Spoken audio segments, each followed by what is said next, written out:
Mom, Dan, just wait for me. Even amidst exhaustion, Draven hardened his resolve and repeated the process. 10 times, 100 times, until he lost count.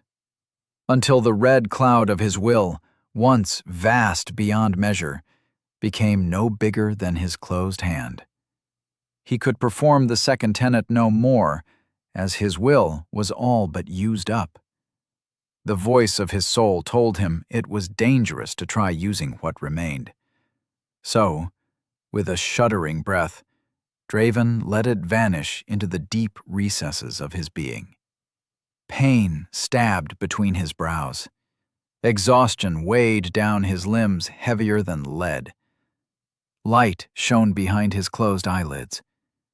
Draven deserved some sleep after all the mind-numbing work he had done. "Time to move," Helvin's voice echoed in the physical world. "No way." Draven opened his eyes, and, sure enough, the light of the torches above already welcomed another day. He had lost track of time. His body felt rusty, each joint stuck together after hours of motionless training. "What is the matter?" Helvin spoke. "You're not one to sleep this much." "I didn't sleep. At all." Draven forced his eyelids open. "I take it Myra taught you the tenets."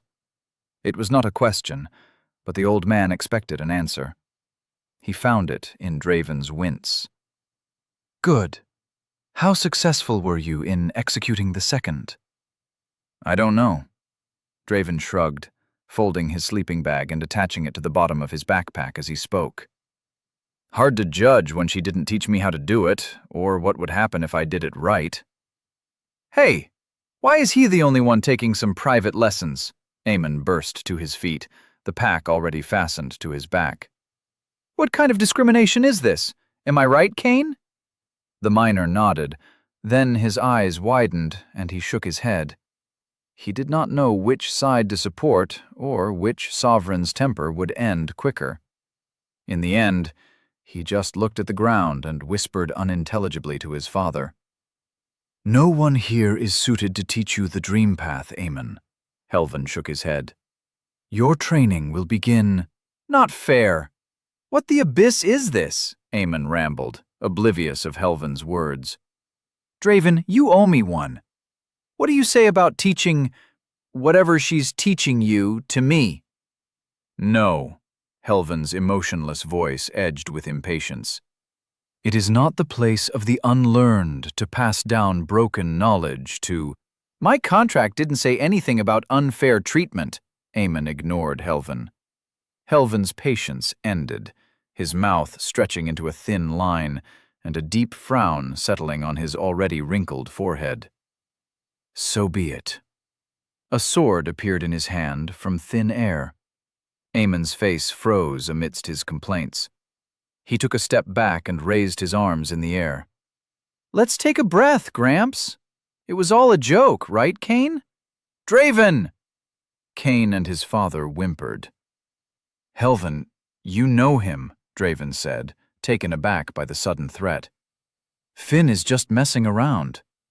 Sweat formed on Eamon's forehead as Helvin casually walked up to him. Draven's body froze. The liquid within his astra lay dormant, unable to be used.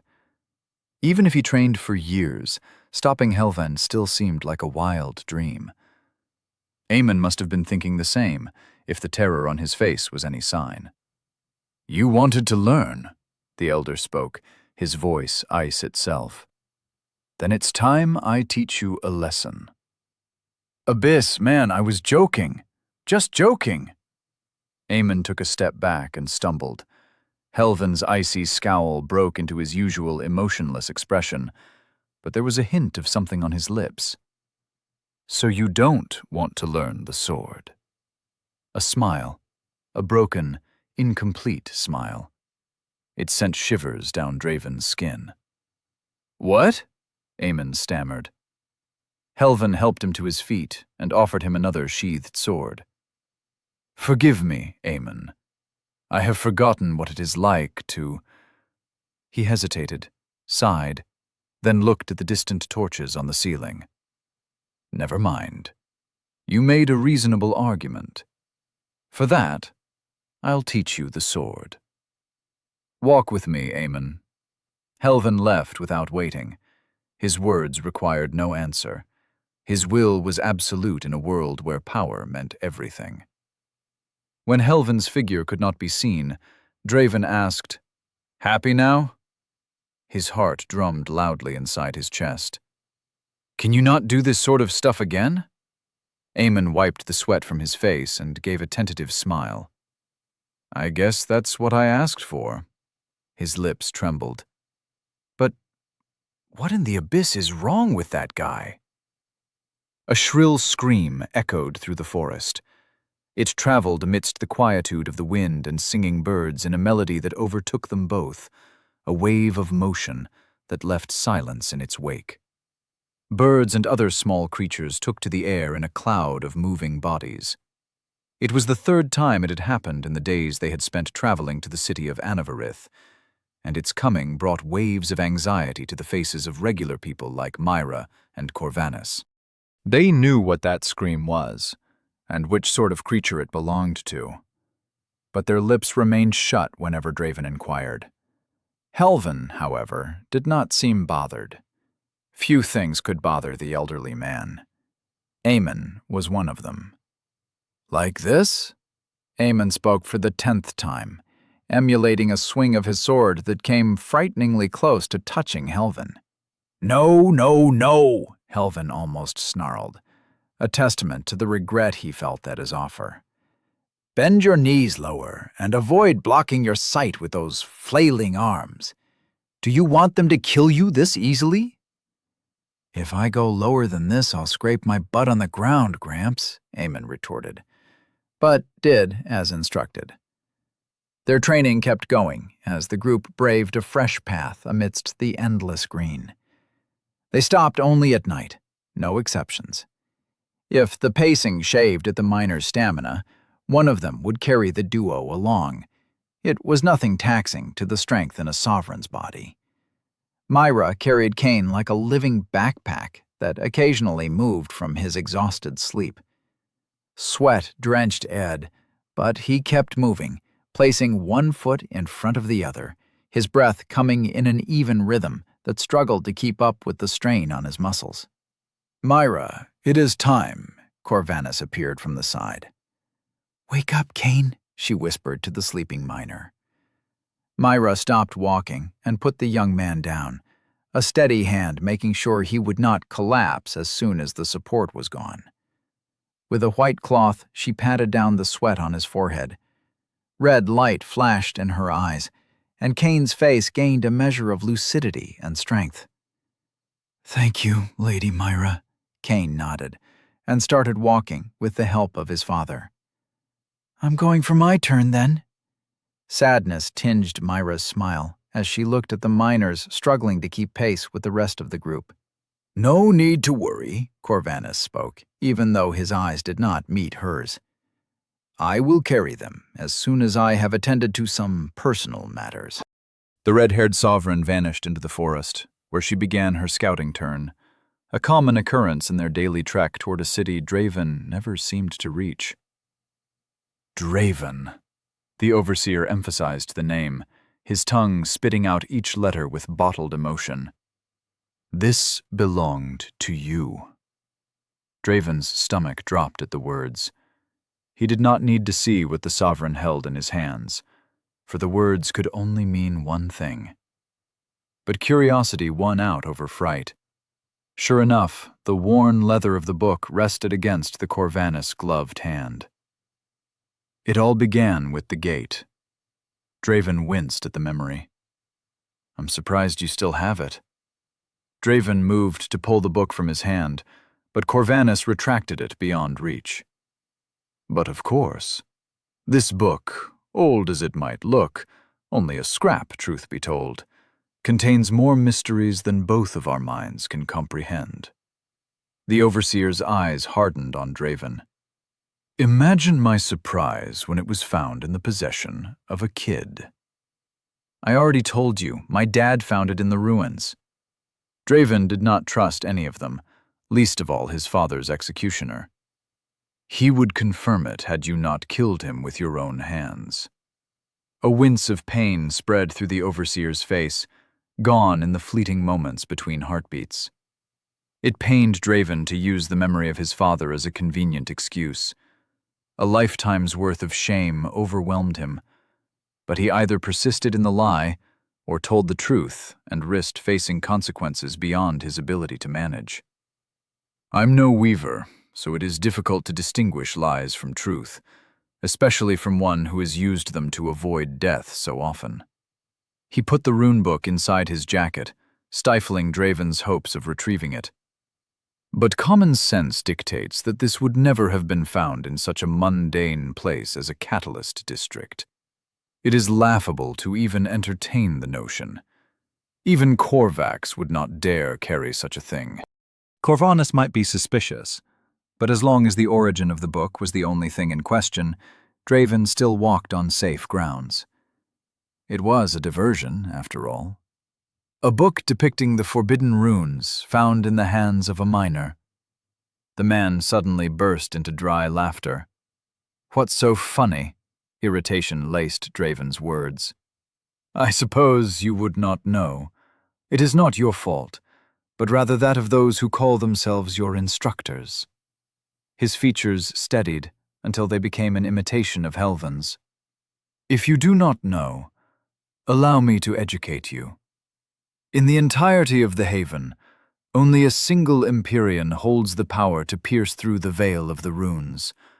Only he can gaze at their mysteries. Your father was a talented Empyrean, Draven. No one who knew him would dare question his power or his ability to retrieve items from dangerous places. Respect filled Corvanus's voice.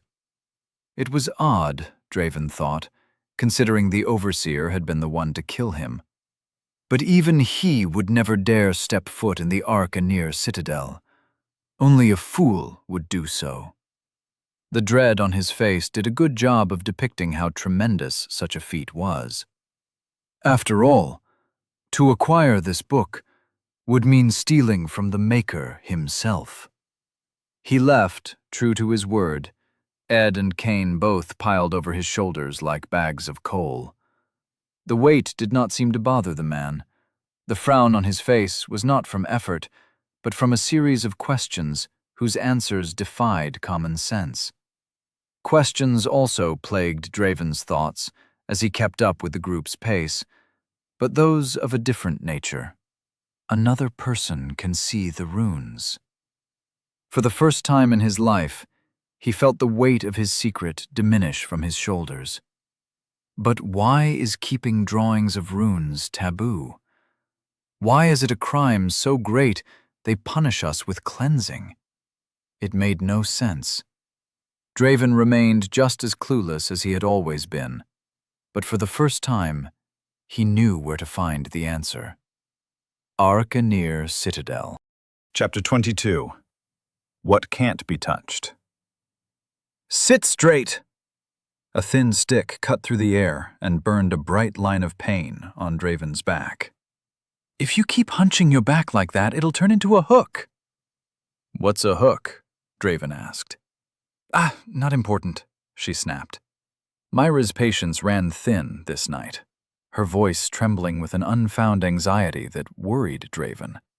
Every time that acute scream echoed in the forest, her eyes widened with a hint of panic. Her nervous pacing, shifting eyes, and impatience were strong enough to become contagious. Just what in the Haven could scare an Empyrean? None of those who held the answers were welcoming to Draven's questions, and that worried him even more.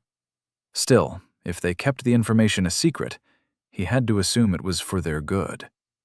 The unknown was tempting to consider, but it was a distraction most unwelcome.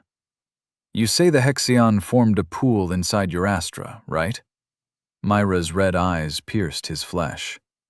That's refined Hexion for you, an energy tamed and loyal to its Empyrean, capable of leaving their bodies and still obeying their will. So Hexion by itself can't do that? He asked. It's better just to show you. Red light shined through her skin, coalescing at the tip of her finger. It exploded in a brilliant burst that dissipated in the air as if mist faced with the morning glow of the torch. This is what happens when Hexion leaves your body. It doesn't know what to do. It can't hold an instruction or perform an art. It just vanishes back to its realm. It's dumb. But this... Red light shone once again, flooding out of her skin like blood, congealing into a single droplet as she pointed her finger at a distant boulder. Is what refined Hexion can do. The drop of blood spun and disappeared right as the sound of an impact echoed from the boulder her finger pointed at. Draven's eyes followed the direction she was pointing to and widened with disbelief. This is unreal. He looked at the hole in the center of the boulder, at the splash of blood that painted its corners, and his mind reeled. Can your master get a round of applause? Myra crossed her arms and beamed a proud smile. Or, a compliment wouldn't hurt either, truth be told. That's insane!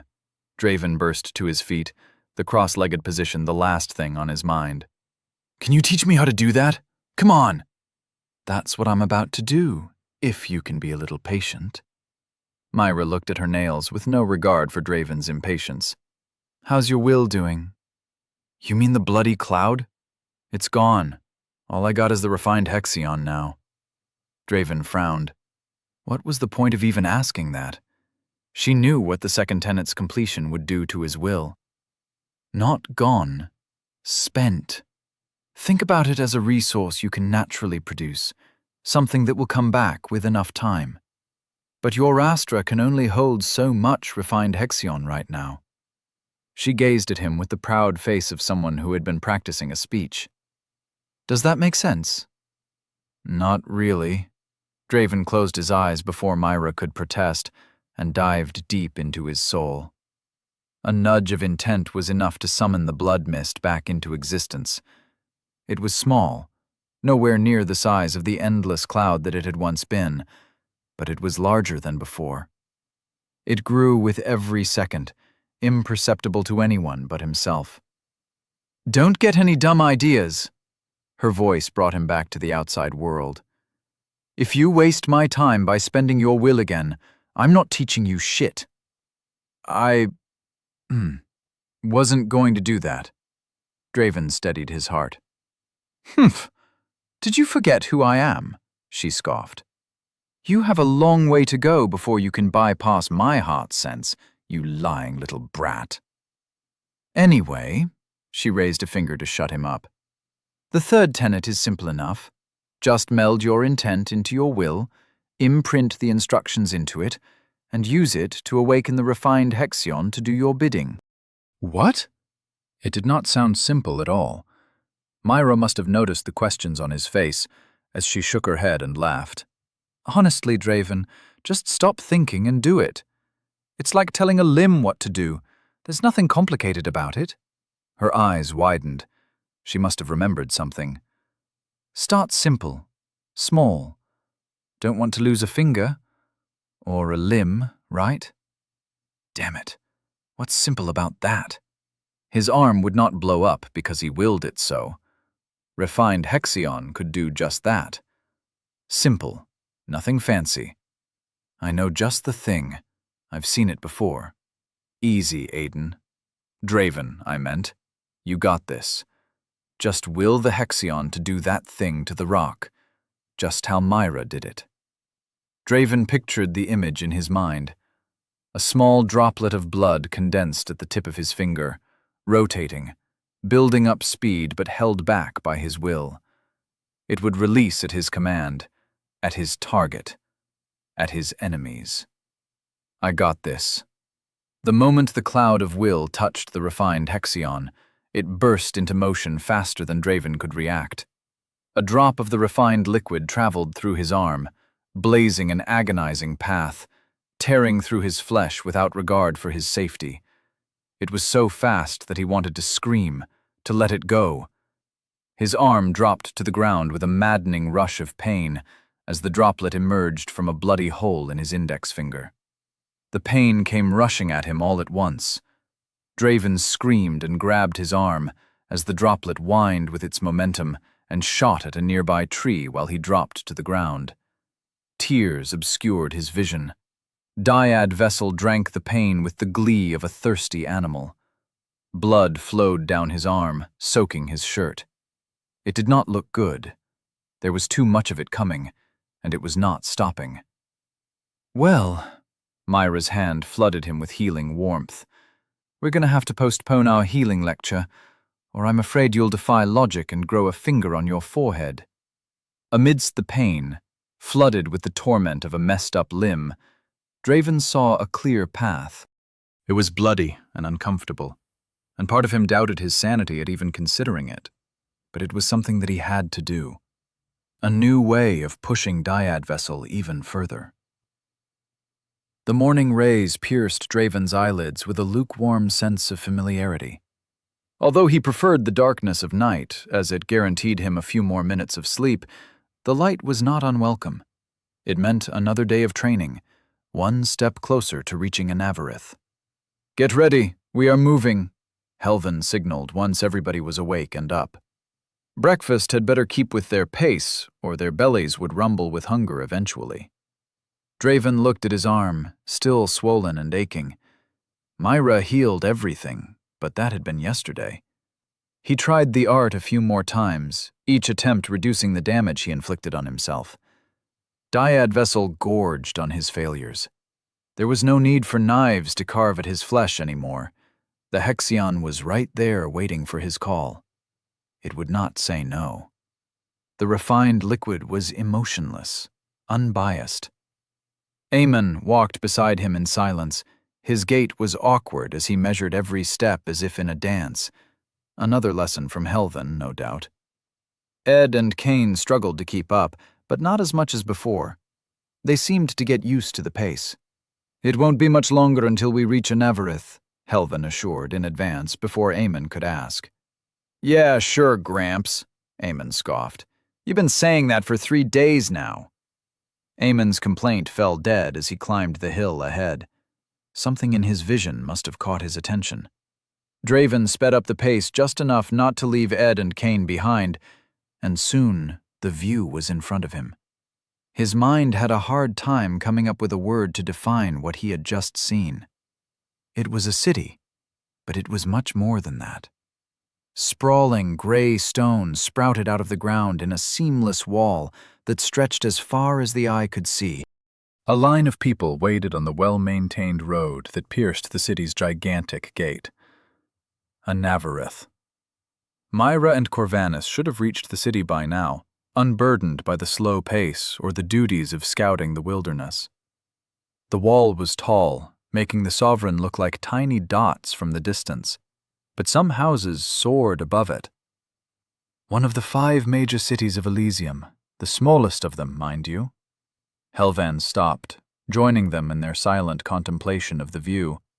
Yet he could not help himself with another lecture. "Myra and Corvanus are making contact with our people, so we can avoid the main gate and its dreadful line-up."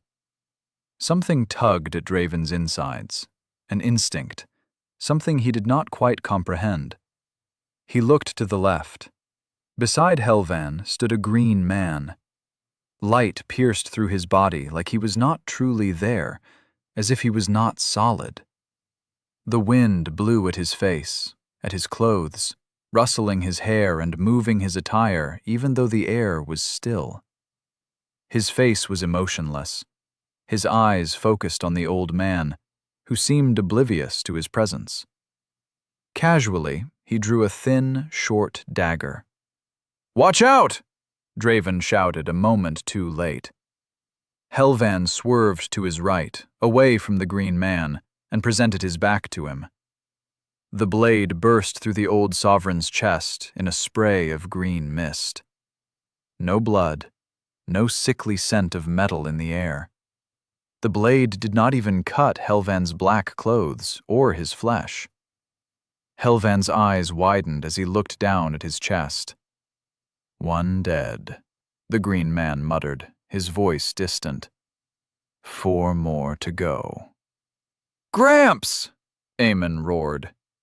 The sheathed blade at his side flowed into his hand, and a step forward brought it into a seamless thrust that pierced the green man's face as he retrieved his dagger from Helvan's flesh. The man, the thing, walked through the blade as if it was not there, as if he was not there. Helvan fell to his knees. A hand clutched at his chest, though no wound was left to tell his fate. A look of confusion on his pale face. Green mist swirled around the creature as his body reformed outside the reaches of Eamon's blade. His dagger raised into the air as he muttered, "You are next." "No!" Draven snarled. The cloud of will manifested inside his soul. The image of the blood droplet drilling a hole through stone. Draven did not care what happened to his arm. All the potential pain was nothing but an afterthought. The green man was going after Eamon, and Draven would die before he let that happen. Blood erupted out of Draven's finger as the Hexion took the shape of a small droplet. It rotated, built up momentum in a split second, and shot straight at the green man's forehead. The creature blinked, looked at him, and smiled. "Not going to work." The dagger plunged. Eamon raised his short blade to deflect the thrust, but the creature phased through the steel like it was of no impediment to the death sentence it intended to carry. It slashed the dagger at Eamon's neck, ready to end the man's life. "Indeed." Helvan's cold voice froze the world. A moment later, the green man's head dropped to the ground soundlessly, before it, too, disappeared in a burst of mist. Helvan stood behind the creature, a black, slender blade with dark green edges vanishing from his hand. "We should hurry. The evoker will sense the death of its specter, and more will come." Helvan's voice was steady. "Draven, Eamon, carry the miners on your back. We have no time to waste." "Are you all right?" Eamon sheathed his sword with trembling hands. "Sorry, Gramps. I don't mean to sound disappointed, but how are you even alive?" Helvan turned to him, dead black eyes staring at the youth, mouth pursed into a thin line. "It matters not." The frown on his face dissuaded all notions of inquiry. Draven picked up Ed like a sack of coal and threw him over his shoulder. They ran in silence, headed to a small gate far from the main road. 2 people stood in front of it, guards most likely, and no other visitors lined up to enter the city. The wind rushed in his face, the sound of birds, the bustling noise of an approaching crowd. The questions in his head were the only noise Draven truly heard. The green man had been a specter, a dead soul turned into an eternal slave, an Empyrean art performed by an evoker. Draven might be slow to connect the dots, unlike Eamon, but even someone as unlearned as he knew what those things were capable of. Horror tales of their feats plagued the Catalyst districts. Every miner kid had heard of it at least once. One strike and you were dead. No healing, no avoiding it. No other fate but certain death. Something made of pure soul and Hexion struck not at the flesh, but at the soul itself. But if that's true, if the stories are real, Draven swallowed and kept running. He shouldn't be alive. Chapter 23. Lesser Refinement. A well-lit room, windowless as usual, did not show where in the abyss Draven was. Following the specter's demise, if it was even alive to begin with, his trip to the city was calmer than expected. No ambushes, no inquiries at the side gate, only conspicuous, complicitous nods. It did not take a genius to understand that the sovereign guards were members of the Witnesses of the Beyond, but it was hard to swallow.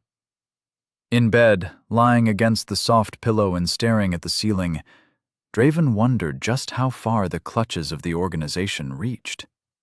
A group with such power should not need to remain hidden in the shadows, or at least that was what he thought. Perhaps their foe was strong enough to force them into hiding. He was no genius, and his education left a lot to be desired, but that was the only reasoning that made sense. Casting his doubts aside, and the pain in his unhealed arm, Draven dived into his soul. The tune of his ethereal soothed the uncertainty of the present. It sang about the possibilities of the future, a far more enthralling perspective. Perhaps a round of training the unbreakable veil was long overdue, but he felt compelled to look at the fruits of his effort, the refined Hexion sitting inside of his Astra. The pool of liquid had more than doubled its previous size, almost reaching the limit of what the small sun could hold. Something did not sit right with him. Draven remembered having more refined Hexion than this. His Astra had been at its limit. Abyss, take me. Why is it getting smaller? Now there was room for more of the liquid. That shouldn't be possible. Refined Hexion was not supposed to dissipate like the flitting fires that burned on the surface of his Astra. He took a seat inside his soul. The idea of the outrageous act did not surprise him like it used to, and waited, observed, watched like a rat waiting for scraps. There! One droplet disappeared. Draven tried to trace its path, but the surprise of his confirmation delayed him enough to make it impossible. It was frustrating, but another chance was bound to come. A few minutes later, another droplet vanished, but this time he was ready. Draven latched his consciousness to it and followed it outside of his Astra into his blood vessels. Confusion and wonder almost made his grip slip, but he held strong. No one had taught him this sort of awareness. Nevertheless, he followed the thieving remnants of his stolen hard work. It ended up in a drumming chamber that pulsated with decayed power, with hunger. His heart. It may belong to him now, but that was not always the case. It beat once, twice, 3 times. On the last beat, his heart glowed with the power of Hexion. The droplet arrived at its center and dissolved into tiny streams that merged with its flesh, then dispersed throughout Draven's body. He was unsure if the phenomenon was normal, but he did not know anybody else who walked with the heart of a monster in their chest. The cycle continued for minutes, then hours, until he noticed a change. His arm, swollen and bandaged as it had been, began to heal. The pain was not so strong anymore. He could move his finger without the excruciating stabs of torment. It's healing me. Without an instruction, no art performed or inscribed into his will, it acted on its own. Draven appeared inside his Astra with a thought, the shining pool of red liquid in front of him undulating with his reflection. With an idea in mind, Draven uttered a single word. More. The silent thief acknowledged. What had once consumed a droplet every few minutes now took a handful in an instant. Draven's arm burned as if on fire. An irresistible itch consumed his skin, but he did not relent. Don't be shy. You can take it. It felt silly to speak to his own heart, but as long as his words carried the weight of his will, it would obey. Mend. The handful of droplets became a steady stream. The refined Hexion inside his Astra dwindled until only half remained. After a few minutes, the flow stopped. Draven opened his eyes and untied the bandages around his arm, the brown color of dried blood making it rigid and not too fragrant. His jaw dropped at the sight. The hole in the tip of his finger was gone, and so was the swelling along with the pain it had brought. His arm had completely healed. Draven grinned, staring at his hand with wide-eyed amazement. Magic. It's like abyss-damned magic. You're creepy as the abyss sometimes. Eamon looked at him over the rim of the open book held in his hand. Just thought someone should tell you and… What the shit? How are you healed already? Secrets of the trade, Draven chuckled with unrestrained glee. You know, the Empyrean sort of secrets. Maybe you'll get to know them one day. I hate you, man. Eamon shook his head and got back to reading. Keep staring at your hand like a pervert, will you? Draven would not sleep tonight, for he had just found a way to train Dyad Vessel like never before. He would only stop after breaking the barrier that stood between him and the next stage of advancement. The smell of Draven's burnt flesh inundated the room alongside an unhealthy black smoke that trailed to the ceiling, remaining there as a cloud that hung above his head. He looked down at the burns on his left arm, the swollen flesh, peeled off skin, the red fury of throbbing pain, and nodded. He was proud of his work. Just enough that it burned, but nothing permanent that he might not heal. The work of an artist. With a deep breath, he released the Dyad Vessel within himself once. The pain, which had been dormant, heightened with renewed vigor, but it only lasted a moment as the Providence reabsorbed it back into itself. Once, twice, thrice, until the Dyad Vessel was emptied of all its contents. As a wave of pain tore through his previously blocked defenses, something inside him whined and cracked. Draven summoned the text with a sweat-covered grin on his face. The scripture appeared in front of him, its blue glow soothing away the torment and presenting him with the well-sought reward for his diligence. Draven von Astreus, Dyad Vessel, Refinement, Lesser, Blood Path, Reverence, Lesser. Finally, Draven smiled as he read the text. Lesser refinement. By the abyss, he wished this had come sooner, for he did not know if he could withstand another round of using the Firestone against his skin.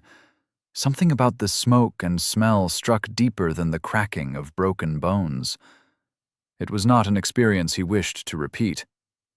Still, going through all the trouble and hardship and not even testing the benefits of his reward felt hollow. With a thought, Draven inscribed his intent into his will, abandoning all notions of safety or the image of an undamaged arm. No, forget about undamaged. Do your worst. The refined Hexion awoke, a bright line of pain coursing down his arm until a drop of blood condensed at the tip of his finger. Dyad Vessel absorbed the pain, refilling some of its capacity.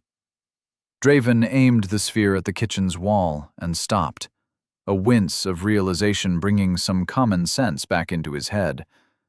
Helven would not be happy to see him destroying the organization's property, and the sphere had to go somewhere.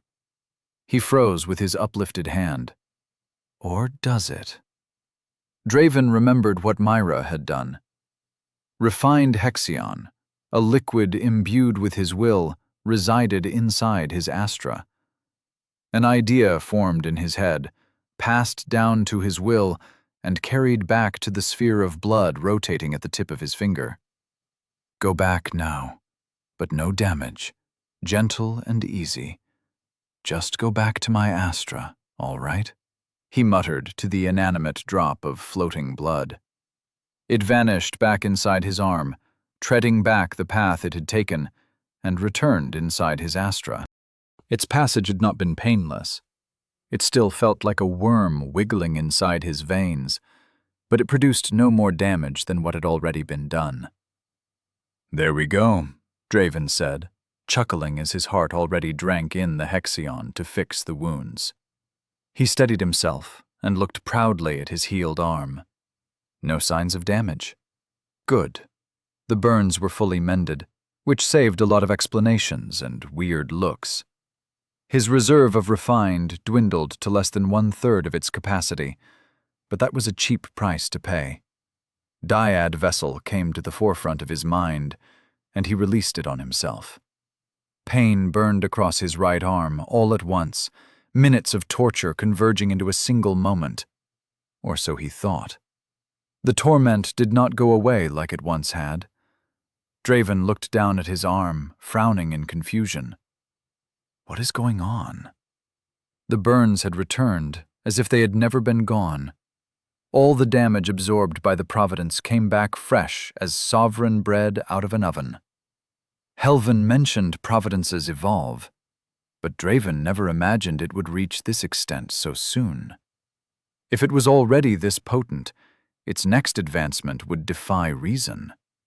He might face pain on the road ahead, but never before had he so eagerly anticipated the journey. He returned to his room to find all the lights out. Eamon must have been sleeping, something that a normal person needed to do.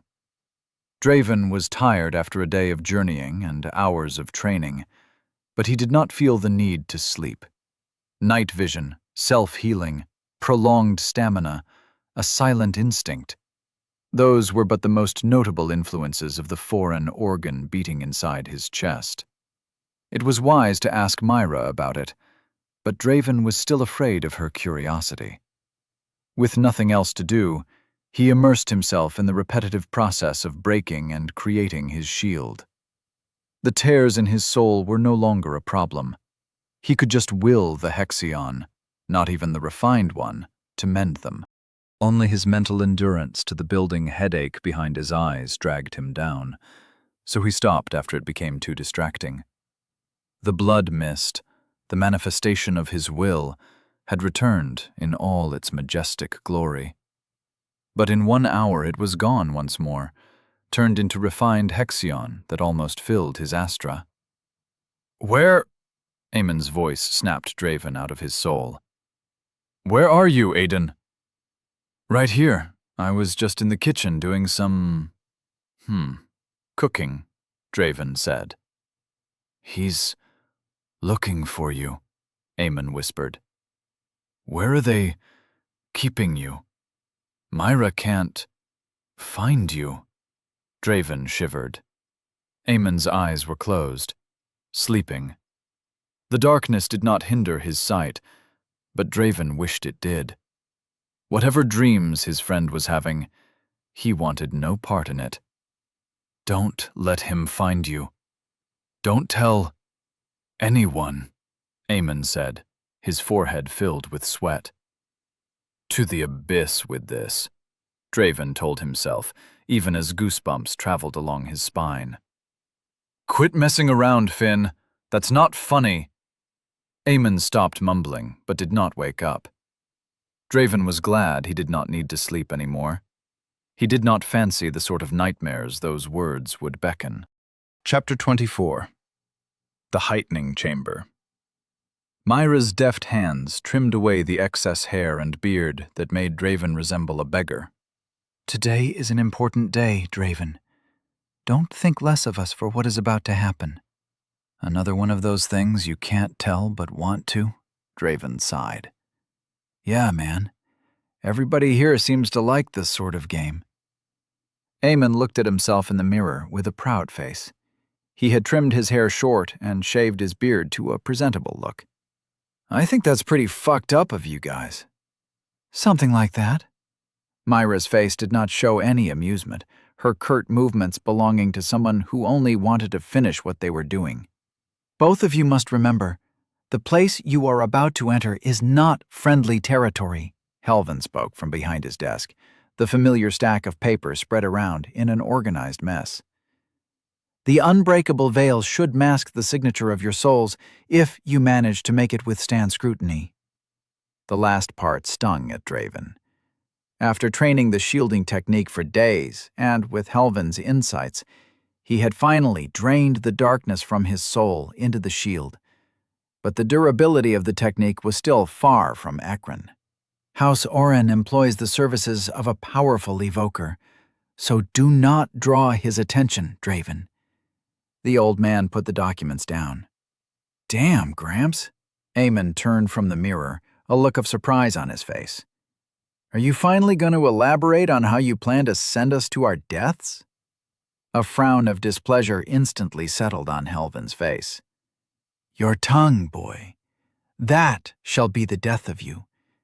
I need not be a dreamer to see it. He sighed after a few breaths. There has been word of secret gatherings inside House Oren, rumors that none but the most influential or most inconsequential have access to. Your assignment is to find what Paradius Oren, Virion of House Oren, is scheming with the other houses. Sounds simple enough, Eamon spoke with clear outrage. Walk inside a castle full of people that can murder us and make them tell us all their secrets. All the while hoping nobody sneezes too hard on Draven's shield so it doesn't break. He has a point, Draven thought. The entire plan depended on too many factors that none of them controlled. It was bound to fail. Nobody is going to believe this dumbass Eamon is a lord. Hey, it is good that you are not infiltrating as a lord then, but as a cook and a servant. Lowly enough to bypass any undue scrutiny, lesser in origin with documents to sustain your past. Inexperienced fools who stepped foot in Anavareth for the first time. The old man raised an eyebrow as he inspected them. Were I not to know the truth, I would believe the lie myself. I will be the servant. Eamon took the chance to salvage a petty victory amidst disaster. Good luck cooking, Draves. But I can't cook for shit. Enough. Helvin silenced them with the weight of his presence.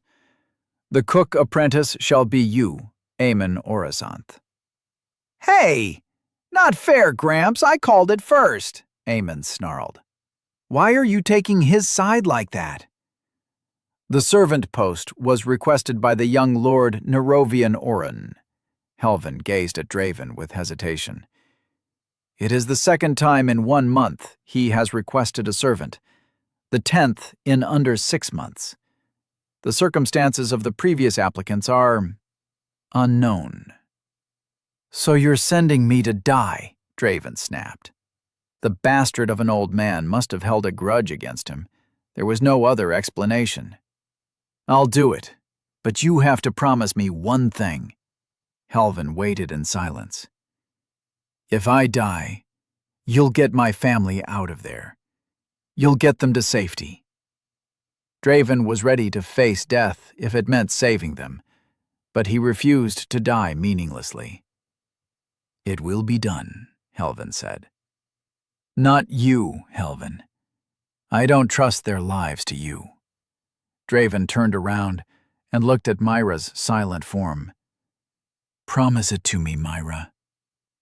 Aiden. His real name slipped out of her mouth. I'm not sure I can face House Oren. I'm not exactly that strong. It's not about strength. It's about heart, Myra. If you tell me you'll do it, then I trust you. Draven stole a glance at Helvin. The Sovereign did not look upset. No emotions were visible on his face. Precisely why Draven could not trust him. Helvin looked empty. I'll get them out. She gripped Draven's shoulder. But you gotta promise me one thing, too. No fancy ideas. Stay in the shadows. Swallow your temper. Don't look for trouble. Don't be stupid. Well, we are 16 years too late for that one. Don't get killed. That's 5 things. It kinda seems like I got the short end of the deal. Draven laughed and nodded. One less worry gone from his head. Draven did not plan on getting himself killed, but it was always good to have a guaranteed fallback plan. Well then, it is good that everything is sorted out. Helvin did not look happy or angry when he stood up. He spoke without passion. The basics are out of the way. Both of your souls are attuned. Yet the final step remains to be taken. It is time for you to undergo heightening. Eamon, contrary to all of his expectations, looked confused, concerned. Draven knew how much his ability to command Hexion wore down his friend's mood. He understood firsthand how much Eamon wanted to do the same.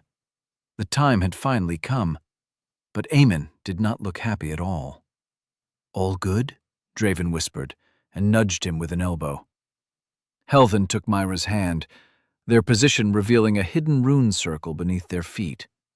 Now that Draven looked at it, he sensed the runes hidden in the stone. A transportation circle, most likely, perhaps one similar to the one that had sent them to Elysium. "I don't know, man. I just got this nasty feeling that I've seen this shit before." Eamon looked around, a frown on his face. "But, oh well, time to get my hands on some Empyrean arts. You're not going to be the only one showing off for much longer." He buried his hesitation under an uncertain smile. Draven took Myra and Eamon's hands, the power of runes rumbling beneath his feet. He closed his eyes to shield them from the overpowering brilliance that consumed the room. The world trembled, then went silent. A dark stone bed carved by skilled hands, its corners smooth, lines flowing into each other as if it were the proud work of a craftsman. That might be how someone would describe it, but to Draven, it was just a big brick that looked like an altar of sorts. Its craftsmanship was of no importance next to the circle of slumbering runes around it. He winced and looked away, a moment too late, but no one else could tell. They did the same, every effort focused on not looking directly at the mysterious instruments of power that shook their minds. Eamon had been taken somewhere else. Draven did not like being alone in the room with only Helvan and Myra for company. It reminded him of that metallic table, the memories that occasionally haunted his resting moments. Something told him that whatever was about to happen was not much better than those bloody days. "May the Maker protect me." He remembered Astagon's warning. Never mind. "Take your clothes off and lay down on the stone nexus," Helvan spoke, with eyes closed. "The process is simple enough, though incredibly expensive." "And just what is about to happen?" Draven took off his clothes. "We talked about this, Draven," Myra interjected. "Nobody is about to murder you or something, I promise. You're gonna understand it when it happens. All this silence and unanswered questions will make sense after it's done." She opened an eye to steal a glance at him, blinked away tears at the sight of the runes, and closed it once more with a frown of pain. "If you say so." Draven walked toward the stone altar. With his back turned to them, no one would know he could look at the runes with no consequence. So he savored every step. They were complex, closer than he had ever been to the mysterious knowledge privy to only a single soul in the entire haven. The absence of his notebook filled him with regret. Damn that Corvanus bastard. If he had it with him now, just how many new runes would he be able to draw? Draven abandoned trying to count them after the 10th new one laughed at his attempt. Better to understand one, to fix it into his mind, than to lose this opportunity to childish curiosity. To his right, left, and front, a circle of gray metal encapsulated the same rune. This one looked important, and it was new. A single vertical line with 4 other strokes, almost forming closed triangles on each side of the original line. Beautiful. Easy to remember in its simplicity. Come to think of it, the simple ones were always singled out in metallic circles. He wondered for a second about the reason behind it, but he had arrived at the so-called nexus. Draven lay down as instructed, the cold stone sending shivers against his skin, and waited in nerve-wracking anticipation. Now that he could no longer see the runes, his mind had no other distractions to focus on. Its sole target was the fact that he was naked on a stone altar surrounded by runes. "We shall begin," Helvan announced. A glowing cube sprouted from thin air into the palm of his open hand. Its shell was transparent like glass, but it shone with a variety of colors that would make any lord covet it as a precious jewel. The old man knelt, eyes open and a frown of pain carved deeply into his face, then placed the cube on top of the same rune Draven had inspected earlier. "Humph," he grunted. A trembling step took him away from the circle. "This never gets easier. I envy whoever does not have to deal with the headache." "Hard to find someone who wouldn't envy the Maker himself," Myra whistled. Helvan looked at Draven and grunted. The ground shook, cold blue light filling the runes with brilliance, one by one, until the entire circle illuminated the room, leaving no place for shadows to hide. It thrummed, beating with the rhythm of a human heart. A scream filled Draven's mind as energy entered his flesh unbidden. Pure terror and unbearable pain touched his thoughts, but they were not his own. It was like hearing someone else's voice, their thoughts and feelings inside his head. "What is—" The energy pierced his shield as if it was not there. The anxiety that made him sweat was his own, but the sheer regret and dread? That belonged to someone else. He saw the blue energy enter his soul, swirl around his core, dancing around it, soothing the flames of Hexion that burned on its surface. The flow stopped after a few minutes, and so did the foreign impressions in his head. The energy, so vast and brilliant, dissolved inside him.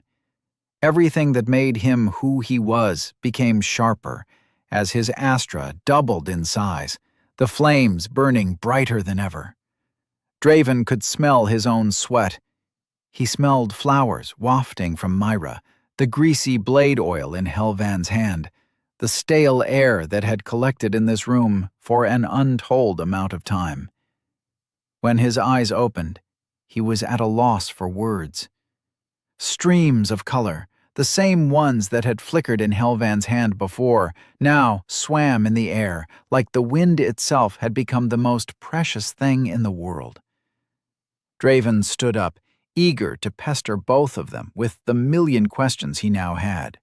"I suggest you remain seated," Helvan sighed. "The worst part is yet to come." Black smoke wafted out from certain runes. Draven had seen it before. It resembled the same twisting, living cloud that formed after a binding oath. But he failed to understand why runes would produce that nasty thing. Foreign memories rushed into his mind all at once. Chapter 25. The Truth Hidden by Oaths. Lord Helvan escorted Draven to a dimly lit room. The man might be sovereign, but he sure as coal kept his word. The thought of serving someone as dignified as this man did not fill Draven with shame. Cain sure could learn a thing or two under these sorts of people. Maybe a better life for them was just around the corner. Draven just needed to prove himself enough so that both of them could get it. "Lord Helvan, what can I do for you?" "Stupid. Show some manners to the Lord," Draven reprimanded himself. "If it's all right to ask." "I require nothing less than what you swore, Ed Brightlight." Lord Helvan spoke with a frown on his face. Sovereigns could be weird to understand sometimes, for Draven swore he did nothing to put that frown on the old man's forehead. Following his line of sight brought him answers, and a throbbing headache to boot. "Abyss take me, those are runes." Draven looked away in the blink of an eye, for he did not fancy getting sentenced to a cleansing. No, sir. This was not his fault. It was just a glance.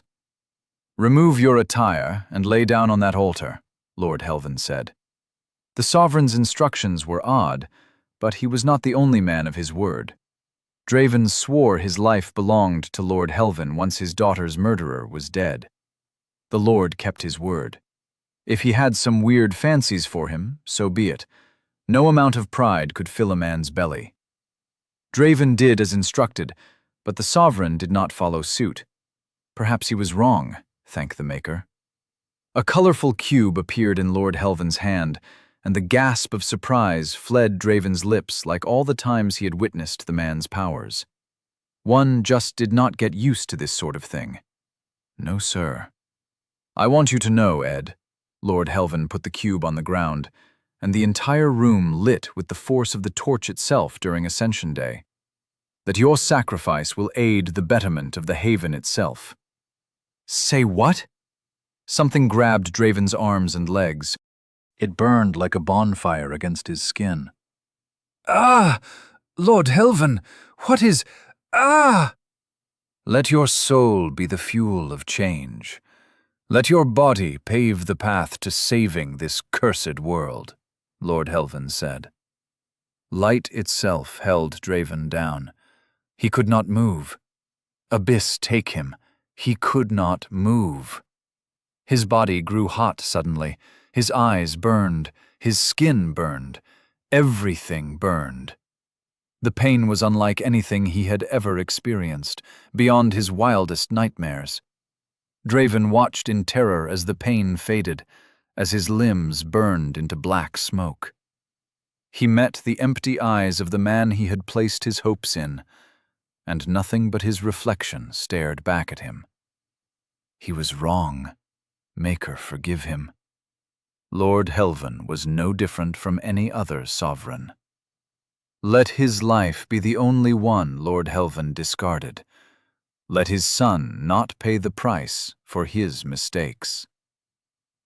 You killed. Draven tried to speak, but the words refused to come out. You... Something was wrong. He could not speak the words he thought, for something shackled his mouth with an ethereal grip. The black smoke. An oath forced into his soul. With their cryptic answers and refusal to elaborate, Draven understood now why nobody spoke of heightening. It was not a lack of honesty, but of agency. He tried to open his mouth, to accuse Helvan of sacrificing Ed's life like an animal, but the words refused to materialize outside his thoughts. It felt like actively refusing the oath he had taken in exchange for his family's rescue. He was a good man, Helvan. Rage burned inside his chest as he stood up. So they were, Helvan merely nodded. They? Draven's stomach dropped. Of course. Ed was not the only one. The same fate fell upon Cain, his son. Ed looked up to you like you were the Maker himself. How could you do this? Myra swallowed and looked away. Helvan met Draven's eyes with not a hint of emotion. His admiration changes nothing, Draven. It might be hard for you to accept, but their life had more worth in death. The life of two miners to produce a dreamer and a mender. Nobody but an idealistic fool would shy away from such a bargain. It's wrong! Why can't you see it? When will you wake up? Mourn the deaths of people you barely knew if you must, but be warned that the same fate will encroach upon those you call your family, Helvan shouted. Come to me once you have seen reason. He turned away and left. Draven still felt Ed's pain, the shadows of his memories, but something else was on his mind. Catalyst District. The Ascension. By the Abyss, it all makes sense now. Miners were born and raised for the sole purpose of fueling the heightening of sovereigns, and his family was no exception. I have to go. He had to stop them. Draven had to save his family, and he had to save them now. Are they even alive? I have to go, Myra. They're alive, you can be sure of that. She handed his clothes to him. Virian houses, the nobility amongst sovereign, don't go around doing heightening whenever they want. There's culture, prestige in having their scions shown to the world as Empyreans. What do you mean? Her assurance brought Draven no peace. 3 weeks, Draven. In 3 weeks, all of Anavarith, all of Elysium, will celebrate the severing. A sacred day that symbolizes the creation of the Haven. An opportunity for all those vying for power to display their worth to the Maker. She gripped his shoulder. That's when they're going to do it. We'll strike a day before it, or as soon as you know their location, truth be told. Get used to your heightened self now. I suggest you take a look at what you can do with Hexion now. Maybe take a peek at your Astra. Heightening is supposed to get you one, but since you already had one, well, let me know what you find so we can get back to training. She turned to leave, but Draven held her hand. I'm not strong enough to get them out. It's not about strength, silly. Myra smiled, a playful furrow on her forehead. It's about heart. He was left alone in the room, forced to face his unspoken words. You are wrong, Myra. I was wrong. Heart without strength is dust in the wind, but so is strength without heart. Draven had to find the balance, and he had to do it fast. Time was running out. A few rations and another pair of clothing were the only items inside Draven's backpack, besides a few silvers given by Helven. A few empty goodbyes later, and instructions to meet at a tavern called Wild Voice had marked their uneventful parting. The bustling noise of Anavareth only grew as the torches above shone with greater intensity, welcoming another day and chasing the remaining shadows of the previous night. Eamon walked beside Draven with an empty look in his eyes. Ed and Cain were sacrificed, like their lives were worth less than the dirt they stepped on. It was not surprising. That was the same treatment miners received since birth, but comfort had a way of making people forget hardship. Today's events were nothing but a painful reminder of how the world worked, and Draven vowed to never forget it again. Eamon was sullen, and Draven did not have the energy to muster words of consolation, so they walked in silence. Helven had given them instructions on how to find the Oren house inside the city, but he might as well have not bothered, for it was hard to miss the gigantic purple spire in the city's heart. The castle soared well above the wall, a towering architecture that dwarfed the few 3-story buildings surrounding it, and the forest of meticulous green crafted as a living jewel. The streets were wide enough that carriages passed side by side, with room for a healthy crowd to navigate the sides. The sight of the 4-legged creatures, their heads elongated, short silver fur shining like metal, struck Draven with awe the first time he saw them. That feeling quickly faded. Everything was new. If every novelty surprised him on the way, he would soon collect flies inside his slack jaw.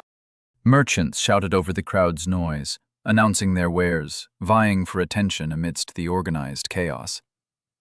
But another thing struck a deep chord within Draven. There were no miners in sight. Every person walking the streets was sovereign. The moment he realized the truth behind heightening, he foresaw this outcome. But expecting it did nothing to assuage how hurt he felt. The ascension was a lie. It had always been. Soon as I finish the job, I'm out. Eamon's voice broke the silence between them. You should come with me. There's nothing for us with those people. You and me might look like them, but we couldn't be more different. Draven nodded. It was the truth, unmasked by oath and deception. I'll get my family out, and we'll go. You never told me what's in all this for you. Why did you even sign that oath? Been asking myself the same thing. Eamon's gaze swept through the crowd, as if looking for someone. There's someone I gotta kill, that's all. Not my business, Draven told himself. But in some ways, Eamon was the only person he could trust among these strangers. It comforted him he was undergoing this mission with Eamon, because there was a wordless sense of trust between them. Flowers bloomed in man-made patterns surrounding the Oren house's gate. The trees were tall and old, their trunks wide enough that even 2 sovereigns would have a hard time embracing them fully. Lots of places to hide amidst the bushes and thick vegetation. A tall, middle-aged man stood in front of the gate with an impatient expression on his face. 2 guards stood behind him, one on each side of the gate, hands lazily holding sheathed swords, eyes drooping with boredom. Guarding the most powerful house of Anavarith seemed like an uneventful job. What manner of fool would ever dare to attack a place filled with Empyreans? Draven winced, considering Helvin's group and their purpose. "I see you two like to take your time, no?" the middle-aged man snarled. "Why don't you lay down in our garden and take a nap? Perhaps have some tea and enjoy the view, yes?" His accent was sharp. Draven already disliked the man. "Forgive us, Lord." He looked at him, expecting an introduction, but only received a displeased stare. "We were told to arrive before noon." "It's before noon already, no?" The middle-aged sovereign shook his head and harumphed. "Draven and Aemon?" "Yes, Lord," Draven spoke, and Aemon nodded. "Follow me, then." He motioned as the gate swung open, seemingly by itself. "Not you, boy," he pointed at Aemon. "Rose! Rose! By the Maker, where is the girl?" A short woman came rushing from the garden. Sweat drenched her forehead, coppery hair flew in the wind, some strands escaping the knot on the back of her head.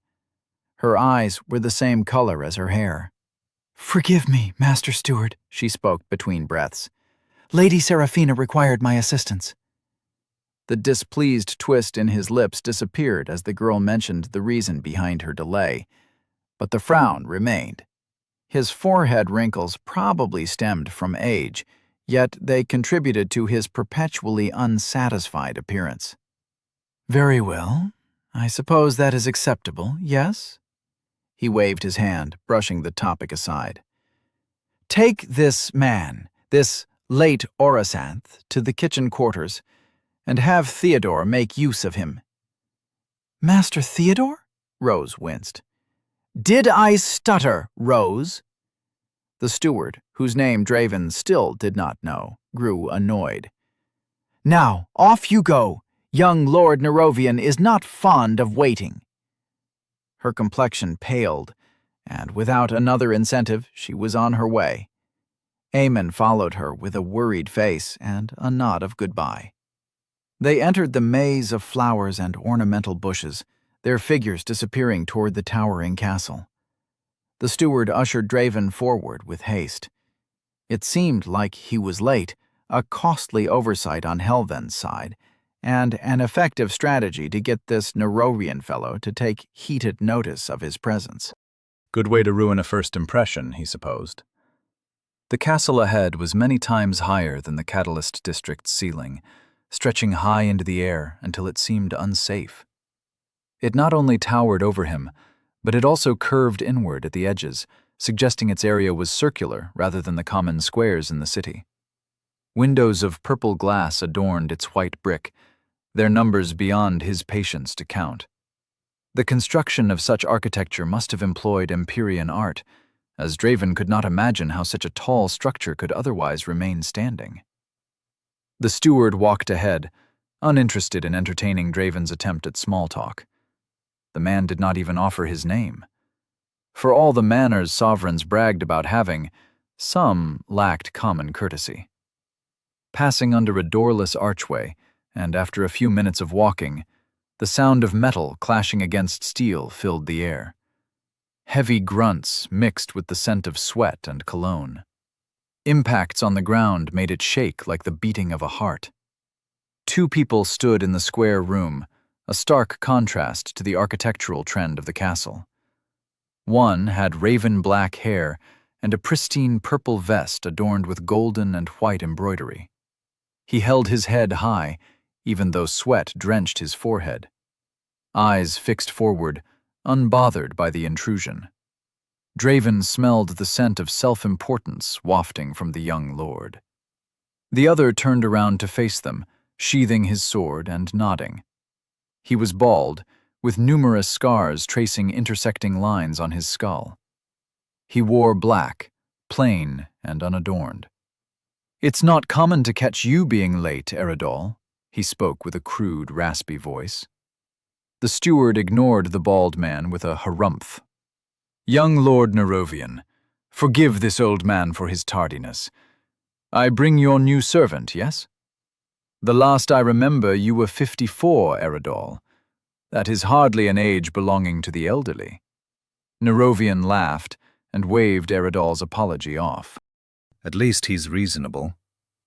Lord Nerovian put the sword away in the rack near the wall, as he would a fork, nonchalant as a man who was used to carrying an instrument of death daily, though he did not look older than 20. When he turned to face Draven, all the kindness in his eyes vanished. "State your name, low blood, and the reason why you dare make me wait." Nerovian might have been bare-handed, but the threat in the air smelled like blood. "I, Draven, my lord, Draven Orisanth." Low blood? Draven thought. What does that even mean? Abyss, damn you, Helven. "I, got lost in the city." Another one of Helven's mistakes. The bald man burst into laughter. "You know what? Let me know when you're done, Lord Nerovian." "I will, Master Altavir." Nerovian took off his purple vest and hung it in the sword rack, revealing a black shirt underneath. "I shall forgive the mistake, low blood." What is there to forgive, you entitled piece of crap? Draven was bad at reading people. The young lord was anything but reasonable. To no fault of his own, though he had no means to prove it, Draven had already given the worst kind of first impression possible. But if I were to let a mistake go unpunished, it is bound to repeat itself. He took a stance with bent knees and raised guard. "Ready yourself, low blood."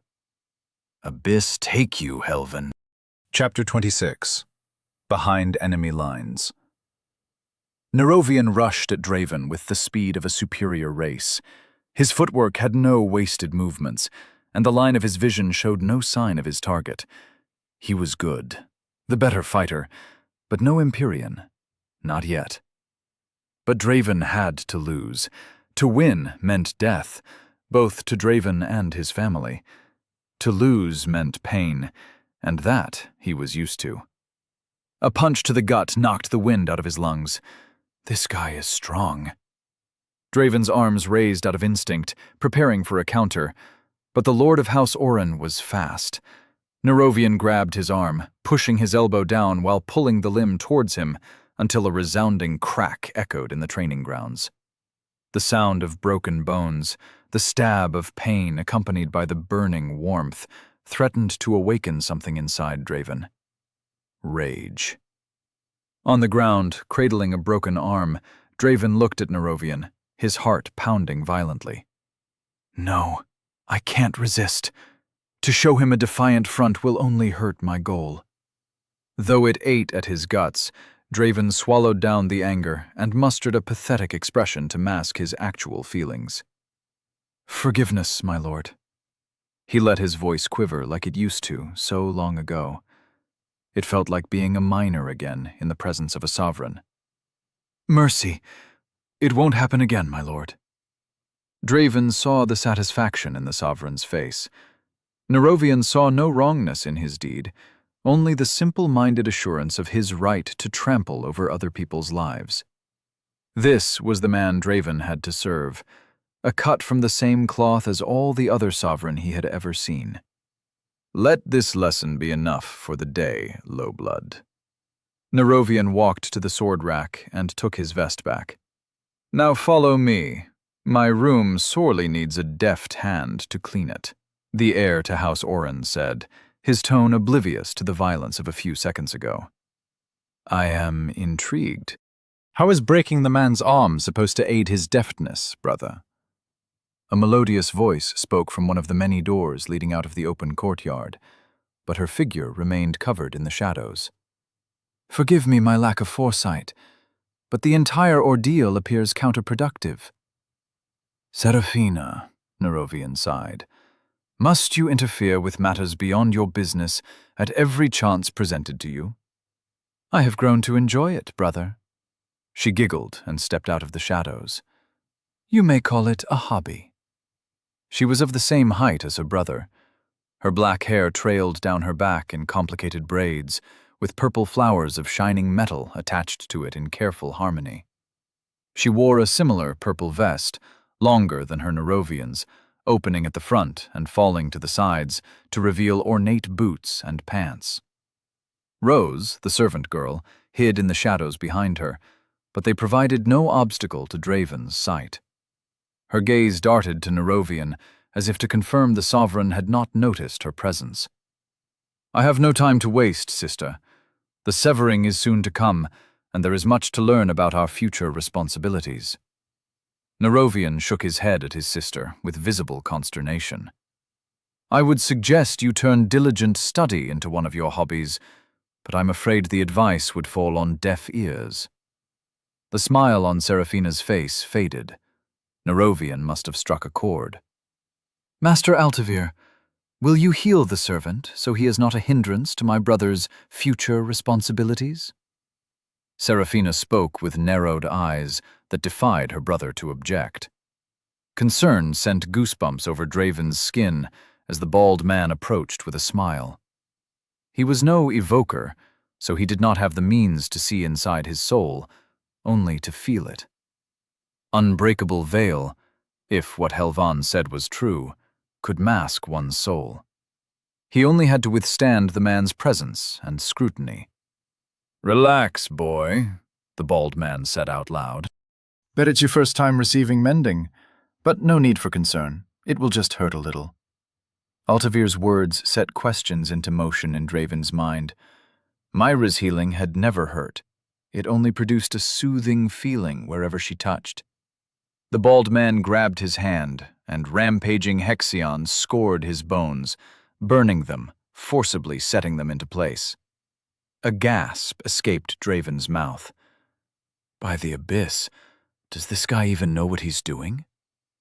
Just a gasp, really? Altavir narrowed his eyes and looked at Draven, really looked at him for the first time. Something about you isn't right, boy, he whispered, so only the two of them heard. That quivering baby act was good. I'll give you that. But you forgot only one thing. Are you done, Master Altavir? Nerovian spoke as he tried to avoid his sister. I don't understand, my lord, Draven said. In reality, he knew all too well what the man was talking about. It was his mistake. He had been so focused on analyzing Nerovian's moves that he had forgotten to keep the act together. The young lord had not noticed, but his master had. You never screamed. The look in Altavir's eyes was dangerous, filled with suspicion. You never so much as whimpered as the young lord broke your arm. Heart sense.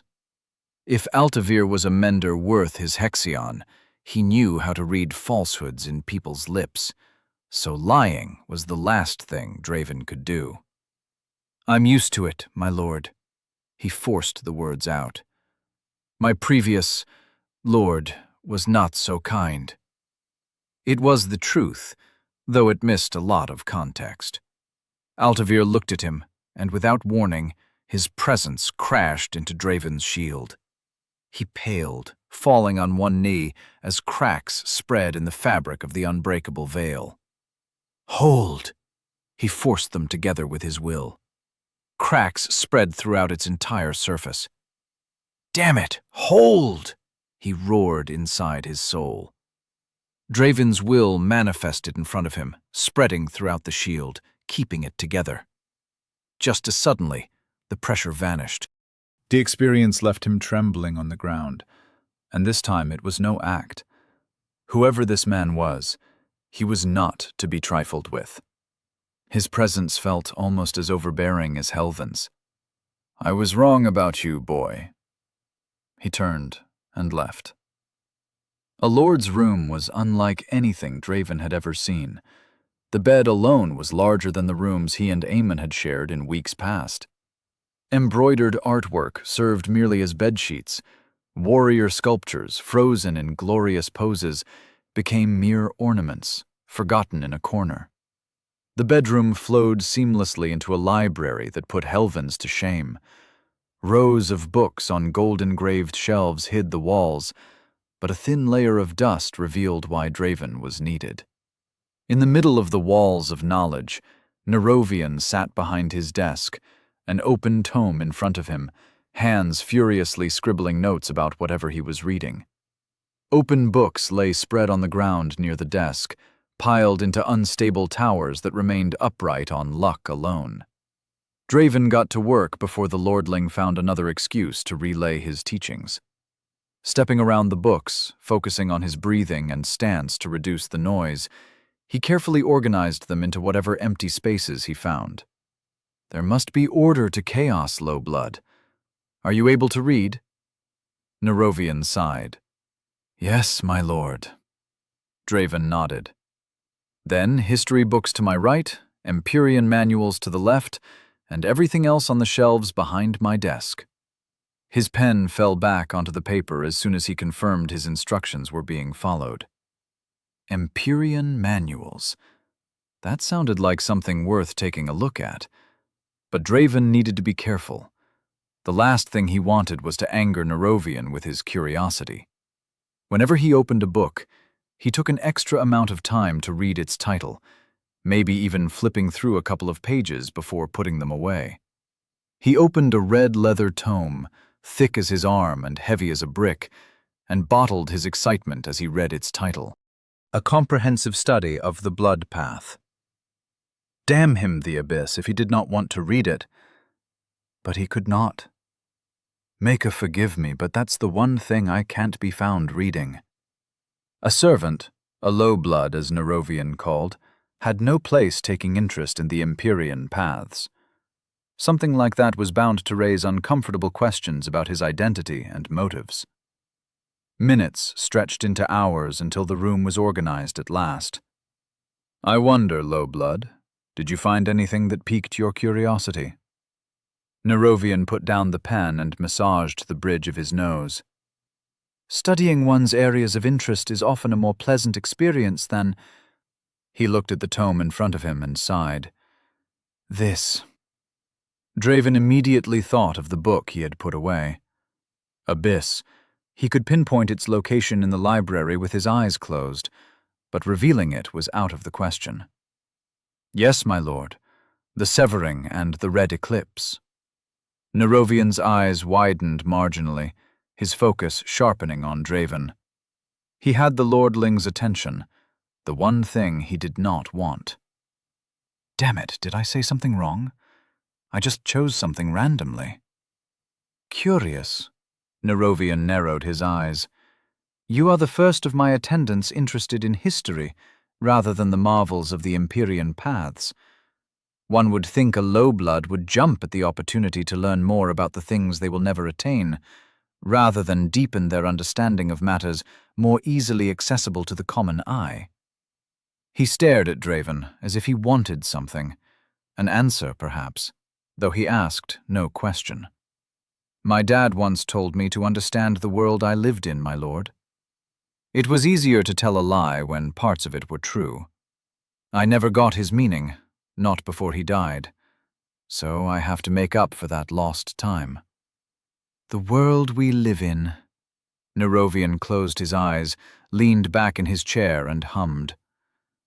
Wise words. My grandfather had a saying of his own.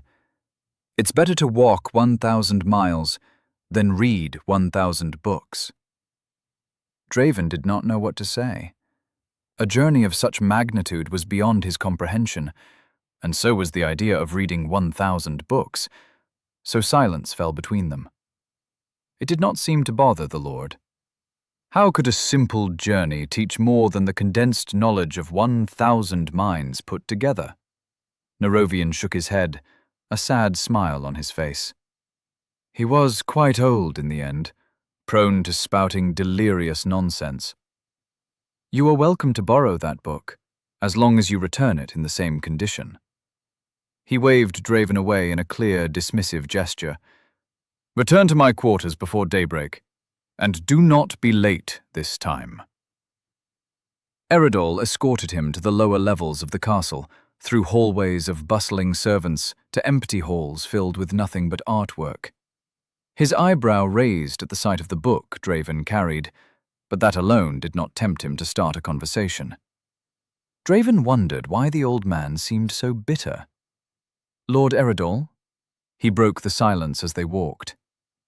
Master Eridol, the middle-aged man corrected. I'm not blessed with the blood of a Virian house, yes? How could I ever be a lord? He gave Draven a scouring look and shook his head. I didn't know. If Eridol was to be believed, and he seemed to carry no motives to spread deception, the only difference between lowbloods and Virian lords was the family one hailed from. That much is clear, no? Eridol glanced at the book again and sighed. Lord Nerovian seems to like you. Draven, was it, yes? He nodded. It would be in your best interest to keep it that way. Those he dislikes rarely stay for long, the steward said with a hollow voice. So I've heard. 4 or 5 servants had disappeared in 6 months, their fate clear enough, though their whereabouts were unknown. Draven had no intention of joining their ranks. He needed the young lord's favor, his trust, if he were to get close enough to discover where his family was. They stopped at a door. Draven's room, perhaps. Eridol raised a hand and knocked. Rose? Master Steward? Rose opened the door, surprise on her face. How may I help you? You may assist young Lord Nerovian tonight. He raised a finger before she had the chance to retort.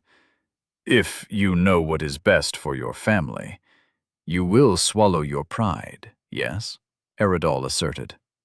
The steward's voice was strict, the full weight of his authority on display, but it felt unnatural, hollow. Eridol's face was a battlefield in which many emotions fought for dominance, a rictus of shame and defeat. He winced and closed his eyes as Rose teared up, but nodded. It was not a battle he had any chance of winning. The steward knew this as much as him. It was also not Draven's battle, he told himself. Minding his own business was the only way to get what he wanted. But if he sacrificed all his beliefs to achieve it, what would remain of him in the end? An empty husk filled with regrets. Didn't Lady Seraphina ask for your presence tonight? The words slipped out of Draven's mouth. Rose looked at him, noticing his figure for the first time, and her frown of confusion quickly lit up in understanding. Maker, forgive me. I almost forgot. Excuse me, Master Steward, but I must go. Her figure disappeared into the bright corridor as she abandoned all pretense and broke into a frantic sprint. Eridol called her name, but even his attempts were half-hearted at best. For all the disapproval eternally engraved on his face, there was something soft inside the steward's heart. You play a dangerous game, boy. Eridol sighed as he beckoned Draven to follow. Young Lord Nerovian will be most displeased about the news. You don't need to tell him, Draven assured Eridol. It was clear the steward did not disagree with his intentions. I don't need to tell him, no? If that was true, we wouldn't be having this conversation, yes? He did not say the words, but his meaning spoke of an oath.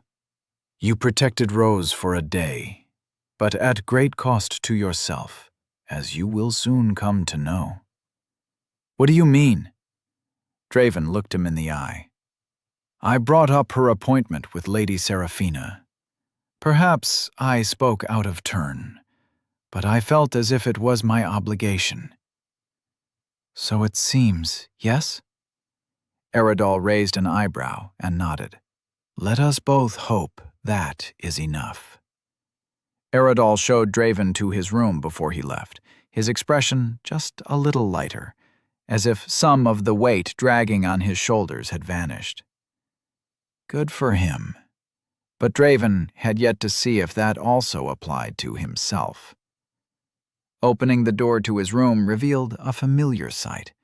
Eamon lay down in bed, his eyes closed, beads of sweat collected on his forehead despite the comfortable temperature of the room. "Careful there," Draven closed the door. "I get the feeling people around here wouldn't look kindly on a cook refining Hexion." Eamon's eyes snapped open. "It's hard to get rid of you," he laughed and motioned to the bed opposite his own. "Make yourself at home." Draven's eyes teared up as an acrid, sour smell drifted up. "Abyss, take me, man! What is that?" The amusement fled Eamon's face, a surly expression replacing it with the usual discontent he boasted when things did not go his way. "Onion. The most vile thing the Maker has ever created.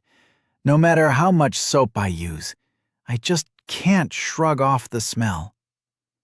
"Can you sleep somewhere else?" Draven blocked his nose and jumped into the bed.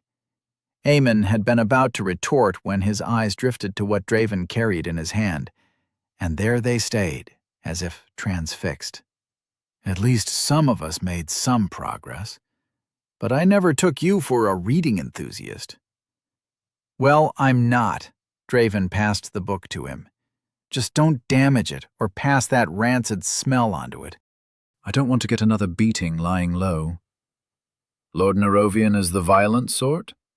Eamon spoke as a joke, but his eyes displayed no amusement. He broke my arm for being late. Don't want to find out what that crazy guy will do if I mess up his book. Draven waved him off and closed his eyes. A cross-legged position was bound to raise questions if someone else were to walk in, so he lay down on his bed in pretended slumber. It was time to refine Hexion, strengthen his shield, and train his providence. Eamon, however, displeased he might be at Draven's news, took the hint, for he understood mere pain would not stop him from reaching his goal. Nothing would. Chapter 27. The Amethyst Palace. Nerovian removed his purple vest without a word as he saw Draven waiting in the training yard.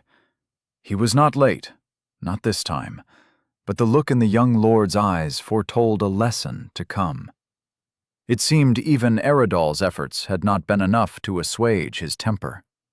"Good morning, Lord Nerovian," Draven said.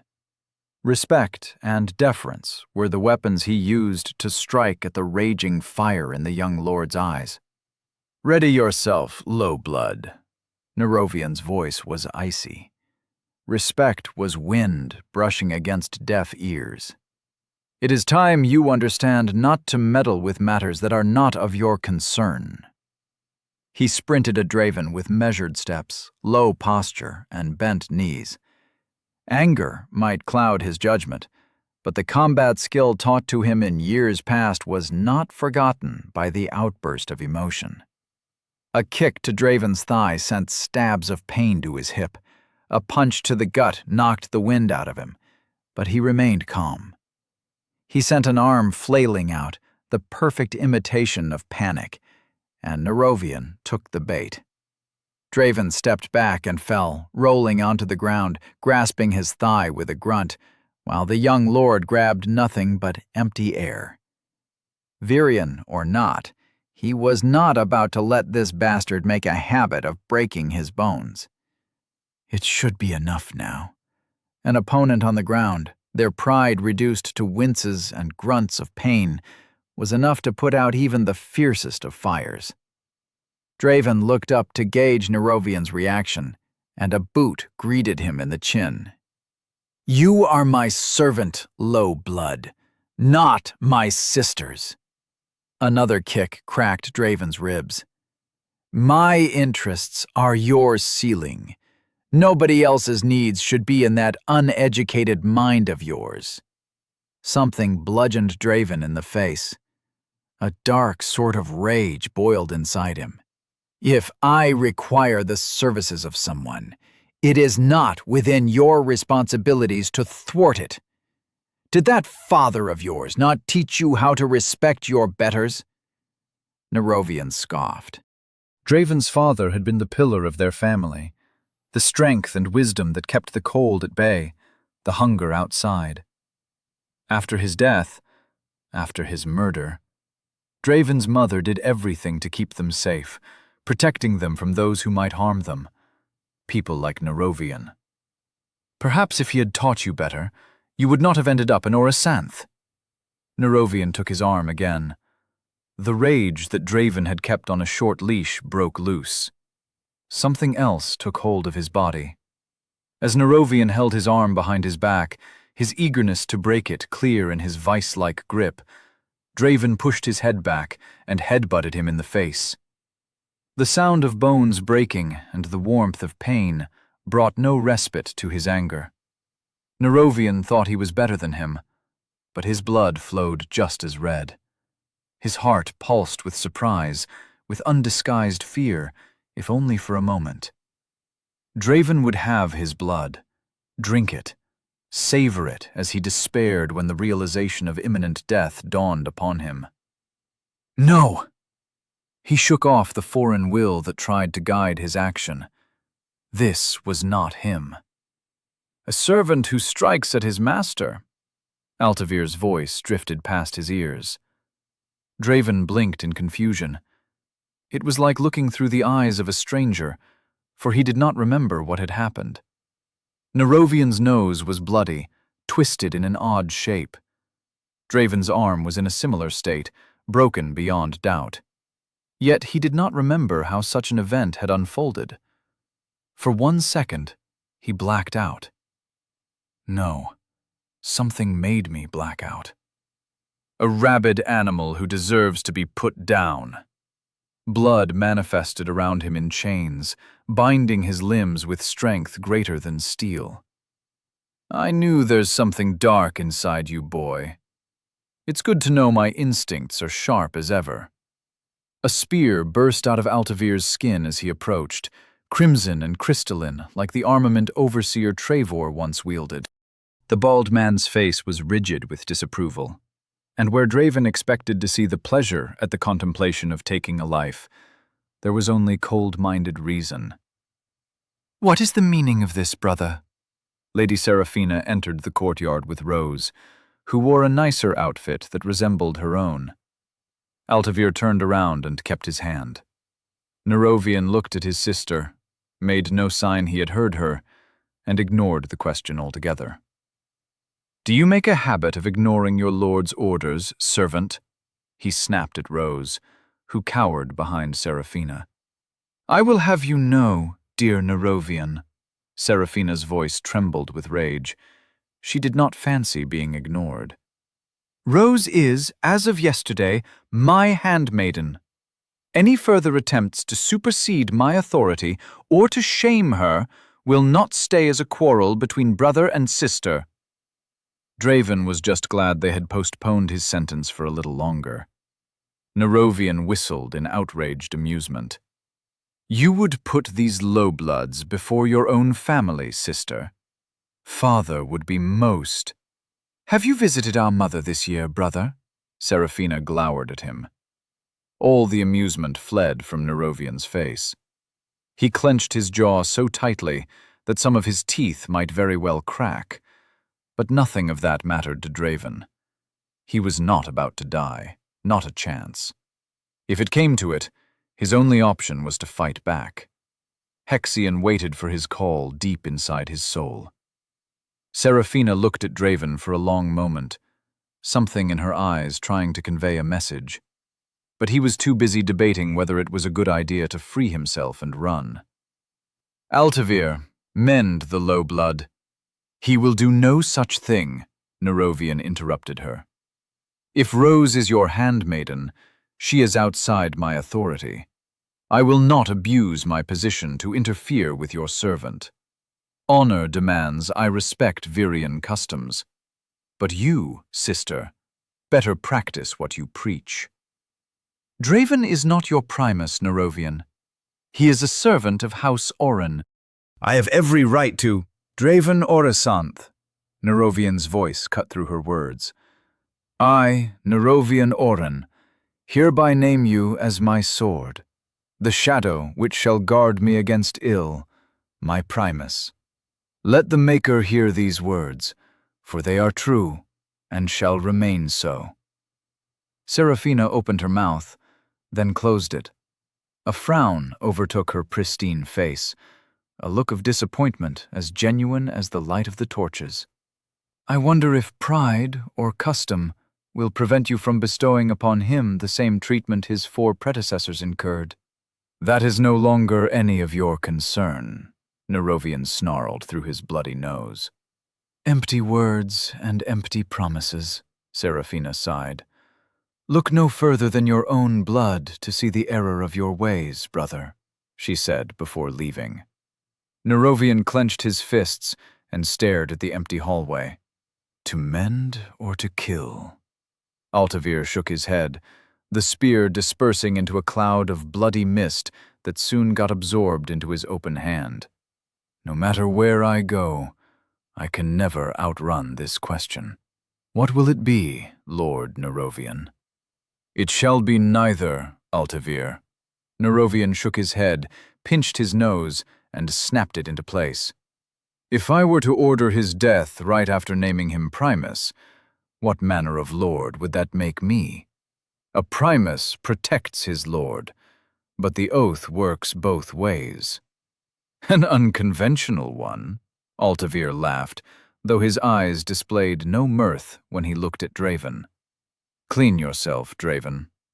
The fire in Nerovian's eyes had diminished, though not vanished entirely. "I have important matters to attend to, and as my Primus, you are expected to follow." "Lord Nerovian, I never wanted—" "There is no need for apologies," Nerovian interrupted. Apologizing was the last thing on Draven's mind. He had been about to refuse this undesired position. A Primus, whatever that meant, drew attention he desperately needed to avoid. "What happened yesterday shall be left in the past. Meet me in my quarters in half an hour." "We shall go to the Amethyst Palace from there," the Lord said as he left. Sometimes it's good to shut up. If Draven had spoken, if Nerovian had let him, he might very well have wasted the opportunity to go to the very place he needed to. Amethyst Palace, the residence of all Empyreans of House Oren, the place where his family was most likely kept. With a broken arm, cracked rib, and black eye, only a fool would not notice his presence. All plans of sneaking around, shielded by the shadows of obscurity, were out the window. He was Primus now, whatever that meant. His best chance was to hide in plain sight. Draven wondered why one of the major houses had so few Empyreans present in its castle, but as the Amethyst Palace emerged from within the labyrinth of plants and flowers, he was certain.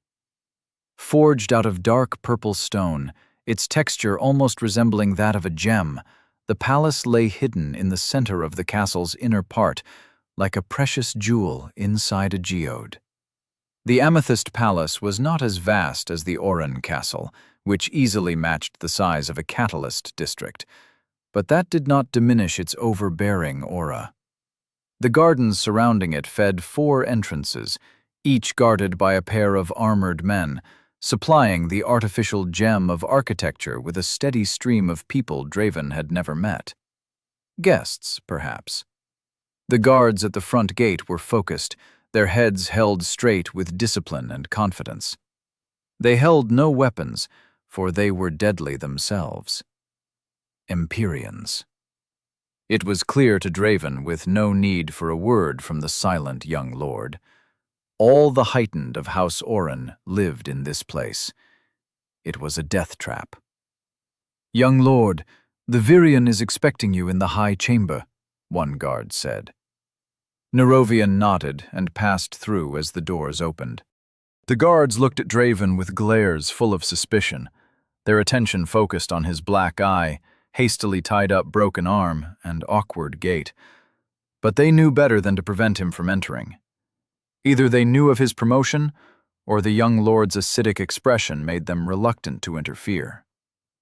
Bright as day, the hall inside had light spheres glistening in the distant ceiling like torches far above.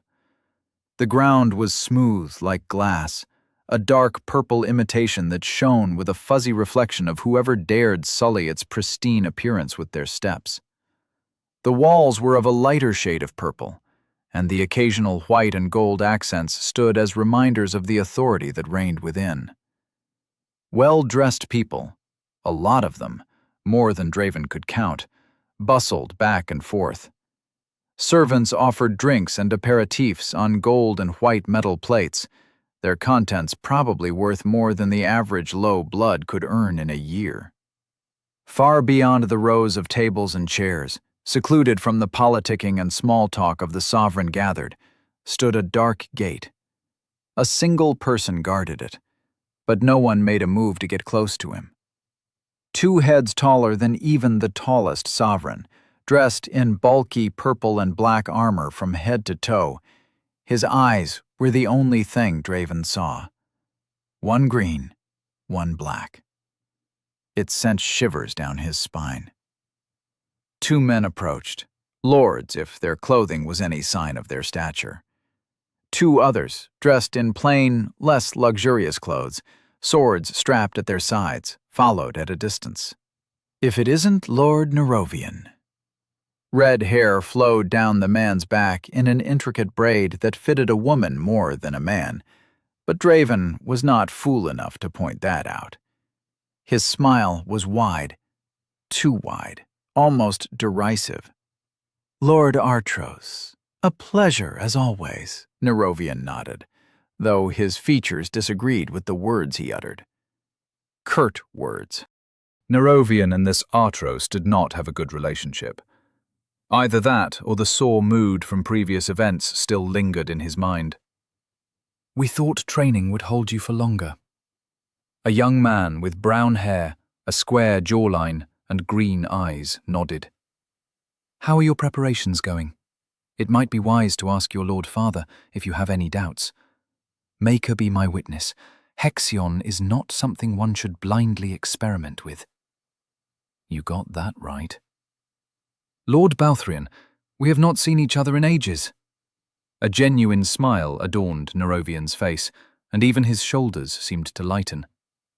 I have the Chaos Scripture all but memorized, yet knowledge alone is worthless without the lessons learned through trials. Worry not, Nero. Balthrian sighed and put a hand on his shoulder. Yours shall arrive soon, and all the trials you could ever hope for will follow in its wake. Not if I can stop it. Nerovian, are you not going to introduce your companion? Artros examined Draven as he would a beast for sale. Quite the exquisite attire, if I may add. Have you perhaps unemployed Master Altavir? This young man looks to be in dire need of some mending.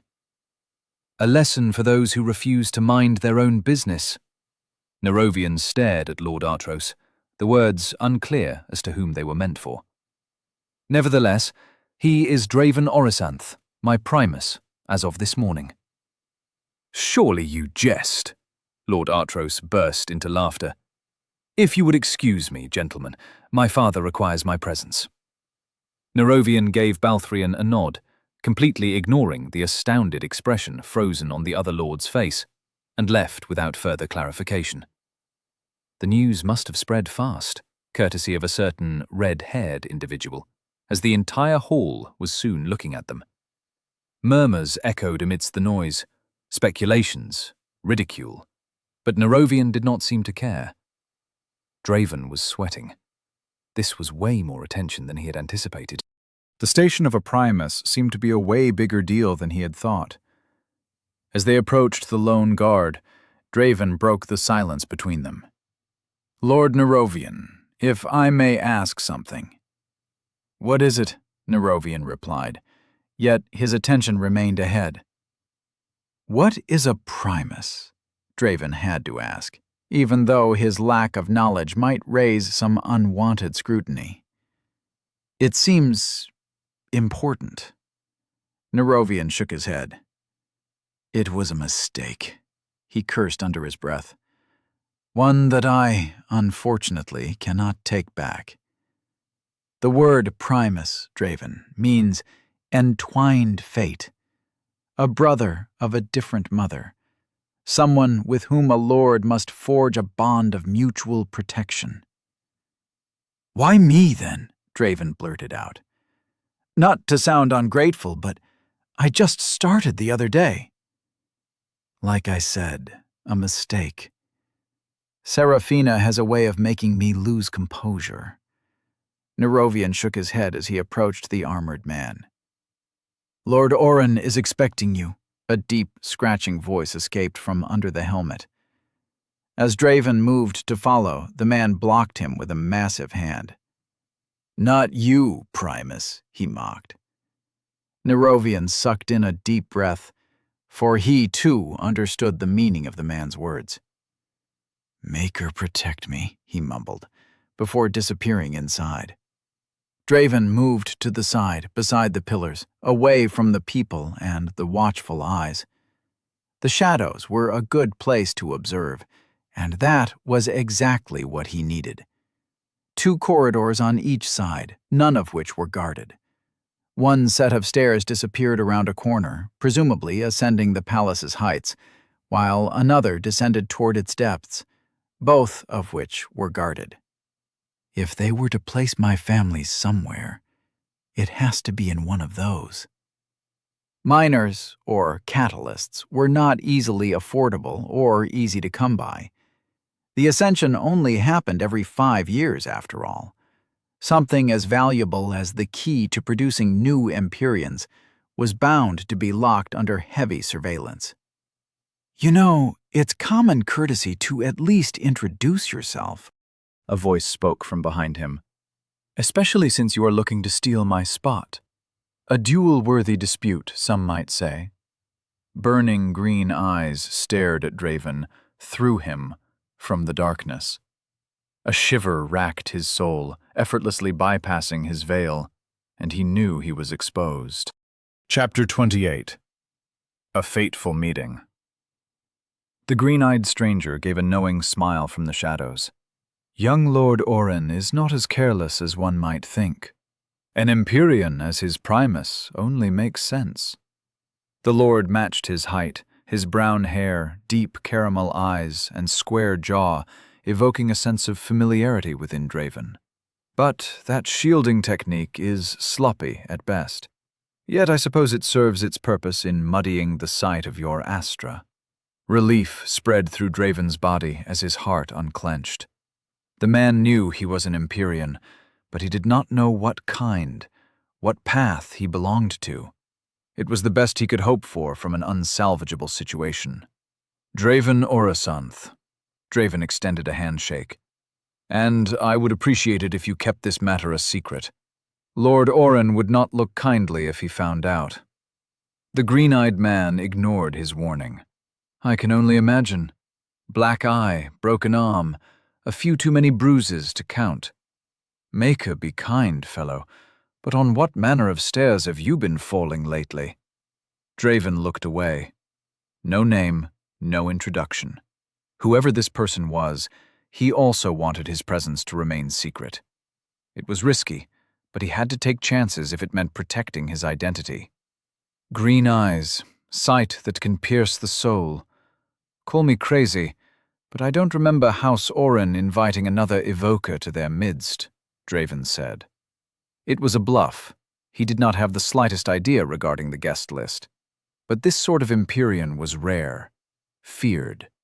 No house would invite an outsider of this caliber to their midst, for they saw through the secrets most guarded with their lives.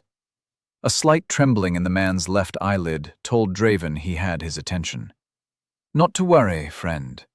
Some things are better left unmentioned. Silence meandered amidst the shadows, in the echoes of the murmuring that surrounded them. It was overbearing and life-threatening, but it was an answer meant only for the watchful eyes. Indeed, the mysterious man nodded. Orasanth. Where did I hear that name? It's an orphanage south of Anavarith, Draven interrupted. In the city, the name Orasanth was well known. an orphanage that raised the sons and daughters of lowbloods whose families were no more. It was a great service provided by the Magistry of the White Rose. That this man did not recognize it meant a lot.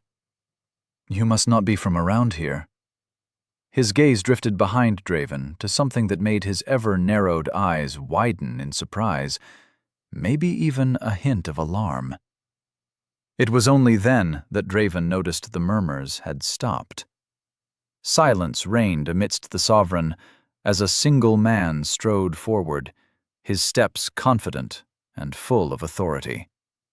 Black hair streaked with white strands foretold of his aging, but that was the only sign that the ravages of time had any sway over him, for his body was carved in a powerful build.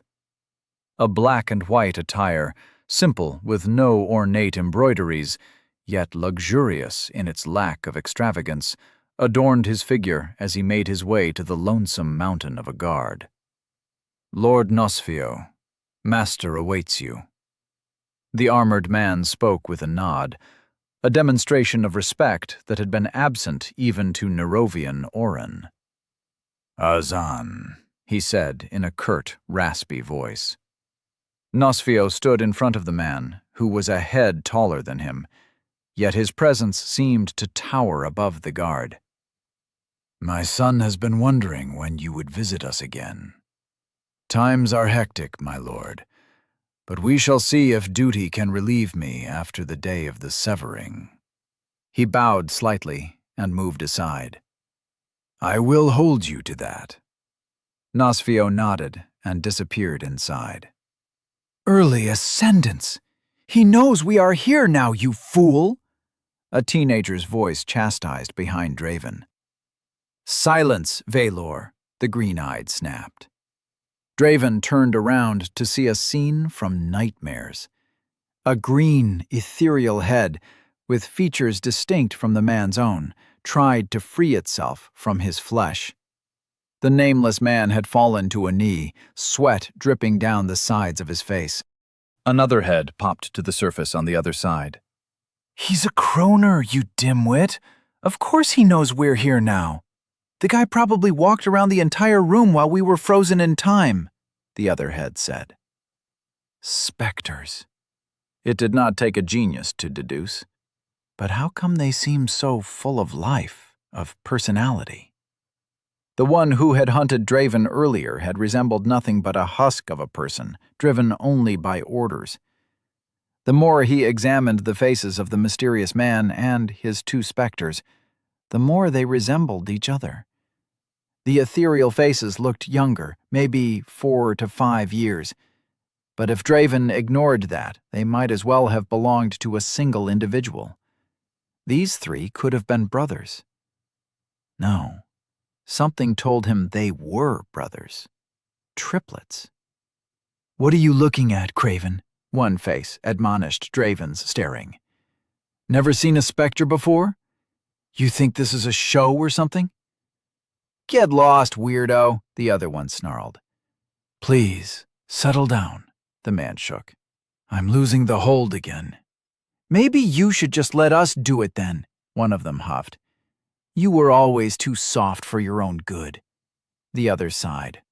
"Let's go, Helion. That's enough embarrassment for one day."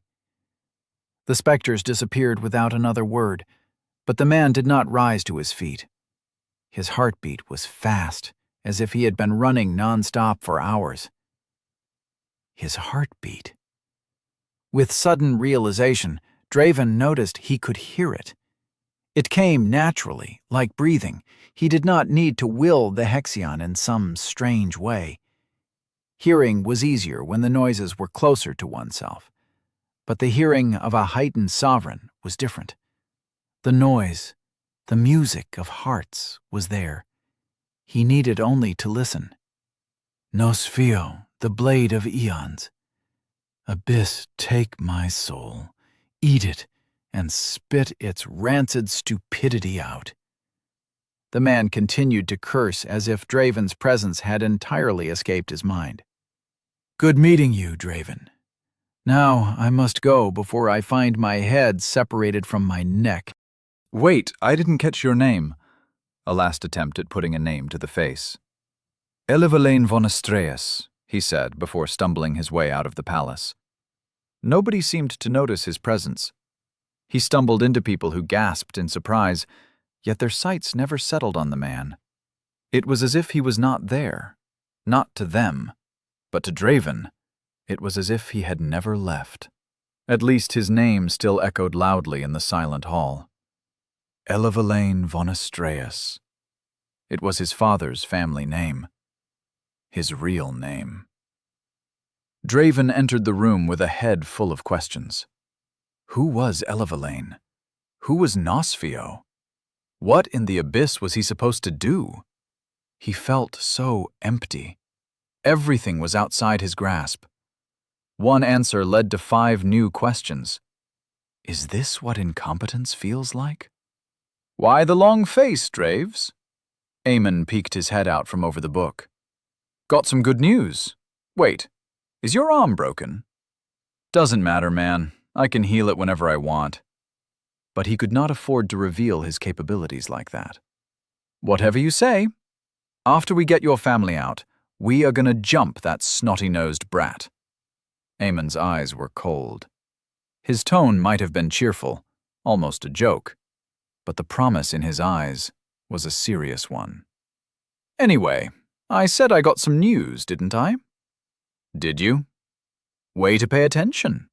That nasty cook is making me order some huge amounts of food, expensive stuff like you wouldn't believe.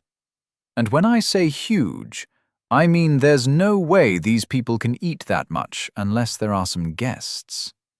He raised an eyebrow and smiled. You get what I'm saying? Smells like a party is coming. That and, well, onions again. Draven wrinkled his nose. I didn't even chop them today. Eamon gave himself a sniff or two before giving up. Not just a party, my friend. Why would just a regular meet and greet be under so much secrecy? That old bastard Theodore won't say a thing, which already tells me everything I need to know. A secret party. Draven nodded. It made sense that something like that was about to happen. It would explain all the lords gathered in the Amethyst Palace. Draven sat down. What he was about to do was dangerous, but there was no other way. Maker protect me, Draven. What are we getting into now? There was concern in Eamon's voice, but he would sooner die than back down. He was one of the few people Draven knew had his back. The feeling was mutual. I'm gonna steal Empyrean manuals from Nerovian's library, and I need your help. Draven smiled. It was time to stop holding back. Sounds stupid, tremendously dangerous, and crazy reckless. Eamon frowned. Count me in. Nerovian had returned from the meeting with his father with a bitter face. A fire burned inside of him, an angry, roaring fire that would need to be put out. Alcohol would make it easier. The young lord's cabinet was full of spirits, and he was fond of sipping fragrant wines while studying. We just need to send one of them with a selection of beverages for their lord. Call it a test before the main event. The more the idea took shape, the more it made sense. The plan, though simple and not fully fleshed out, was bound to succeed. He's gonna fall for it. Add alcohol to a bad day, and we get a drunken sovereign. Sounds simple, might even work, but there's a big problem with your plan. Eamon shook his head. I'm just an apprentice cook, stupid. Who would ever give me the good stuff over a blatant lie like that? Draven had been expecting that. You might be just a cook, young Eamon. Draven patted him on the head, which earned him a slap. But you're looking at Nerovian's Primus. Whereas Draven expected to see surprise or admiration, there was only confusion. What the abyss is a Primus? He exclaimed. That's the thing, Finn, Draven smiled. I don't know either. Eamon escorted him to the kitchen with the familiar pace and impatient gait of someone who wished to do anything but follow the trodden path to its final destination. Nods and awkward half-bows accompanied them as they made their way, an uncommon sight, to say the least. There was no lord in their midst, after all. "What is wrong with these people?" Eamon murmured. "I had no idea you were that influential, Lord Eamon," Draven said, poking him in the ribs. "Are you stupid?" Eamon looked at him with outrage written all over his face. "They're bowing to you." That made Draven stumble. "Whatever that Primus rat shit is, it's working." Eamon shook his head and let the matter rest. "Just don't get too much of a big head because of it. That Theodore bastard is not a bootlicker." Draven had his doubts about whether any of the servants would still be in the kitchen at this hour. It was past dinner time, after all. But sure enough, the noise of orders being issued drifted from the corridors into their ears. Someone was not in a good mood. "What do you mean he's out of stock?" Something broke against the wall. "I want that pearl-white wine even if he has to sell his own mother to get it. Or does he think the Oren house will settle for scraps?" "I'm sorry." "Get your sorry ass out of here then, and when you get back, it better be with 5 bottles of that wine." A wince of pain followed as a servant came bustling out of the open door like his life depended on it. "You know, Draves," Eamon's voice took on a hint of wariness, hesitation. "Maybe we should do this another day. Tomorrow is as good as tonight." "Are you scared of him?" It did not take all the light spheres in the ceiling to reveal his reluctance. It was in his voice, in the way he walked, in the unsettled stares at the door. "You're scared." Eamon gulped and walked inside. Chapter 29. Blood and Wine. Several boxes of packed products, which Draven assumed were for the upcoming buffet, lay arranged all around the kitchen. Servants rapidly prepared tables with a wide assortment of ingredients, packing them into glass vials. "Eamon, get your ass in here, boy!" A shout from behind a row of boxes. "You think these boxes of garlic are going to peel themselves?" A short man came into view, so short that he might as well have been a miner. His hair was the color of a bonfire, black eyes smoldering with impatience, and a deep, creased frown on his forehead that might just be permanent.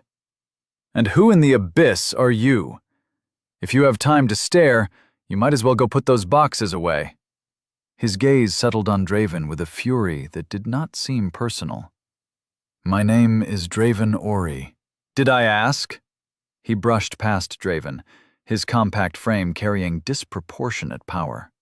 "Boxes! And you, Janet, do I need to remind you what to do every damn time? Make her forgive me. I'm not a violent man, but I'm not against giving some of you guys a beating if I need to." "Not a violent man, my ass," Eamon mumbled to the side. Somehow he already held a wooden box of garlic and headed for an empty table. "What was that?" Theodore swiveled around as if hearing it. All the servants increased their pace, eyes focused on their work, which satisfied the short cook enough to make him let out a mild harumph. This was someone who did not care who Draven was or what title had been given to him. He did not respect him and cared little for his presence. Draven had to change his approach. He could deliver the same message in different ways. He just needed to find which one was better suited for this situation. "Young Lord Nerovian requests 3 of your best spirits." "Say what?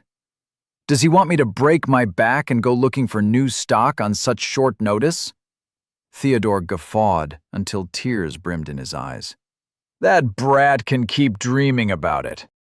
Draven sucked in a breath of cold air. "He's the Virian's son."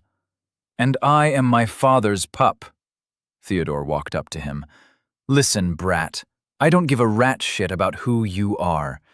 Did that Primus thing get to your head? Nobody orders me inside my kitchen besides Lord Oren himself. And his dear wife, make her bless her, of course." Rat shit. Nobody but a miner said something like that. There were no rats in the castle, none that he had seen in the city's entirety. Most of these people would not even know the word's use. But Draven was different. Raised amidst poverty and mistreatment, rats were a bounty that put meat on their tables. If this man was a miner, then no manner of posturing would work on him. "Look, Theodore." Draven sighed and exaggerated a wince of pain. It was easy, given that his arm was still wrapped in bandages, and the black eye on his face stood out like a sore thumb. "If I go back without what he asked for, I don't know what he'll do to me." Authority did not work well on miners who grew up amidst injustice, but all of them knew compassion. Theodore paused, his eyes scanning the wounds on Draven's body for the first time. A look flashed in his eyes, but it was gone in an instant. "Aemon, get someone to deliver 2 bottles to young Lord Nerovian's quarters, aged winter and severed amethysts. As for you, brat, just get out of here if you're not going to work." Theodore shooed Draven away with a wave. "No space in my kitchen for lazing around." Draven looked into his eyes for a moment, and they seemed to understand each other. It was a fleeting moment amidst all the noise in which time stood still. They set aside all their differences, exposing their inner selves to each other as 2 people simply wanting to continue their lives. But like all good things, it ended as somebody else dropped a knife in the kitchen. "That blade better not have chipped, you abyss-damned brat!" Aemon grabbed Draven's arm and rushed him outside the kitchen, into the corridors, and kept running until the noise was no longer heard. He looked back toward the kitchen, his gaze haunted. "What about the spirits? Damn it, Aemon, that's why we came here!" Draven snapped at him. "All that trouble for nothing. Don't worry, Calder got it from here. He owes me one." Aemon gave a trembling smile. "Abyss take me, but I hate this place." They walked back to their quarters. It would not be long until whoever Calder sent to deliver the spirits reached Nerovian. 20 minutes, maybe? Add another half an hour for the young lord to get drunk. The timeline of their plan was 1 hour away from completion. Leaving unaccounted factors to fate left Draven restless, so he left without Aemon half an hour in advance. He had a plausible reason to visit Nerovian at night, but explaining why an apprentice cook followed him did not bode well. 2 armed men guarded the entrance to Nerovian's room, but they let Draven in with nods, without question. "Might not be a good time to intrude, Primus. Lord Nerovian must be savoring the gift you sent him," the guard said. "I hope he liked it. Well, I'm here in case he wants to share it with another." Draven nodded. The guards suddenly burst into laughter. "Make her protect my sister from you, Primus. This is the sort of thing you learn at an orphanage," one of them said. "I'm not sure I follow. There was something wrong with all this." "The girl you set in was pretty. Make her be my witness, but sovereigns and sharing are not words you would usually put together." The man shook his head and stepped aside. "But that's none of my business." Girl? Aemon sent spirits, not a girl. Unless... Draven hurried his pace as the realization dawned on him like a blanket of metal pressing down on his shoulders. What did I do? Aemon did not know about Nerovian's disregard for a low blood's life, and he had not tried to tell him. It was not pertinent. "Lord Nerovian, please," a voice snuck from under the door. Draven put his hand on the door, ready to open it, then hesitated. The life of a low-blood, the very people who had oppressed the miners, put them into camps and harvested their lives as crops, as cattle, against the well-being of his family. He did not have to think about it. He would choose his brother and mother over a nameless girl every chance he got. But the shame of his choice ate his soul. Is it too much to expect a servant to serve? Nerovian's voice was lethargic, angry. There is no honor in refusing a gift sent in goodwill. Now, will you submit, or shall I make you submit?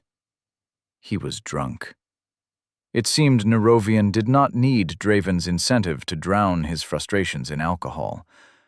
The meeting with his father must have been more serious than he had thought. A muffled scream interrupted Draven's hesitation. Enough! He burst into the room, anger, rage, and shame burning a hole in his heart. Nerovian held the girl on the bed, an almost empty bottle in his hand. He threw it aside, unaware of Draven's presence, though the girl looked at him pleadingly. Abandoning the bottle, the Lord grabbed her dress and ripped it off without effort. Draven pounced at him in the blink of an eye, grabbed him by the hair with a grunt of fury, and punched him in the jaw with all the strength he had. Dyad vessel escaped his control, and before he knew it, its tendrils spread from him into Nerovian. No! He winced, for he knew the Providence dealt more than just pain. Damn it to the abyss! What did I just do? Draven let him go. Nerovian's body sagged on the bed, blood from a split lip staining the white sheet with violence. His arm was broken. His eye was black. Maker be his witness, but Draven knew he had cracked the Lord's ribs. You! The girl looked at him with wide eyes. He expected judgment and accusation, but gratitude was the only thing reflected in her trembling smile.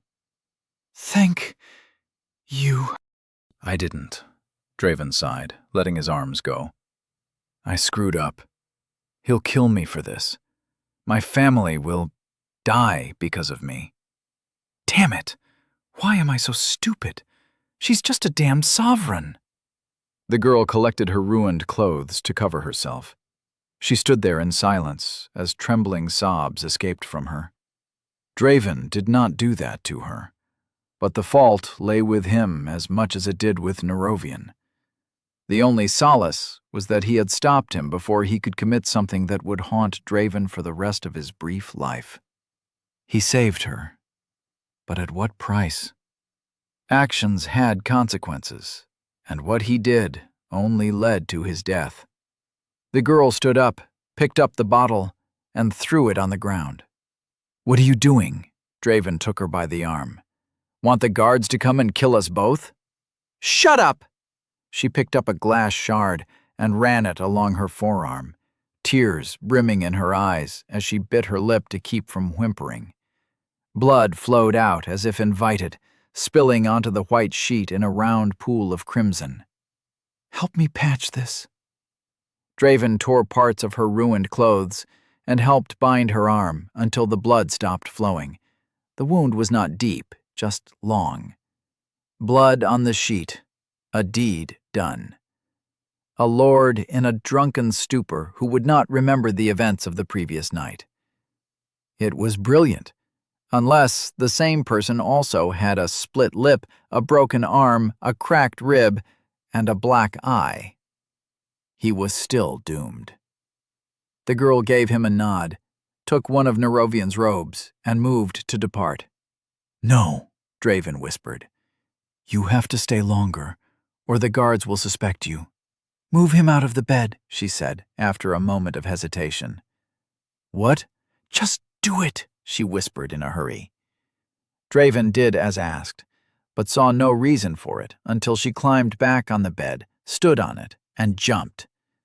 The noise of springs and motion carried through the entire room, inevitably drifting back into the corridor where the guards were sure to hear.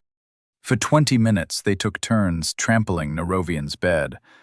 The situation might have made Draven laugh if his life did not depend on it. She left half an hour later. He glued his ear to the door, but the only sound he heard was the laughter of the guards. She was safe, but that left him. Well, he and a beaten-up sovereign lord who looked like a carriage had just run him over. The minutes passed, and Draven got no closer to escaping his death sentence, until his sight fell on Nerovian's library and the crimson book that held the means to save his life. Draven flipped through the well of knowledge that rested in his frantic palms, ignoring all the new information he had been dying to learn all along. It was unimportant when weighed against the consequences of his actions. The pages came to an abrupt stop as he read the words he had been looking for. Mending. The art of mending and its limitations, he whispered in excitement. This was it, his salvation. Chapter 30. The Art of Mending. Draven read the book with frantic speed. Mending unravels the memories of blood to restore the body to a condition before injury, which is why the treatment of old wounds is impossible.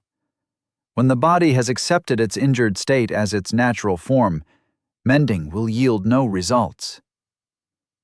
Old wounds are impossible to heal. That's an important piece of information. It is believed this state change only occurs after 3 months, but the period varies from person to person. Mending organs and lost limbs, though possible, are rare and solely dependent on the individual prowess of the mender. It was reassuring to know he was not entirely clueless. Injuries of this degree can only hope to be restored by menders of the highest affinity to the blood path and corresponding high rank, an action that becomes progressively harder if not treated with expedience. Damn it! Realizing he had gotten sidetracked, he flipped through the pages once again, skimming through the lines of text to find what he needed. The Empyrean must exert their will externally, through their hexion, into the body of the patient, to force their body to revert to its prior condition.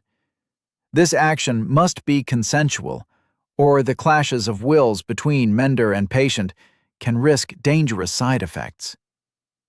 Irritation permeated his voice. All these technical terms, but the book skipped the most important part, how to do it.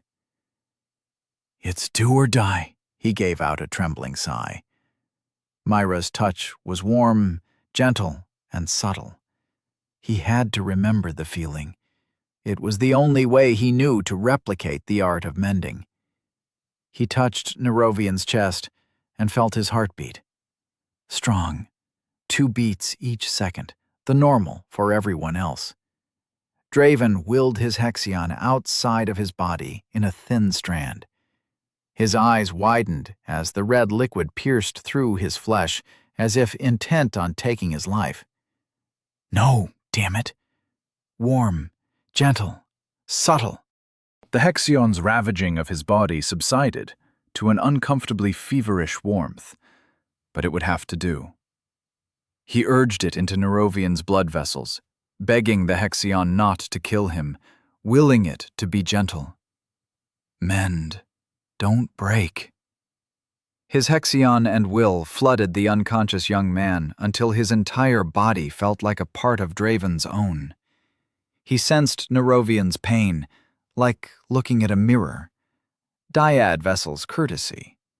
He felt the headache of one too many drinks and the wrongness of a broken bone grinding against muscle. He felt everything, but did not know what to do. Revert the body to its prior condition. Could somebody be more vague if they tried? There were answers in this library, Draven was sure of that, but the time it would take to find them was bound to solidify his dire fate. It was dangerous, unpredictable, unexplored ground, but he had to figure out how to mend by himself. With a firm hold on his hexion, he willed it to revert Nerovian's body to when he had not beaten the shit out of him. Nothing happened.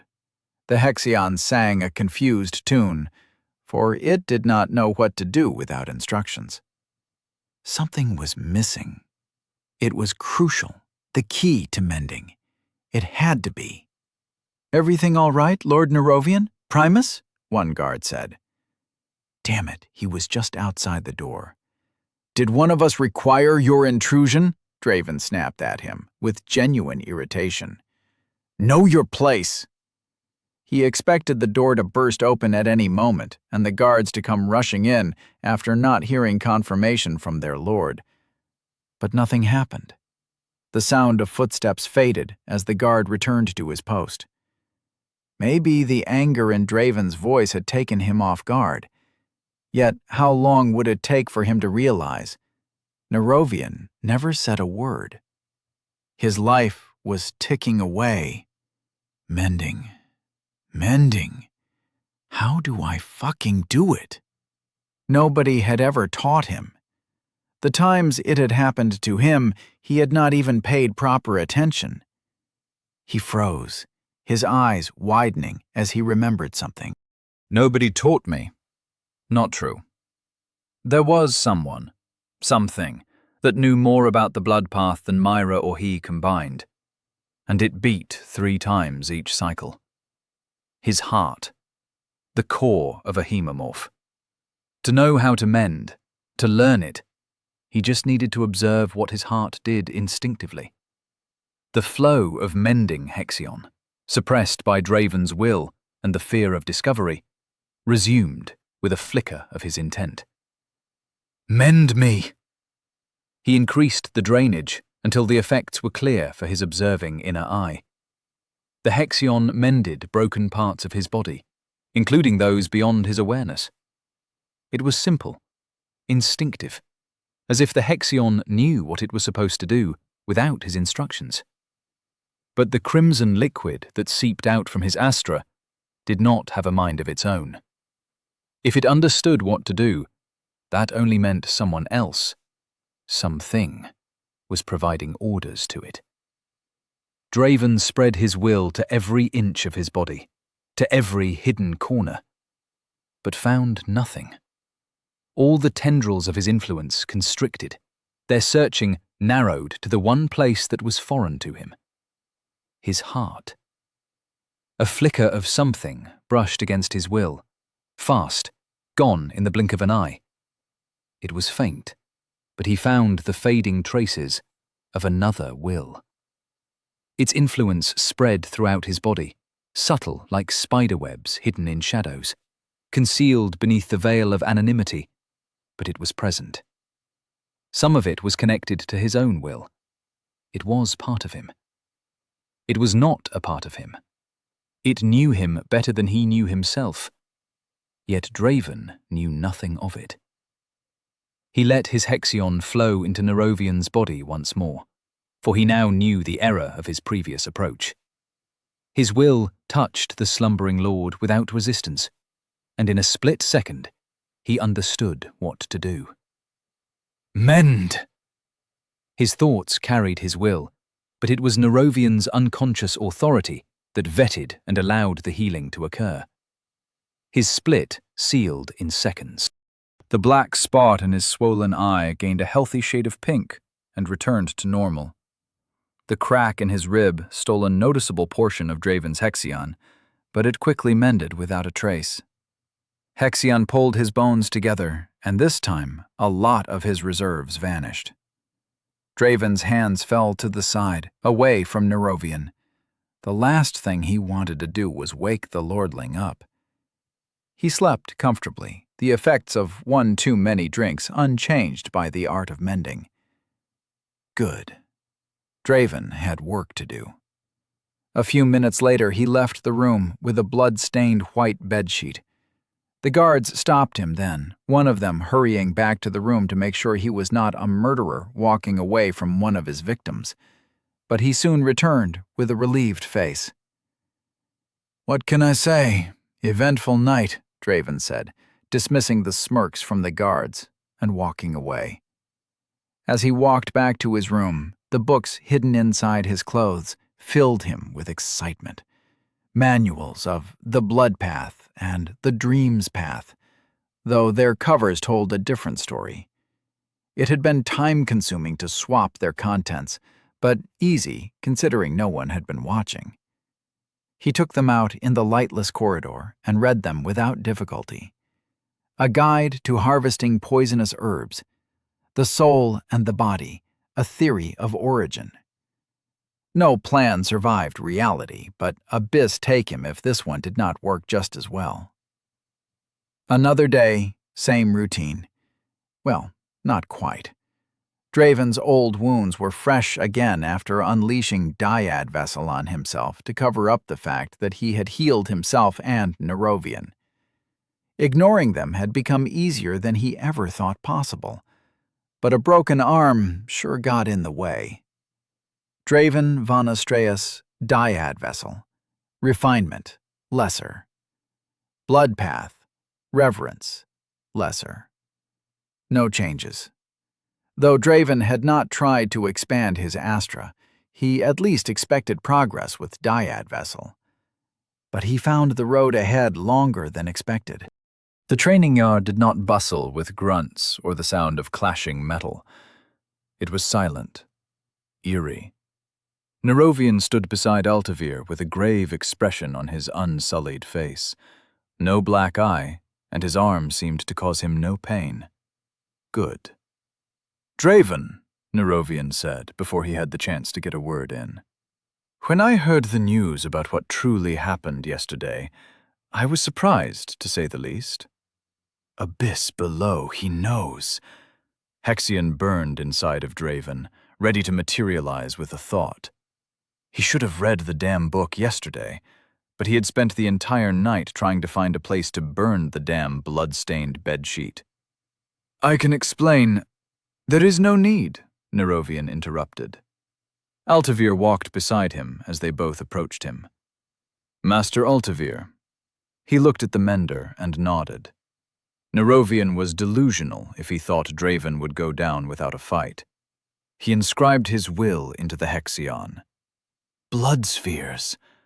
5. Pain be damned. I'll take both these bastards to the abyss. "Mend my Primus," Nerovian uttered.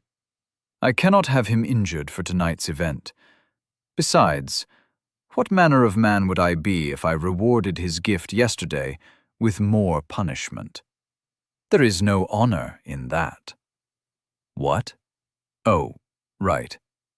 The Hexion settled down in Draven's Astra in a hurry. Nerovian fell for it. Draven left no traces of his impulsive attack in his bedroom. "As you wish, Lord Nerovian," Altavir said with a great deal of resignation, grabbing him by the arm and letting the pain flow like a river. Draven gritted his teeth as Dyad Vessel eagerly devoured the torture. When it was over, sweat drenched Altavir's forehead. His breath was heavy, and he looked slightly pale. Was it this draining to mend someone? Myra herself, with her poor affinity, could not emit a lot of Hexion at once. Mending big injuries had either required her to link with other Empyreans or put her out of commission for the entire day. Altavir was stronger, an eminence if Draven was right. But as strong as he might seem, he was not exempt from the working of Hexion. "That's what I call a waste of Hexion." He turned and left. "Do not take his words to heart, Draven." Nerovian slapped him on the shoulder. "But I have to say, it must have been hard to wrench those spirits from Theodore." "He was not very receptive," Draven shrugged. "He only listens to my father, that man. But forget about him. We have important matters to prepare for. The Amethyst Palace will hold a banquet tonight, and all the houses of Anavarith will be present." He sighed, and Draven saw the nervousness hiding under his confident smile. "You, as my Primus, will accompany me." "Lord Nerovian, I don't even know what I am supposed to do." He needed to use the opportunity to find his family. That was clear in his mind. Always. "Do not worry yourself over the details. Keep your head down, do not talk, follow me, and stay out of trouble." That is the gist of it. Nerovian pinched the bridge of his nose. "After that, however, we need to work on your education. There are things a Primus should know, and low blood or not, you are not exempt." The bottomless pit of the station called Primus kept drawing Draven in. No matter how much he struggled or yearned for anonymity, he realized that was no longer possible. Chapter 31. The Approaching Darkness. Draven looked at his murky reflection as he shadowed Nerovian on the shining floor of the Amethyst Palace. He wore a dark purple vest, golden embroidery of House Oren, a compromise between comfort and luxury. It did not seem like the outfit one should wear when infiltrating enemy territory, but he supposed that was exactly the point. Other sovereign lords walked around them, casting curious glances at him, yet he kept his mouth shut, even though his eyes and ears were open. On his first visit, most of the invitees were of a similar age to Nerovian, young lords and ladies who were undoubtedly heirs to their houses, people of influence. Something was different this time. The faces of the guests spoke of age and experience, and the looks and murmurs thrown around by more knowledgeable servants told him all he needed to know.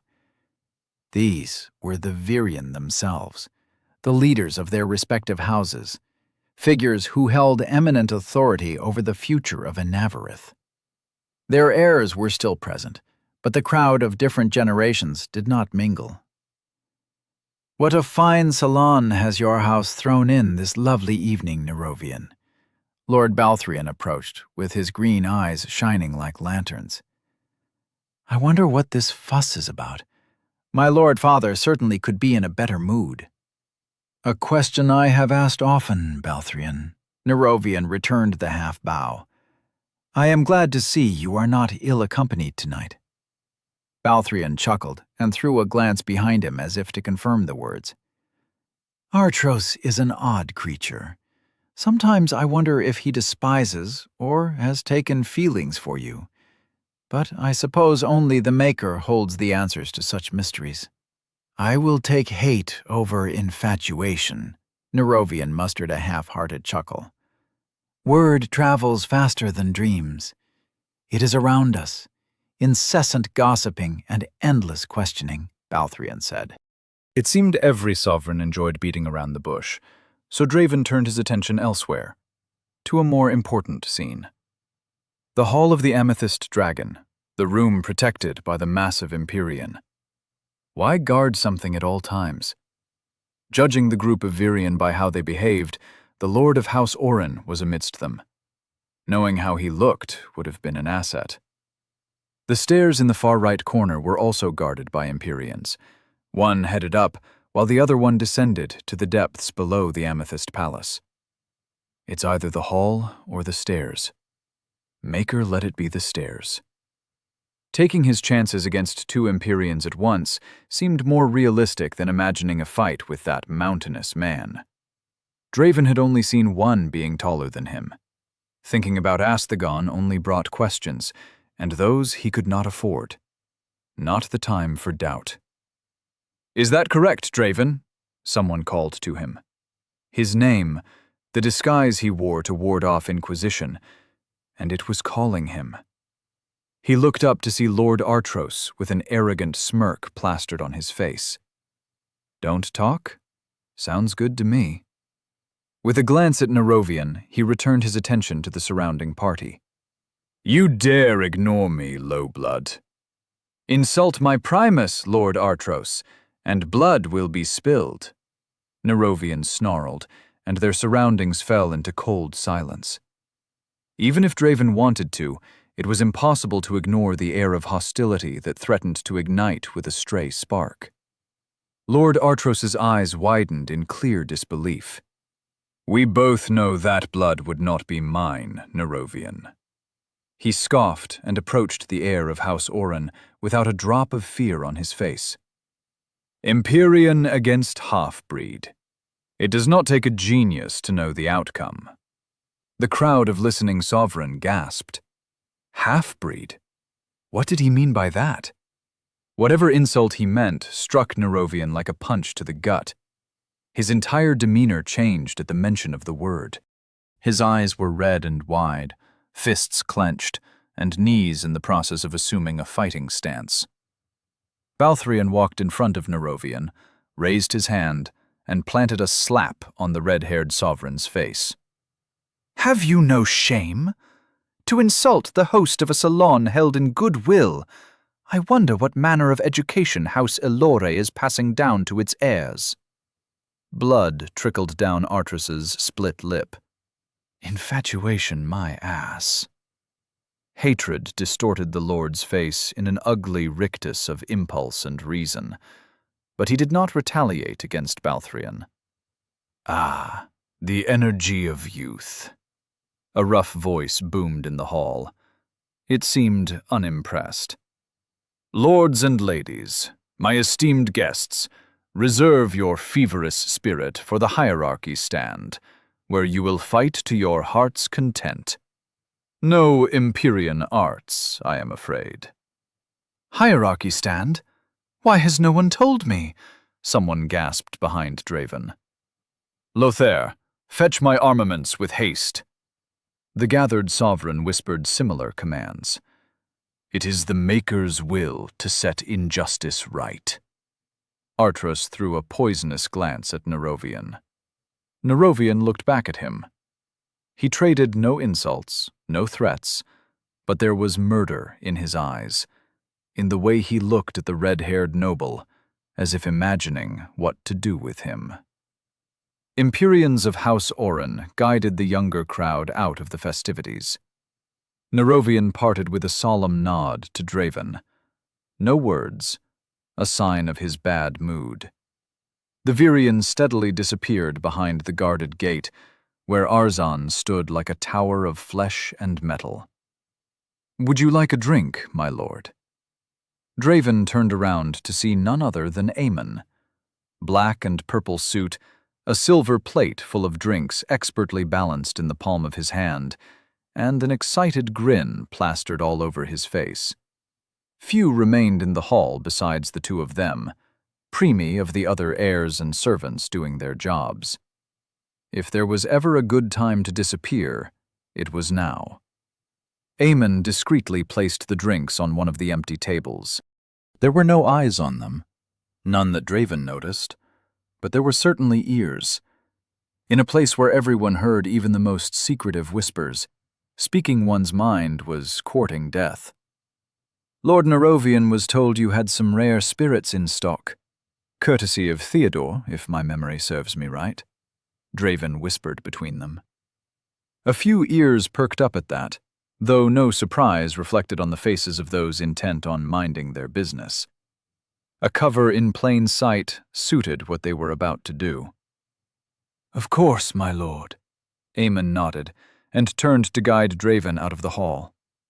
The garden outside was devoid of any eyes. The torches shining in the sky told of late hours approaching. Hardly an appropriate time to perform friendly combat, but sovereign culture made no sense to begin with. The silhouette of the Amethyst Palace shone with the occasional flicker of a light sphere close to windows and the distant sound of battle. "Where are we headed, my lord?" Aemon inspected the palace for secret entrances. He kept the honorifics and respect in his voice in case someone else overheard them. "To the secret stock. There is just one issue." Draven paced around the palace, looking for any clues. "Theodore is not a man who will easily let us through." Aemon's eyes narrowed. He understood they were not talking about Theodore at all, but about the giant who stood between them and the information they had sworn to seek. "That much I can tell with a glance. But you know what, my lord? The Oren house sure has some nice architecture." "Lots of windows." They shared a glance. Running showed guilt, but no one judged a faster-than-normal pace. People were busy, after all. Draven guided Aemon along the palace's exterior, their paces on the edge of breaking into a sprint. Darkness did not hinder his sight. It was a friend that shielded him from prying eyes. But Aemon was not one of its acquaintances. He grunted every time one bush whacked him in the face, but dared not utter a curse, not a word. "It might be there," Draven broke the silence. Close to the wall, under the light of the castle windows, 4 guards stood like statues. Abyss take me if it's not there. Don't sabotage us, stupid, Eamon cursed. Theodore guards the inside of his stock, while his assistants secure the outside. Common spirits are known to everyone by this point, but the secret spirits, well, that kind always requires more security. Do we still need to talk like this? Draven asked Eamon. It was confusing, not to mention annoying. Want to risk the wrath of Big Theodore, my lord? Eamon snarled. Fair enough. Draven surrendered his hands. And it's Master Draven to you. I'm no lord. Eamon rolled his eyes. The Amethyst Palace was small compared to the surrounding buildings of the Oren House complex, but its towering spires pierced the air as if attempting to reach the ceiling itself. One might take it as a bold statement, but Draven had not the time for musings, least of all to enjoy the view. He had a job to do. The rooms guarded by the two armored men were empty. The clear windows revealed the other side of the door where Arzan stood watch. That and a set of stairs to ascend the spire. There was only one thing to do. Draven knew it as soon as he laid eyes on it. We need to climb, Draves. Eamon hesitated. But a fall from that high... Don't say that! They turned around, far from the guards, near the corner of the palace.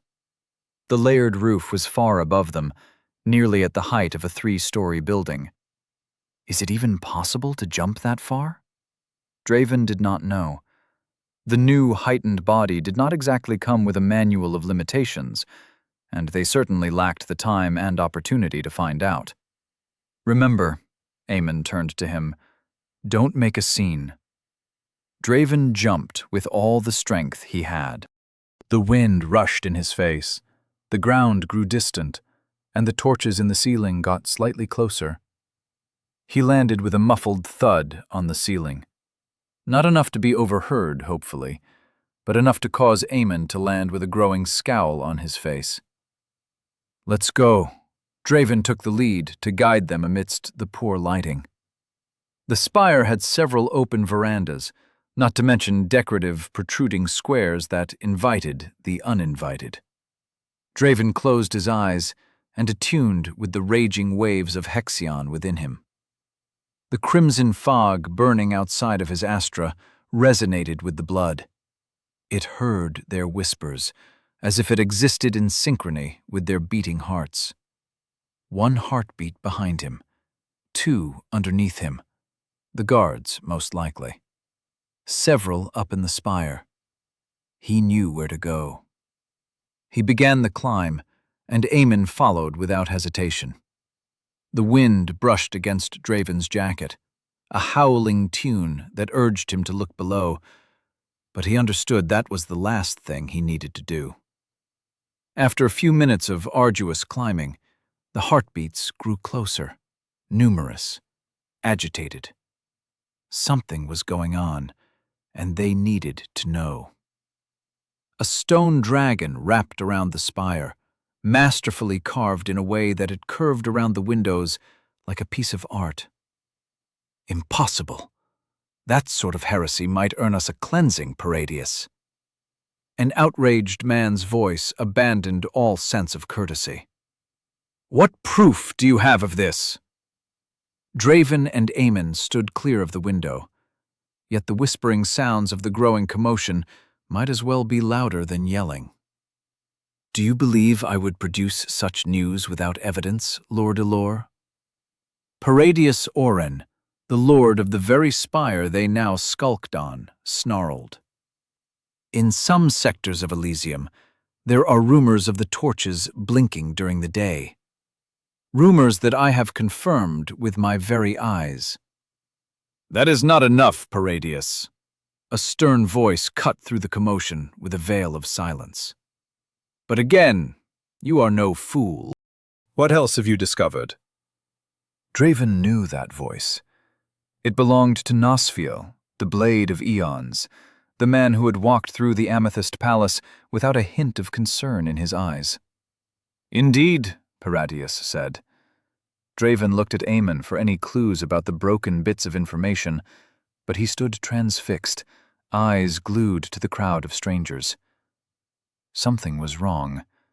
The usual carefree levity on his features had dissipated in the howling night as his bloodshot eye tracked a man who leisurely talked amidst his peers. "Aemon?" Draven tried to get his attention. He gritted his teeth, hands tightening into fists, and his black eyes took the tone of an iridescent white. Draven had not known him for long, that much was true, but he knew him well enough. In the entire haven, there was only one thing, one man, who, at the slightest mention, caused Aemon to lose himself inside his rage. His father. "If you give us away, we're as good as dead." Draven held onto one of the dragon's claws with one hand and grabbed Aemon's arm with the other. No response. White mist seeped out from Aemon's closed fists. "Finn!" Aemon blinked into awareness. Hatred ingrained so deep was hard to shake off, impossible to get rid of, but it could wait. With a shudder, he recalled the Hexion to himself and let his feelings marinate in the darkness of his heart, where they waited for the opportunity to stain the world with their ugliness. Not today. Not tomorrow. Soon. The determination that seeped out from him was colder than the wind. The Virion went silent. Something had happened. Sharing a concerned glance with Aemon, he peeked through the window. An elderly lady stood in the center of the room, her figure towering amidst the Empyreans, even though she was the shortest of them. "I dreamed of darkness in the haven." Her raspy voice permeated every corner of the room. Shivers ran down Draven's spine. "They who have been sealed by the Maker have returned. The fallen will rise." The cosmic firmament shattered once more. The fruits of the original sin withered and died. Faces paled around the woman. Her words carried power, authority written in Hexion that left no doubt of the truth that left her lips. Whereas the Virion doubted Paratius Orin, they took her word as a prophecy of doom. The rivers of time corrode even what is eternal. After 1,000 years, not even the Maker would be able to fight its relentless currents. Nosfio sucked in a breath, stumbled on his feet, and sat down on one chair. As if to cement the man's words, the old woman closed her eyes for a moment that stretched into eternity. When she opened them, all the hope gathered in those around her vanished as the words left her lips. "I dreamed of the Maker's death." Her words were conveyed through a whisper, but that silence was intent on changing the haven forever. Draven pulled away from the window, his heart pounding in his chest. It was too much. It was worse than he thought. The Maker's death. To glimpse the future through dreams required power unlike anything he had ever seen, a feat only the most prominent dreamers in all of Elysium had ever achieved. It was not something that could be done at will. Yet, without fail, it always came to pass. "Maker protect us," Aemon whispered. The prayer had once brought hope. It spread warmth during the frosty nights, filling the bellies of the hungry with sustenance to live another day. Now the words brought nothing but despair, for the Maker was bound to die, and the haven along with him. Chapter 32. The Wild Voice. The light of the torches dimmed to a welcoming orange, signaling the end of another day. People walked back and forth like always, an annoying column of bodies that made everyone's life a little more difficult. It was in the impatience of a merchant who shouted his way through, barreling a path amidst people who did not hear. It was also in the voice of all those around him, murmurs, shouts, gossiping. Nothing had changed. But Draven knew everything had changed. How would they react if they found out what was bound to happen? The death of the Maker the man who single-handedly created the Haven, rescuing humanity from the brink of extinction, was not news anyone would take seriously. If he had lived 1,000 years, another millennium was nothing outside his grace. Draven wished that was true, but he knew better. "There's the wild voice right there!" Eamon shouted over the crowd, spotting the place where they were supposed to meet the others. "Out of the way!" He leveraged his body against the crowd and lost. Heartbeats all around Draven, their sounds soothing as they dampened the maddening choir of the gathered people. He felt inside his jacket for the book. There, next to his beating heart, protected against swift hands. There was not much to learn in terms of arts, but mastering them was another story altogether. It did not take long for Draven to discover that. While he had a great affinity with the art of mending and resonance, healing and heart sense, the others lay just outside his grasp. The art of congealing and ruling. Time was running out, the heightening ceremony was approaching, and he still could not congeal a blood armament like Overseer Trevor once had. Draven had to be careful even to think about emitting his Hexion outside his body, lest the energy rampage through his flesh as if it were his worst enemy. Controlling the blood of others, the main prerogative of the art of ruling, was even more elusive. Either he was missing something, or the book he had stolen was written by an idiot. Eamon's tight grip on Draven's arm brought him back. He pulled him aside with a pale face, sweat on his brows, fear displayed clearly in his vice-like grip. Draven followed his gaze, heard the sudden silence of the crowd, and soon understood the origin of his terror. A man walked in the middle of the suddenly empty avenue. His skin was silver, like freshly polished steel. His torso was devoid of clothes, bare muscles rippling with a sort of power that could be felt in the air. None held their gazes for long. None except Draven. But he soon fell to his knees like all the others. It was in his best interest to pretend normalcy. If Draven wanted to live, he had to look away from the runes inscribed in that man's flesh. The man was gone as suddenly as he had appeared, but the crowd dissipated in silence. Terrified murmurs spoke a single word. Perfected. Draven had to know what it meant. Who was that man? How did he get runes all over his body but seem unaffected by them? Draven knew there were no answers to be found by contemplating an impossible puzzle by himself, so he grabbed Eamon and rushed to the wild voice. The tavern was silent. People drank their ale with trembling hands, as the news had already arrived by the time Draven and Eamon reached the establishment. The barkeeper greeted them with a solemn nod and returned to wiping his already clean glass cup. Far to the side, in an inconspicuous corner of the dimly lit place, Myra sat with Corvanis, but Helvan was nowhere to be seen. My master and the man who killed my father. What a nice reunion. Been a while, guys. Eamon pulled out a chair. Why the long faces? Didn't miss us? He forced his cheerfulness. Forgive us the poor reception, Corvanis snarled. It is hard to be welcoming with one of the perfected prowling in the streets. Draven looked at Myra and nodded before sitting. News already got here, then. Screaming and tripping, she said, with a look at the somber barkeeper. But seeing you two again almost takes the somber edge out of it. Almost. Someone gonna explain what in the abyss is a perfected? Eamon shook his head and avoided a pinch from Myra. I'm almost thinking you guys like to keep us in the dark. That a hobby or something? He's not wrong. Draven looked at Myra. It was Corvanis who broke the silence. They are the hounds of the Maker, he spat. Empyreans of great power. No, that is an understatement. If your education is not as flawed as your manners, You might remember the different affinities to a path.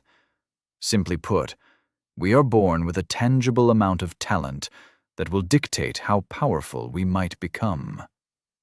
Yeah, I remember everyone making a fuss about Draven's "Do not interrupt me, boy."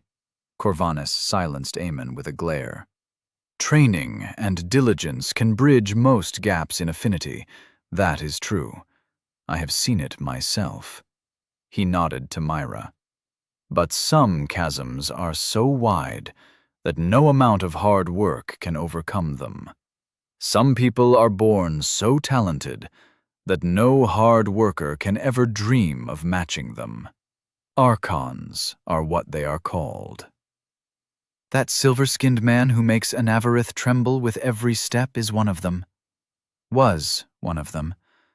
Now he is something beyond even that.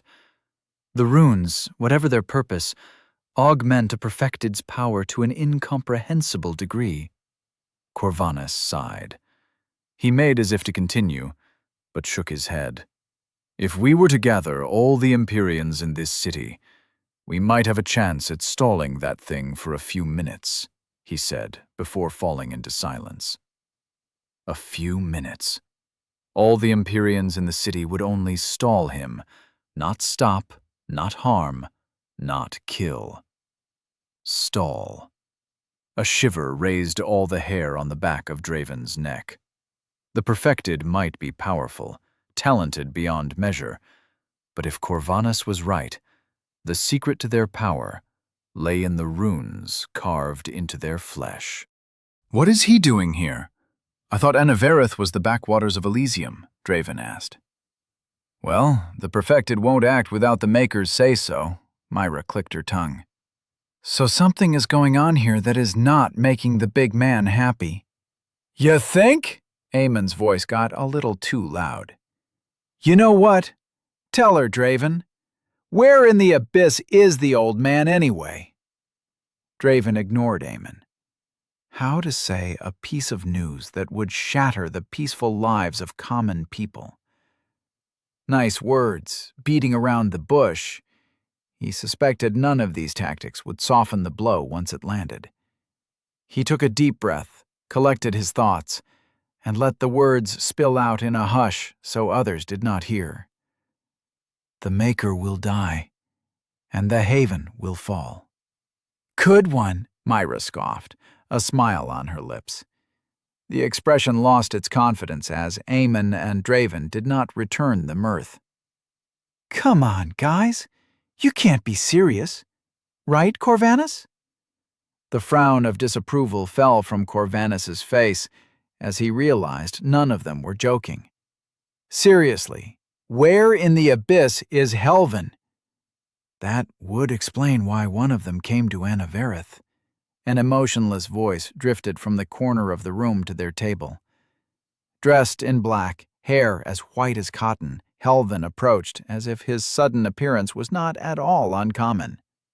Tall words, provided without proof, are no more than gossip, Draven, he said. Grabs! Good to see old age didn't take you just yet. Aemon stood up. Helvin looked at him. There is no need for reminders. You fulfilled your oath, Aemon.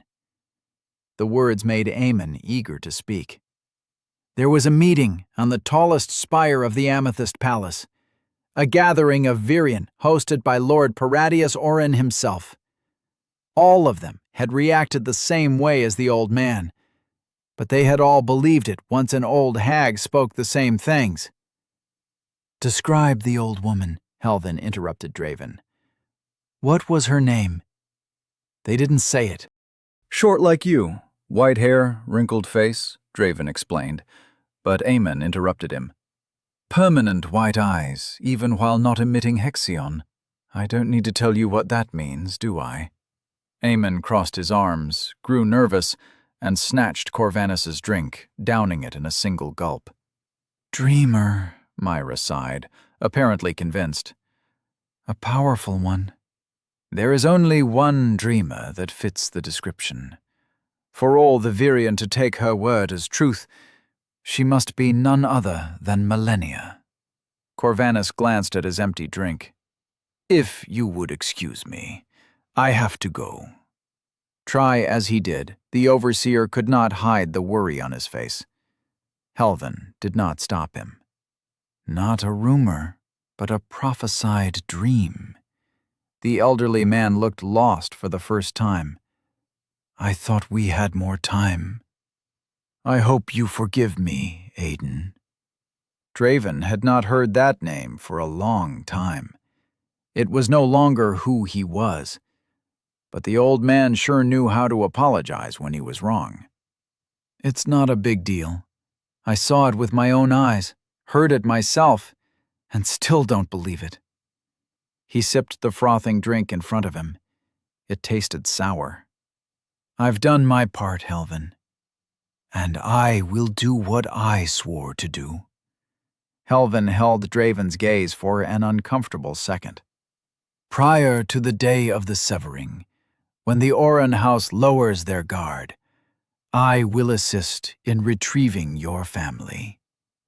The words were like a decree that lifted an unseen weight from Draven's shoulders.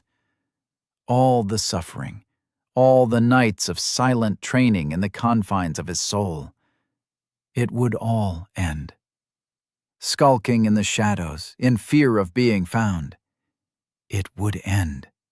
Responding to fake names, no more. The endless torture of not being able to do anything, of accepting his powerlessness. Enough. He did not thank Helvin, but he wanted to. "Come, Aemon." Helvin beckoned Aemon as he stood up.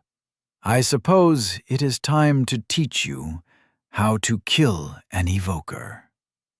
Both departed with different springs in their steps. Unbuttoning his jacket, Draven produced the stolen book for Myra. "What do you say about a lesson, Master?" "Sure. Why not? Anything to take my mind from, the end of the world? The death of us all?" She scratched her head with a perplexed expression. "You know, sometimes I think you guys are crazier than me." Hexion circulated in Draven's blood as he walked the way back to the Oran house.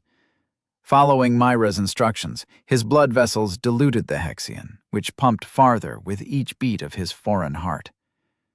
Channel more than was wise, and the consequences would be dire, or so she said. Still, he felt the ripples of power coursing through his muscles, strengthening him. A simple, effective trick. But it was not free. The refined Hexion steadily disappeared as he consumed it. His body absorbed its power faster than he could replenish it. Nonetheless, it was worth it. The exercise did wonders for practicing the third tenet, emit, for it instilled in him an intrinsic understanding of how to imbue his will into the Hexion without conscious commands. His step carried him farther than intended. Then the strength faded into the wind. Damn it, lost control of it again. The more he thought about what he wanted the Hexion to do, the harder it was to keep it leashed to his will. The key, according to Myra, lay in the subtle barrier between consciousness and unconsciousness. A command without thought. It was harder than he first imagined. The respect he felt for the red-haired Empyrean only grew as he came to understand the depths of her knowledge and skill. The things he struggled so much to do, she did with the grace of a bird flying in the air. Was that what talent looked like? Perhaps, but no one wise would discredit the years of practice she had accrued. When asked about the art of congealing, especially about the formation of blood armaments, she just shrugged. "You gotta know your weapon in and out," she had said. No one ever trained Draven in any sort of martial combat involving weapons, so mastering that trail on the blood path was beyond him. For now. The art of ruling was another disappointment. Myra herself confessed she could not do it properly, as her will was not strong or vast enough to make the blood of others bend to her command. But he remembered his body freezing with a mere touch of her cold hands on the operation table. That memory was one tough to bury. "To rule is to make others resonate with your will," she had rambled. "Yeah, I know. 2 arts in one. Annoying, right? You can think about it like 2 drunk people shouting at each other in a tavern. When one is loud enough, the other will shut up for a second. Makes sense?" Draven did not understand it. After simmering on it for hours, he was still clueless about it. "The key to ruling is to make them shut up not for a second, but for as long as you want them to. It's all about who has the stronger will of the 2, truth be told. Easier said than done, though. I can do it to babies and unheightened people that are not freaks of will like you, but to do the same to another Empyrean, gonna need to link with 1 or 2 other menders." Just remembering her words put him at a loss. He knew his will was abnormally strong and vast, but his finesse in controlling it was the direct opposite. With a sigh, he let the matter go. There would be time for training later, when his family was safe and sound. Perhaps it was better to finally push the boundaries of lesser reverence. He stumbled again when an unexpected realization hit him. The training, the grueling pain and effort, had always been a means to an end, a way of getting closer to rescuing his brother and mother. But that had changed along the way.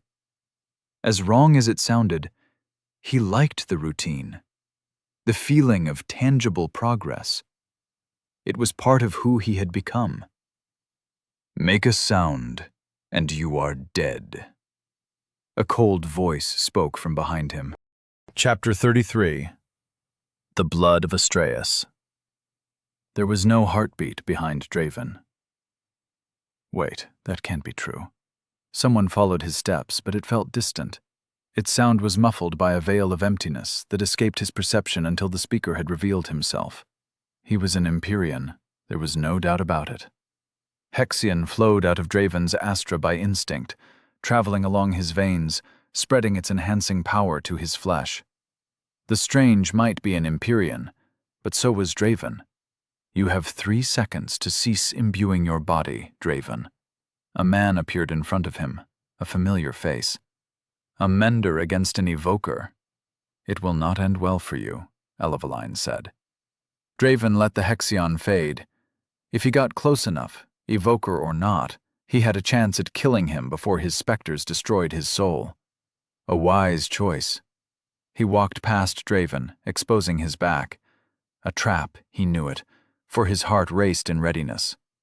"Walk with me." "Elevaline," Draven snarled. "Are you stalking me?"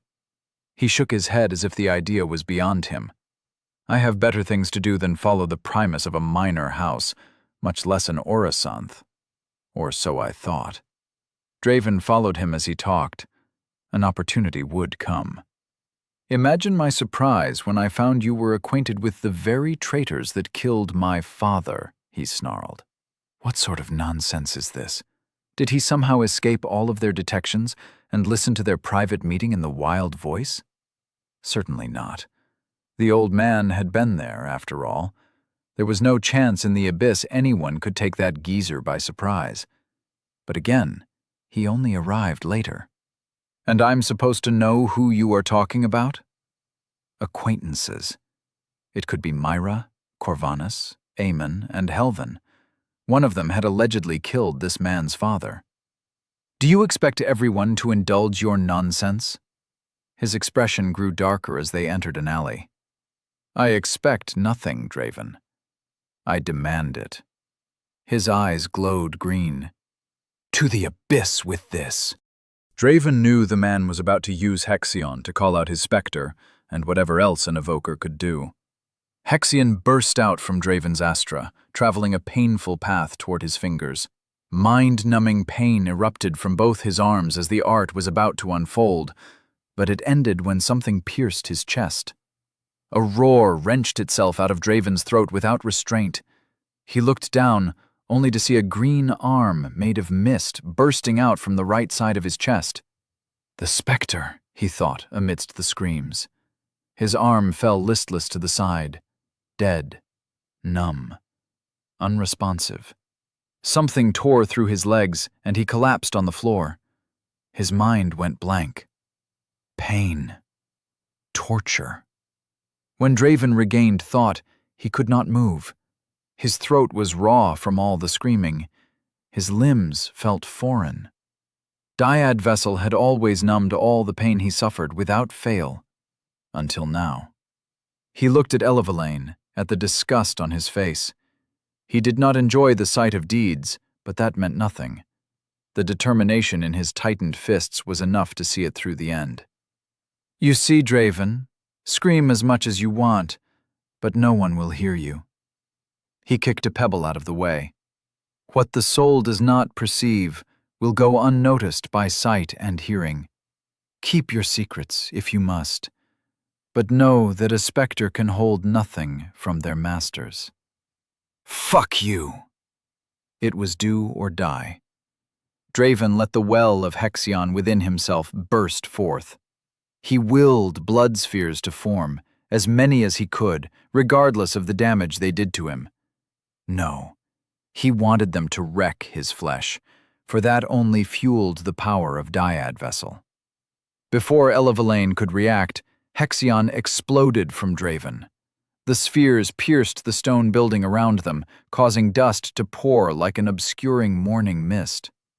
The providence within him filled to the brim as his blood first flowed through the cracks between bricks before pooling in a warm puddle around him. Mend, he commanded. Just enough so I don't die. Just enough so Elevelaine thought he was on his last breath. He urged his heart to drink the remaining Hexion from within him until he was empty. You mongrel piece of shit, Elevelaine coughed. What manner of monster are you to wield so much Hexion at once? The dust parted as he approached Draven with a faltering step. Still alive. Damn it to the abyss. An emerald ethereal armor clad his figure. It brimmed with small holes in the arms and legs, but only cracks in the torso and head. Blood seeped out from the crumbling armor. He had defended himself somehow. Brother? The specter of a child burst out from his body. Hate to say it, but I told you to just kill him. Were it not for me, you wouldn't have survived. Another one walked out of his body, but he seemed more fascinated with the surrounding destruction than his blood-soaked master. I've never seen someone this powerful at lesser reverence. It would have been impressive had he not doomed himself. True, the other one said. His Astra is double the size of what it should be. Shut up, Elevelaine snapped, hands gripping the sides of his head. The specters disappeared in a cloud of green mist. He looked at Draven with his bloodshot eyes. There was anger in how his limbs trembled, hesitation in the step he contemplated taking. All of that was gone after he blinked. His hand shot forward, touching Draven's forehead, making contact with the boundaries of Dyad Vessel. His last mistake. A veil of numbness swept over Draven before he could release the Providence. Draven was back in the Catalyst District once again. His mother and brother urged him to follow them to the Ascension ceremony, but he hesitated. Something was wrong. It felt as if he had been about to do something important, yet now the memory of it failed him. One step forward, and time regressed a few years. His dad was in front of him, eyes with shame. Draven remembered this day.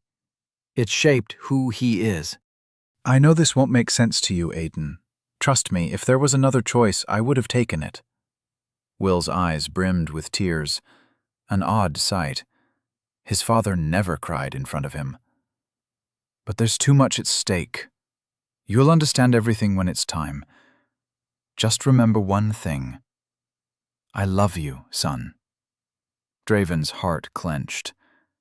Today was the day he died. But how did he know that? It can't be. A voice spoke from the distance, echoing inside his head as if his own. Father?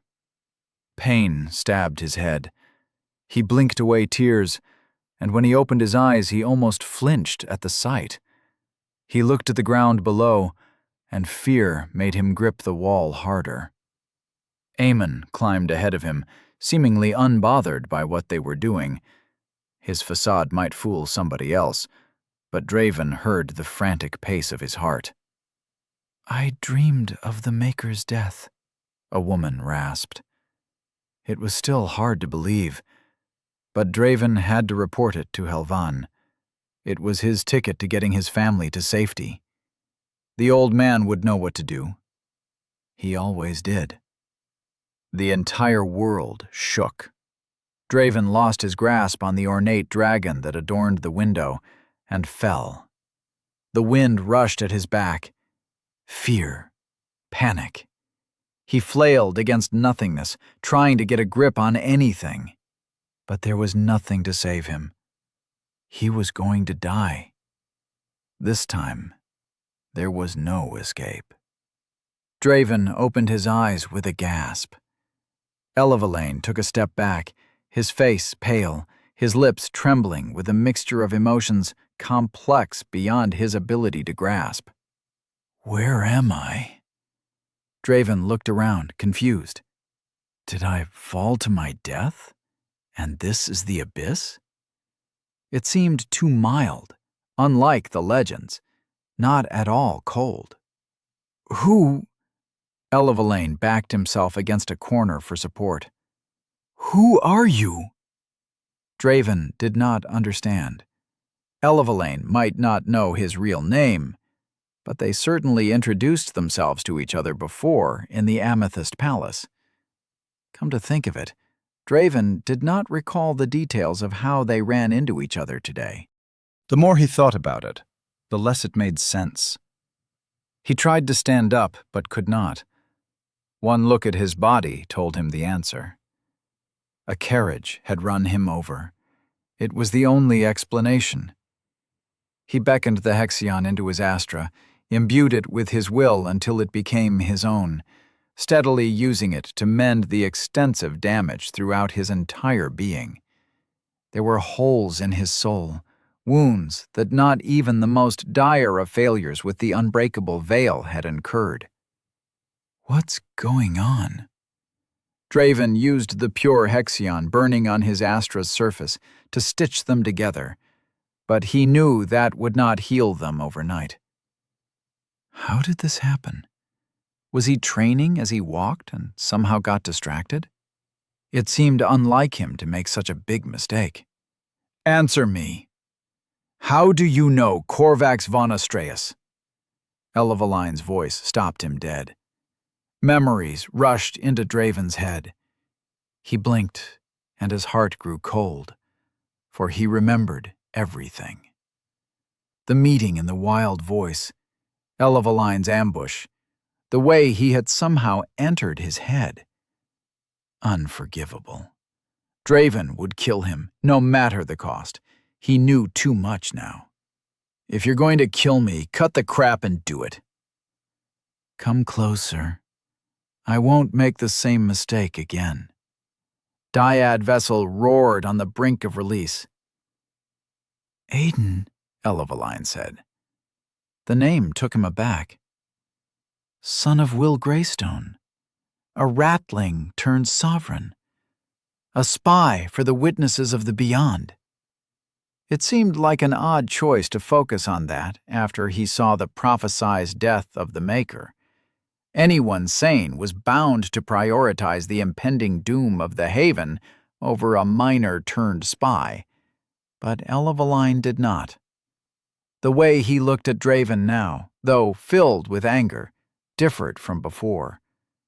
There was something else in his voice, the hesitation of one who dared not hope for too much. Listen here, Elevalane. I'm just doing this to save my family. Draven had to buy some time. Enough so that his body healed. Just enough so that the numbness in his limbs disappeared. Got no bad blood against you or your house, so why don't we call this a day? Each one of us goes our separate ways. He knew Draven's father. He knew what Draven truly was. He must be a relative of some sort, somebody hunting down Korvax for what he stole. Just a little longer. Come on. Mend! The wounds in his body were closing slowly, but the ones in his soul showed only minor improvements. Your family, Elevaline laughed suddenly. How can you save them if you don't even know who they are, Aiden Greystone?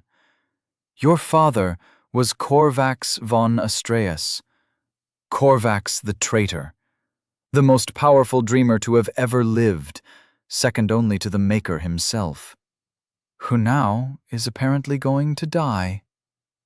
Elevaline laughed maniacally. His hands tore locks of hair out of his temples. Tears ran down his face. Draven stared at him and sighed. There was no other way. Only one of them would walk away from this alley. Like I said, if you're gonna kill me... How could I kill my brother? Again. I never had a choice, Elevaline shouted as the forms of specters struggled to free themselves out of his head. His shout silenced Draven, not because it was loud. There was more to it than words. Hope. Despair. Regret. Draven felt it all in the desperate beat of his heart. He looked at Elevaline, really looked at the man who had almost killed him, and knew the hard truth. Elevaline was not only a relative, but a scion from House Astreus, like Draven's father had been. He was more than that. He did not hunt Korvax von Astreus to recover a lost remnant. That goal was driven by greed, none of which shone in his earnest eyes. Draven understood his own difficult situation. He, like Elevaline, pursued the same objective. In front of him was a man who desperately looked for his father, the brother Draven never knew he had. Elevaline exchanged one more glance before vanishing into a cloud of green mist. Chapter 34. Drastic Measures. The torches had long since turned pale silver as the night claimed another day. Draven walked back to the Orin house with a head full of questions and a soul riddled with holes. Dragging his feet across the stone, the numbness of his limbs still prevented him from faking normalcy. He steadily made his way to a place he never wanted to see again. The wounds of the soul were harder to mend than those of the flesh, a piece of information he learned the hard way, but they healed just the same. It only took a monumental amount of Hexion and time. My brother. Draven did not know what to think of that. His father had a whole other life hidden from them. Or was it the other way around? For now, that his brother did not kill him would have to suffice. But Draven needed to find him again. He grasped a piece of cloth stained with Elevalane's blood. The art of resonance allowed him to let the stranded droplet of dried blood guide him to its owner, the same way Overseer Trevor had done to him. But it was too soon. Both of them needed time to process what had just happened. Draven avoided using the main gate. Blood-stained clothes and dragging numb limbs were not something he knew how to lie his way through. Better not to risk it. The servant gate it was. The guards led him in with raised eyebrows. Lord Nerovian is having one of those days, Draven spoke with a grim face. They led him in without another word. The young lord's strict behavior was famous. Even the least informed servants knew how prone he was to violence. It was a passable excuse that covered Draven against undiscerning eyes. He walked with his head down. No need to raise more attention than necessary.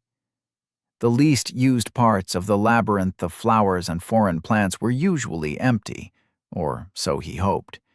He strained his ears for any sounds, physical or otherwise, while remaining attuned to the Hexion fluctuations. A heartbeat heading his way. Draven took a sharp turn left and avoided a guard on patrol. 3 coming straight ahead. He doubled back to where he came and took another path that led him to 2 stationary beats. 2 people talking, it seemed. As long as they did not move, he could not care less about the contents of their gossip. Perfected. Eridol's voice made Draven stop in his tracks. Shitty fucking luck is what this is, Theodore exploded with impatience. He can't just expect me to make the buffet for the ceremony tomorrow, Eridol. How can I even prepare everything in time? Last I checked, my cooks and I were not Kroners. Maker's mercy, Theodore. The Chamberlain's voice grew annoyed. Draven got closer, not within sight, but close enough to hear their conversation. The last thing on Lord Paradius's mind is whether you can present an iridescent roast tomorrow, yes? I don't know what is happening, but it's not good. Your maker-forsaken buffet can go to the abyss. He is expediting the heightening of his sons, no? No, that's not possible. The severing is still days away. The event would follow the severing, so it not only pleased the Maker, but brought good luck with the Scion's affinity. Rushing it made no sense, unless Paradius had been exposed. Virian or not, spreading rumors about the death of the eternal ruler of the Haven was something worthy of death. Abyss take it, the man has lost his mind. Theodore was just as shocked, but for different reasons. For the buffet to happen tomorrow, Paradius would need to heighten those brats tonight. You know, Eridol, bad luck is what I'm saying. Tonight? Draven urged the remnants of his recovering will to imbue every single shred of Hexion inside his soul. I'm aware, you little egghead. Who do you think had to run around like an idiot for hours to get it ready?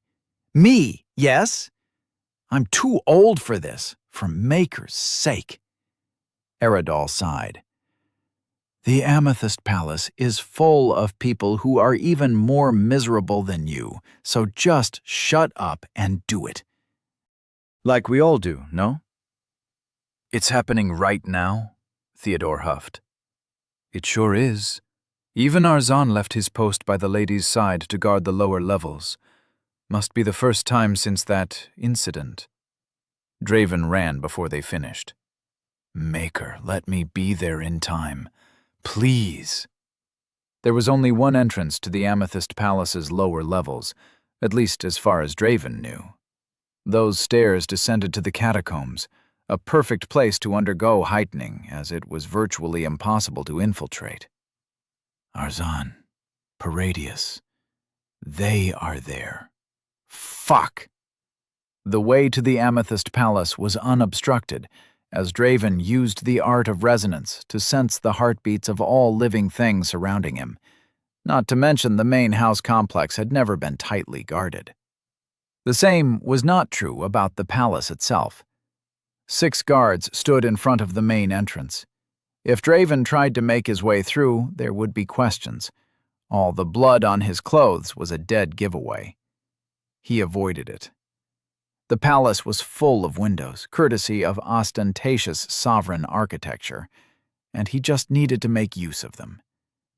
Draven circled back, looking for an entrance. He wasted time he did not have. Damn it, where in the abyss am I supposed to go? If he could go back in time, he would have studied the palace's layout, memorizing all its entrances and windows. But that was wishful thinking. 2 heartbeats, one agitated, one calm, directly outside of the room Arzan guarded. There was an entrance, if his memory served him right. He rushed under the cover of plants and the falling darkness of night, but stopped as he recognized one of the 2 people gathered just outside. Seraphina. If she was out, it meant he still had time. Thank the Maker. It is necessary, you silly child. A short woman dressed in all the luxury Virian wealth could afford spoke with a sad smile on her face. This place devours those who show weakness. It almost killed me. But I rose above those who scorned my origins and carved a place for myself. You must do the same. Yes, Mother, Seraphina nodded. Did Nero come to visit you? If she was still outside, then she might as well show Draven the way in. It was the best facsimile of a plan he had come across so far, but it would have to do. Your brother never forgave me for who I am, for who I made him to be. I only hope that he comes to understand our situation one day. The lady turned her gaze in Draven's direction. He froze for a second, but her unfocused stare showed no hint of alarm. I hear he made a mess of the Allori boy in the hierarchy stand. That scoundrel had it coming. Uncouth waste of space that dares call himself sovereign. Seraphina fumed. To call my brother a half-breed to his face. Father should have taken his head on the spot. You criticize Nero's brashness, but the same insult makes your blood boil, the lady noted. It's not like that, Seraphina protested. It is, however you let it be, Seraphina.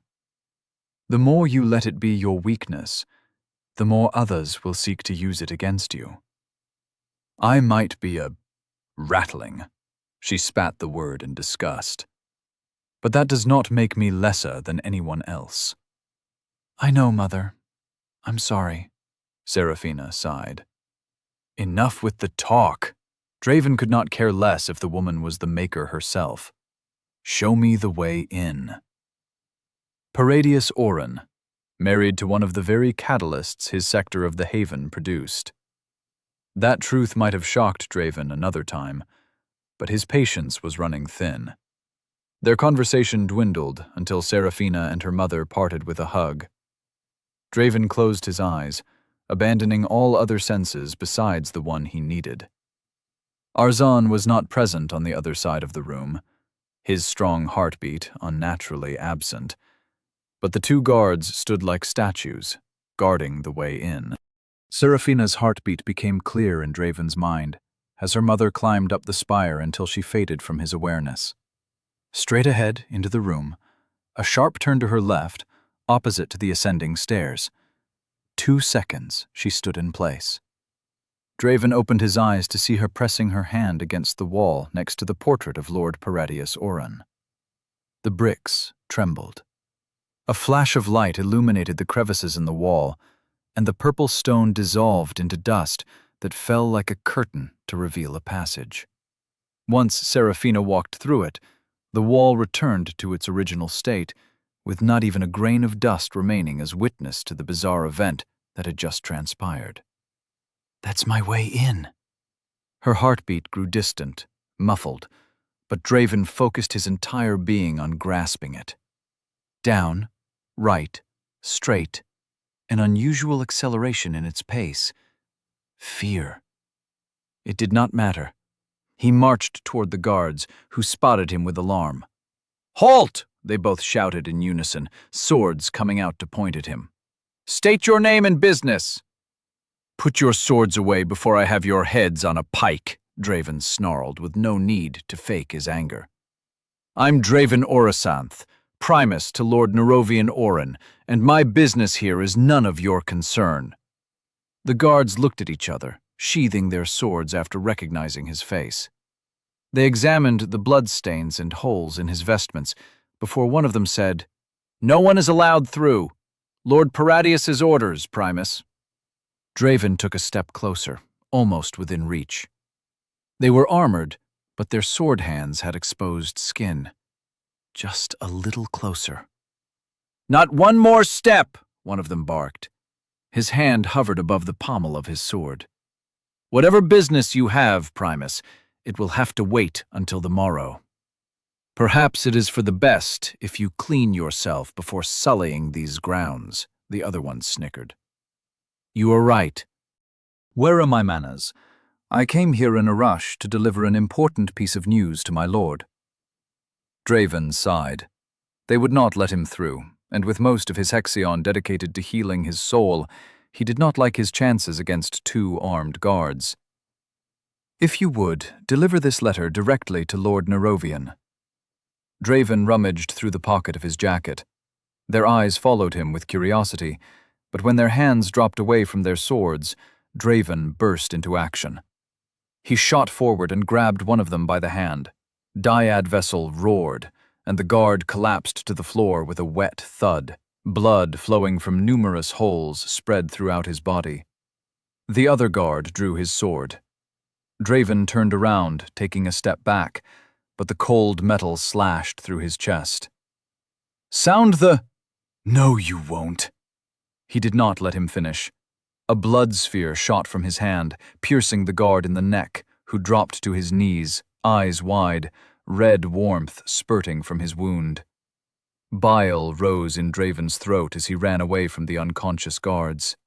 No, he isn't unconscious. There was only a single heartbeat. He had killed one of them. Someone who was just doing their job, trampling over the lives of the common people. It seemed he had truly become a sovereign. He shook away the disgust and rushed into the room. As much as it shamed him, the 2 fallen men were already out of his mind by the time he faced the portrait of the self-absorbed lord. Where is the damn thing? He palmed the wall for hidden levers and pressure plates. Nothing. Damn it! Damn it! He did not have time for this. His light pressing became heavier as his impatience grew. Let me in! He threw a Hexion-infused punch at the wall. It lit with a familiar blue glow. Runes. They were hidden in this device somewhere, but Draven did not have the time or the patience to look for them. The wall collapsed in a curtain of dust, and he sprinted in without a second thought. He descended the stairs, leaping over the steps rather than walking. Down! A corridor stretched in front of him with 3 pathways. Right! He turned to the side to come face to face with a fully fledged Empyrean. Altavir, Draven snarled. Chapter 35. One last look. One guard dies outside, and you thought I wouldn't notice? Altavir walked toward Draven with a frown on his face. I've always thought there was something odd about you, boy. But to be a traitorous spy? That one surprised even me. Eridol must have had a hand in this scheme. Altavir. Draven urged the Hexion to stop mending his soul. There were more pressing issues requiring its assistance. Move aside. Why don't you make me? Draven did not let him finish. He pointed a finger at Altavir's head. Consequences be damned. To the abyss with being a murderer. A blood sphere shot out of his finger, bursting out of his flesh in a spray of blood. Mist poured out of Altavir in an instant. It materialized in a solid dome of crimson that did not even crack under the assault. He looked at Draven, and this time there was genuine surprise in his eyes. An Empyrean?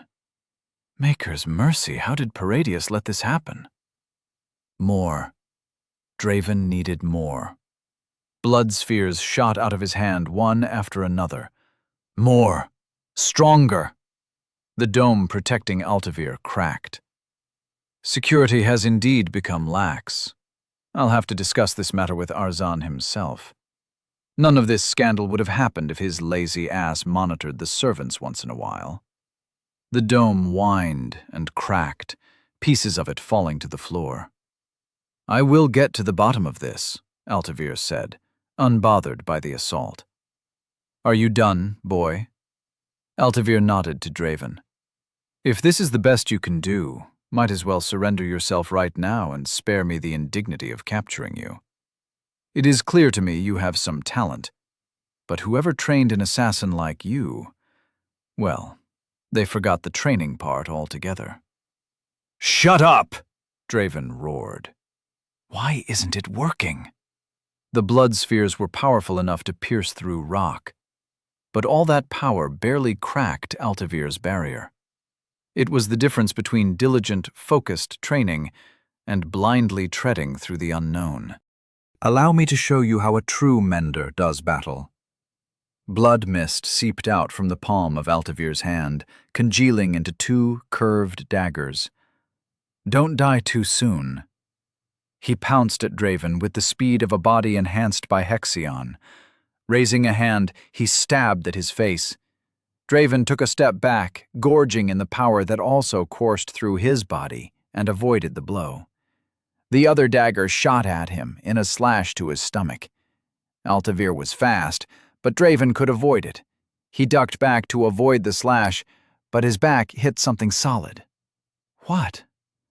The dagger sliced through his chest like a hot knife carving butter. Warmth permeated his body like a wriggling snake. He tried to grab hold of Altavir's arm, but the man retreated with a worried frown. Dangerous kid. Altavir stood still as a statue, knees bent and ready to attack. Your heart beat with glee the moment I got close, which is odd. You are looking for your death, or hiding something. Draven's stomach clenched as he glanced over his shoulder to find a wall of crimson creation, Altavir's doing. The man could emit so far outside the purview of his body, retaining the intent imbued into his will with no effort. No matter how Draven looked at the situation, it would not end well for him. Wounds riddled with both his body and soul, while he remained clueless about the true extent of Altavir's powers. If this is the best you can do, Draven stood up. The cut in his chest and stomach closed. His precious reserve of Hexion dwindled close to emptiness. You might as well let me through. Interesting, Altavir laughed. Sadly, the battle is already over. Something gripped Draven's body from the inside, strangling his muscles until he could not breathe. He tried to take a step, but nothing responded.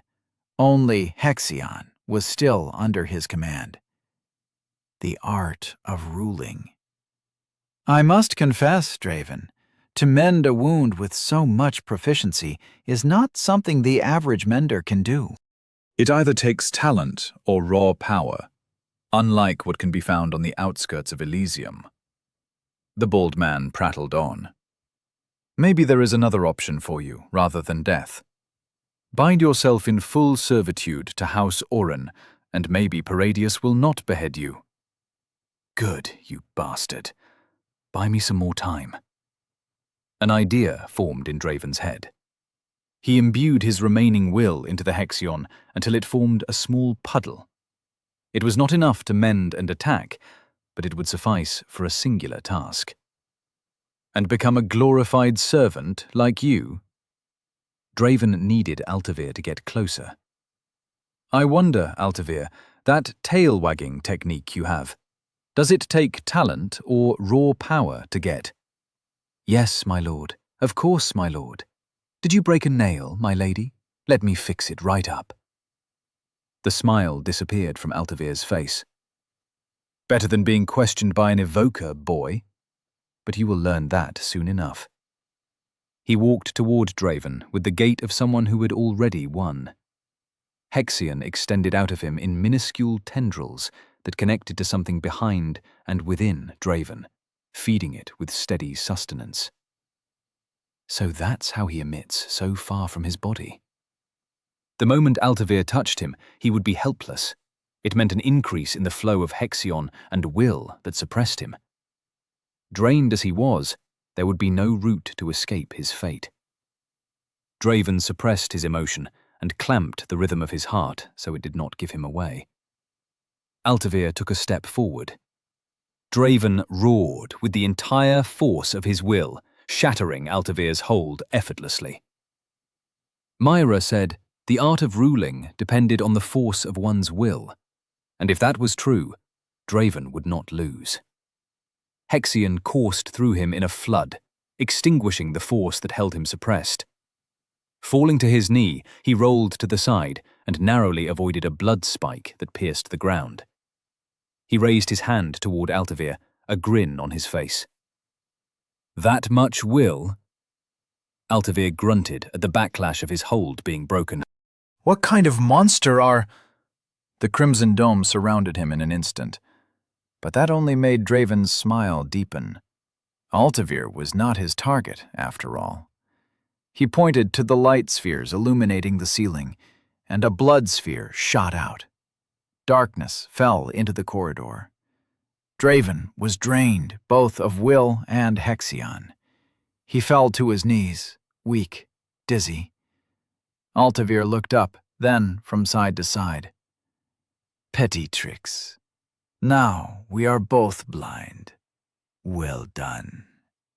His shield fell from him. Your heart beats weak, boy. Let me guess. No Hexion to aid the flow of strength through your body. Draven crawled beside him, intent on not making a sound. Altavir moved faster than he could react. A hand gripped Draven's neck with enough strength to break it. Did you forget I can hear your blood? He pulled his hand back, a dagger congealing in his palm, before plunging at Draven's leg. The bald man twisted it when no yell came. Draven grunted, which made Altavir hesitate for a moment, before turning into a stab to the gut. I got you now, Primus, he spat. No, Altavir. Draven smiled in the darkness. I got you. Dyad Vessel unleashed all its store pain upon the hand that held Draven by the throat. The grip on his neck loosened as a soul-piercing scream echoed in the unlit corridors, loud enough to deafen a miner.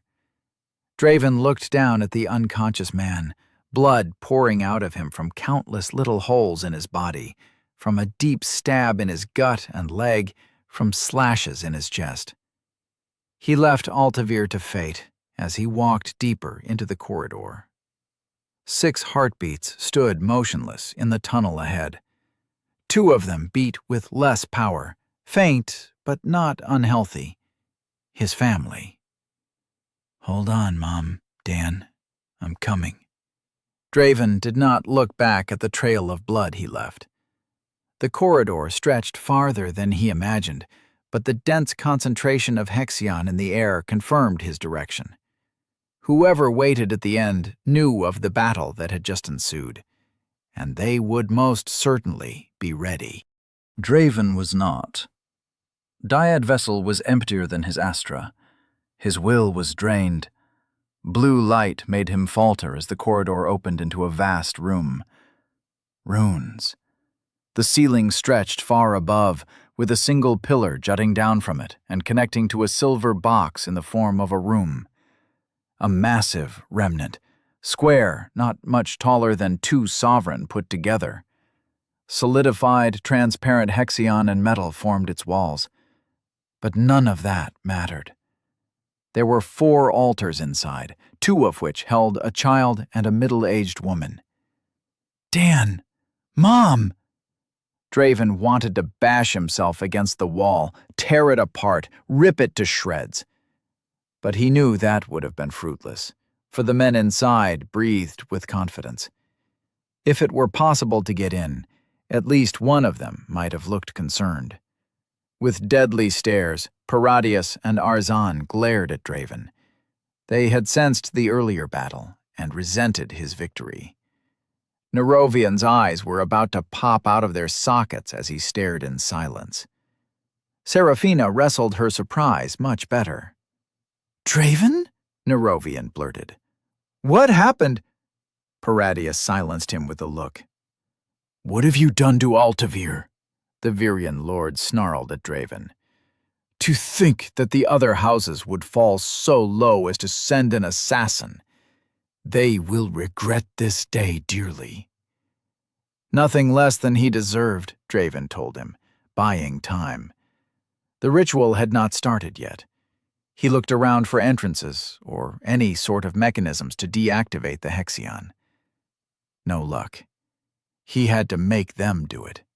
The same thing will happen to Lady Oren if you don't hand over the ratlings. Paradius froze. Nerovian and Seraphina's surprise turned to hatred. Lies, Arzan rasped, unaffected by the bluff. My specters protect her shadow with their very existence, and that is not the full extent of the measures put in place to keep the ladies safe. What is the meaning of this, Draven? Nerovian pointed at him. Have you not embarrassed me enough? Silence, boy! Paradius punched the Hexion wall. Smoke drifted out from his fist as the flesh burned in contact with the luminous barrier. First you make a low-blood your Primus, and now he is revealed to be an assassin. Pah! It sounds even more ridiculous when I say it. Commence the ceremony, Arzan. The punishment for this cretin can wait until my sons are Empyreans. Paradius walked to the altar where he held Draven's family and tightened their restraints. It will all be over soon. No! Draven rushed at the wall, at the metallic corners. There must be some sort of device to deactivate the barrier. Where's the runic circle? It needs to be accessible. He palmed through the crevices, ignoring the glowing runes carved into the material. There must be something. Come on! Nerovian and Seraphina removed their clothes and laid down on the altars. Damn it! He threw a punch at the wall. His wrist cracked. The smell of burnt flesh invaded his nostrils, but Draven did not feel the pain. Pointless, Arzan remarked with a shake of his head. The room trembled as Hexion roared. Paradius knelt next to a rune, shielding his eyes with a hand so the inscriptions did not dazzle him, and placed a cube of iridescent power onto it. Condensed, unimbued, pure Hexion. The rune shone with renewed strength. Wind blasted Draven's face as the venting mechanism expelled the impure Hexion out of the room. Wait, that's it!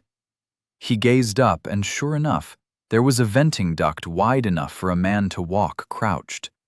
The runic circle. With a jump, he climbed onto it. It has to be there. Hidden from sight, but not inaccessible. Paradius shouted after him, "Stop, you cretin! You will kill us all!" But Draven did not listen. He crawled inside the duct, following the currents of Hexion until he found the runic circle that controlled the entire remnant. 4 small holes, no bigger than the size of his fist, surrounded the complex runic structure. He saw the heightening chamber below, but remained clueless on how to stop it. Stop! He punched the metal until his fists became bloody. No! No fucking abyss! Through the holes, he saw the runes below activating, one by one, flooding the chamber with the blue glow of forbidden power. He saw the terrified look on Dan's face and the confused frown on his mother's as she looked at him, a hint of recognition in her eyes. "Aiden," she whispered. He also noticed the sweat that gathered on Paradius's forehead. The Virian Lord was worried, afraid. Draven smiled at the small circle of runes between the 4 venting outlets. These runes, whatever they meant, were important to the ritual below. A savage grin overcame his face as he raised his fist and brought it down. Again, again, until his bones broke, until blood stained the blue glow. "Stop!" Paradius shouted. Draven raised both mangled hands in the air and brought them crashing down. The metal cracked, misaligning the inscription of one symbol. The blue glow below disappeared as the runes winked out of power. Yes! Dan, Mom, I did it! Now I just need to... Heat blasted Draven in the face, making him flinch. All the runes in the room lit up with blinding vigor. The entire world trembled as the whistling of broken machinery rose to a crescendo. The blue light became darker, deeper, angry. The noise dwindled for an instant, a fragment of a second long enough to stretch into hours. Then it roared like a dying beast. Draven's eyes met his mother's for a moment, before the light consumed her and Dan in a cloud of smoke. No! Overwhelming heat exploded in his face, throwing his body up with the strength to shatter bone. Darkness crept into his vision. Chapter 36. Cold Metal and Burnt Skin. The intermittent sound of conversation reached Draven's ears with the distance of dreams. He waded through a fog of lethargy that robbed him of any measure of focused thought. He had been doing something important, he was sure of it, but abyss take him if he could remember it. Up! Something pressed against the center of his chest. Wake up! Draven opened his eyes with a breathless gasp. Immediately, he noticed that something was wrong. Half of the small, humid room was so dark that not even his unnatural vision could pierce it. A single metallic door provided it with fresh air. His body felt heavy, rigid, and it did not respond in the way it usually did. Draven tried to rub his other eye open, or to see if there was something stuck to it, but something held his wrist high in the air, something freezingly cold and strong. Who sent you? Paradius walked into the room. Who sent me? What was Paradius doing in his room? Draven must have taken one too many drinks in the wild voice to get so dazed and confused. He opened his mouth to utter a lie, but the pain held him back. Ugh, he whispered through breaths. Arjan and Altavir stood behind Paradius, neither of looking pleased. What? Draven mustered at last. This is pointless, Paradius punched the wall. Altavir, mend the cur so he is at least capable of speech. Lord Paradius, I must ask, why not just let Arjan wrench the secrets out of this traitor? Altavir snarled at Draven with anger. But there was also something else hidden in the way he stared at him. Hatred. Embarrassment. Waste of Hexion. Traditions are in place for a reason, Altavir. If we resort to Empyrean art at the slightest hint of difficulty, what would become of us when devoid of it? Lord Oren shook his head as impatience settled in his forehead as an unpleasant frown. Do as I tell you.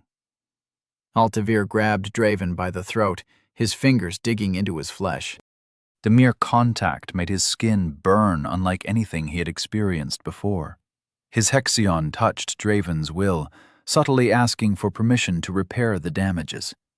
He took one glance at his scripture before allowing it. Draven von Astreus, Dyad vessel, refinement, median. Bloodpath, reverence, lesser. Median refinement. When did I? Altavir retreated. Abyss take me, but the boy should not even be alive, he muttered to Arzan, who stayed silent. Now, low blood, or whatever your name is, who sent you? Paradius signaled to Arzan, who departed promptly. Who dares send an assassin to thwart the heightening of my heirs? Memories came crashing back into him. The meeting in the wild voice, Elevalane's ambush, the heightening chamber. His family, Maker forgive him. Dan. Mom. Tears streamed down his face, unbidden. Did they? He knew the answer, but something within him wanted to believe. Are they alive? Of course, Paradius snapped at him. Alive, yes, but not thanks to the desperate stunt you attempted to pull. They are alive. Dan and Mom, they are alive. Nerovian and Seraphina are sovereign of the Oren bloodline. A minor Hexion surge is not enough to kill them, Paradius scoffed, making Draven's stomach drop to the ground. The same cannot be said of the heightening chamber. Damned abyss, he roared. Do you have any idea how expensive that remnant was? Draven's heart clenched within his chest. If Nerovian and Seraphina were alive, his family was not. Kill me, he said. He failed to save them. Just end it, please. Paradius was taken aback. The torture has not even begun, and you have already broken? I must say, there is a first time for everything. Regardless, I fail to imagine what methods Altavir could employ to make you lesser than you already are. You would be surprised, Lord Paradius. Altavir produced a mirror from his vest and pointed it at Draven. Take a deep look at yourself, or what is left of you. Draven looked at the thing depicted in the mirror. Black, charred flesh consumed the remnants of melted clothes in an abhorrent mixture of dried blood and soot. Chains held his legs and arm. One arm, the other was missing at the shoulder. It's not me. One eyelid melted into what remained of his face, nothing more than a twisted rictus of what had once been a person. It's not me. It could not be him. He closed his eyes and sobbed silently at the things he had lost that day. His dignity, the humanity he had taken for granted, his family. Splendid, Paradius laughed. It is not without reason that you are employed under my house, Altavir, though you have certainly made me question that decision once you lost to this untrained cretin. Altavir, I held you to a higher standard than that. I'm telling you, I had the bastard, Altavir snarled his hatred at Draven.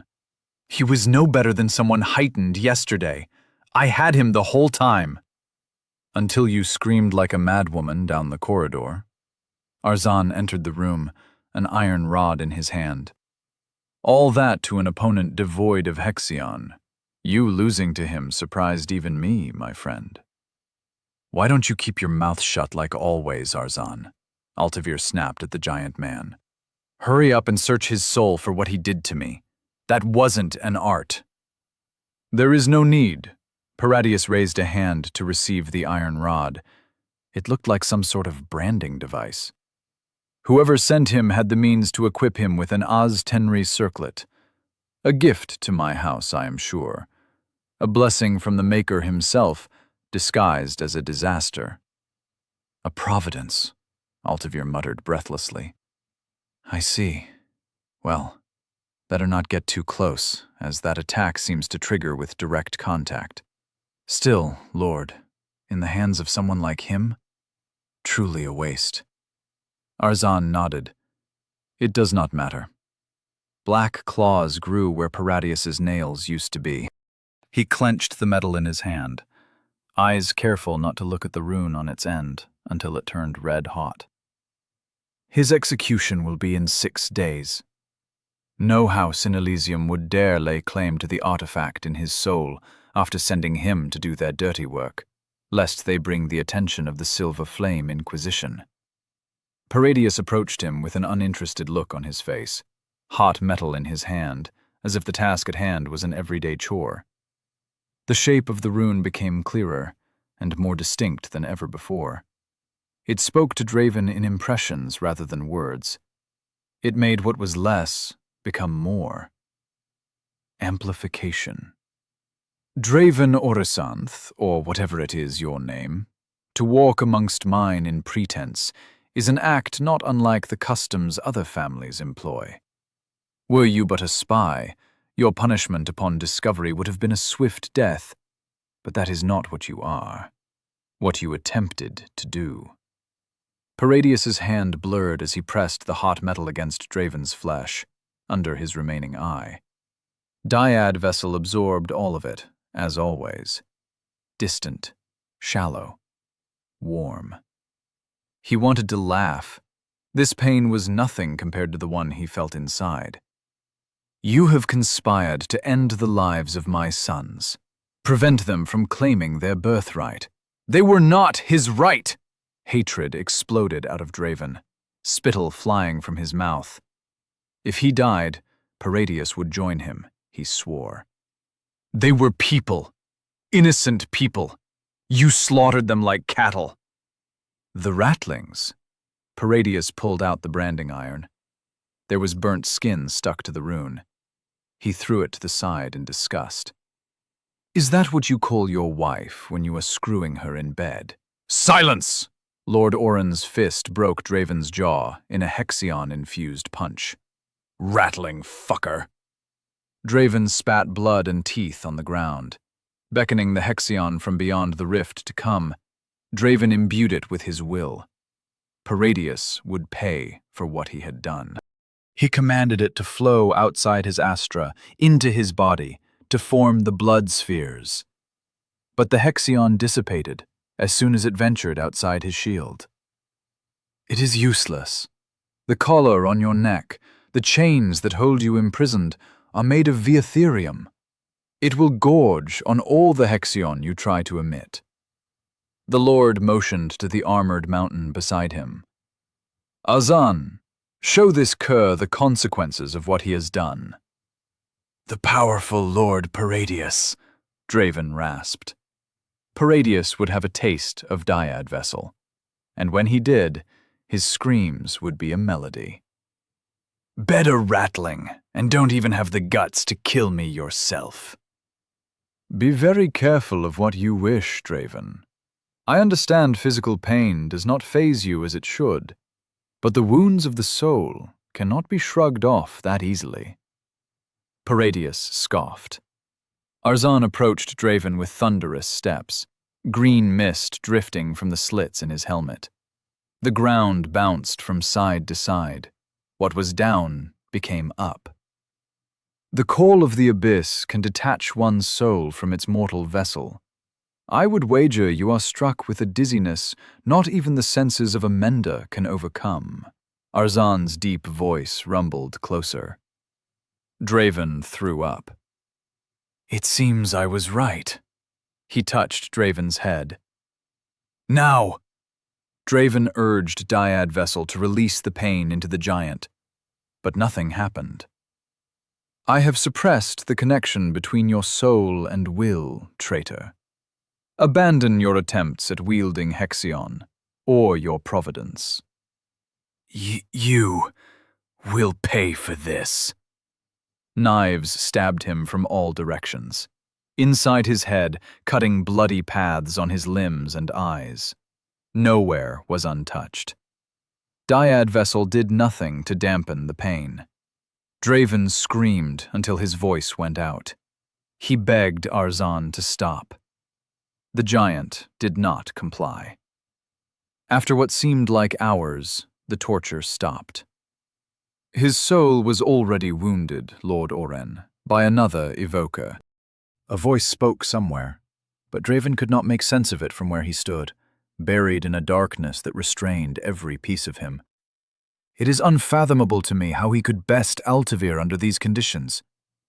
"Heal him," Paradius said. The darkness was wrenched away. The numb hold over his body disappeared. His jaw snapped back into place. The pain disappeared. "Now do it again." Lord Oren looked at him, a satisfied smile on his face. "We will only glimpse the full truth once his shell has been thoroughly broken." The pain came back, again and again, until Auden welcomed death with every shred of his being, what remained of him. The assault on Draven's shield subsided as the sound of footsteps grew distant. Hour after hour, day after day, Arzan weighted his presence against Draven's shield. It cracked under his strength and experience, pieces of it falling apart to wound his soul deeper. But it did not break. Breaking it meant death. Draven hoped Aemon had fled, for he knew he would not last much longer. Unbreakable Veil might have grown stronger under the stress, but his will to endure only eroded with time. Nothing mattered anymore. He had failed. The flimsy hope he kept was a hindrance. It only led to more excruciating pain. But he feared what he would become if that last light faded. Lack of purpose was the road to oblivion, so Draven gave himself a new one, even when he would rather have died long ago. Train. Resist. Just long enough so Aemon escaped the same fate. He imbued his will into the Hexion, collecting it in his reserve until another cycle of it began. Over and over and over again. Channel, imbue, channel, imbue.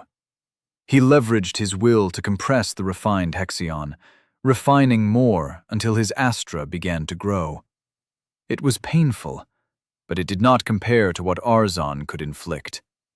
Emitting might be a hopeless endeavor, but the other two tenets were the pillars upholding his sanity. He dared not break his shield to rebuild it, for he knew Arzon lay in wait. Sometimes Draven heard his heartbeat beside him, an illusion or dehydration. He did not care. Do not approach him, young lord.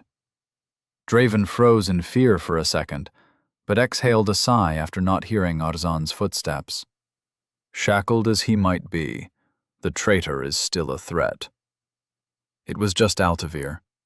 Draven! The sound of choking and vomit brought Draven back. He opened his eyes to see Nerovian doubled over on the floor, vomit dripping down his chin. Wild eyes filled with guilt and disgust. It was not how Draven imagined his reunion with the Lord. Nerovian. His voice sounded distorted. Come to gloat? Or is it another one of your lessons? Are you all right? Nerovian spoke like a child, unlike someone born of higher blood. Where is Mom? I didn't take you for a coward. Gonna cry to your rattling mother? Mommy, help me!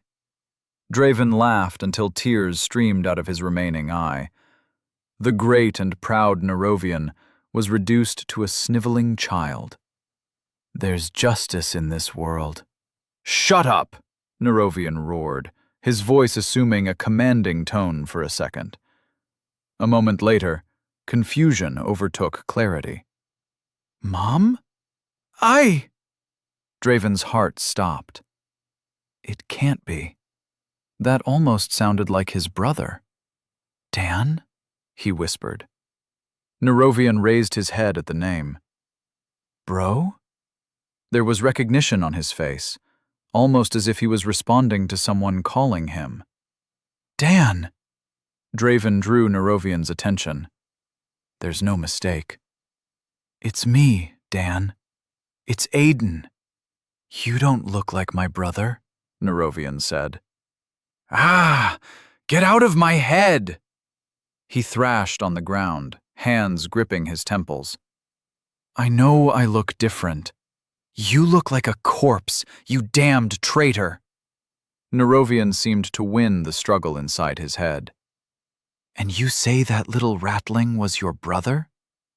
That would make you a half-breed. Where is Dan? No, bring him back, you fucker. Bring him back, you piece of shit. Draven pulled against the chains. His charred, half-mended skin broke under the strain, but physical pain did not affect him. Aiden Greystone. Nerovian spoke his name. So that is who you were. A disappointing revelation. Father and Arzon were speculating which of the great houses sent you, but it turns out you were just a ratling. You mean a ratling like you, Nerovian? Draven met his eyes, all pretense and deception thrown to the wind.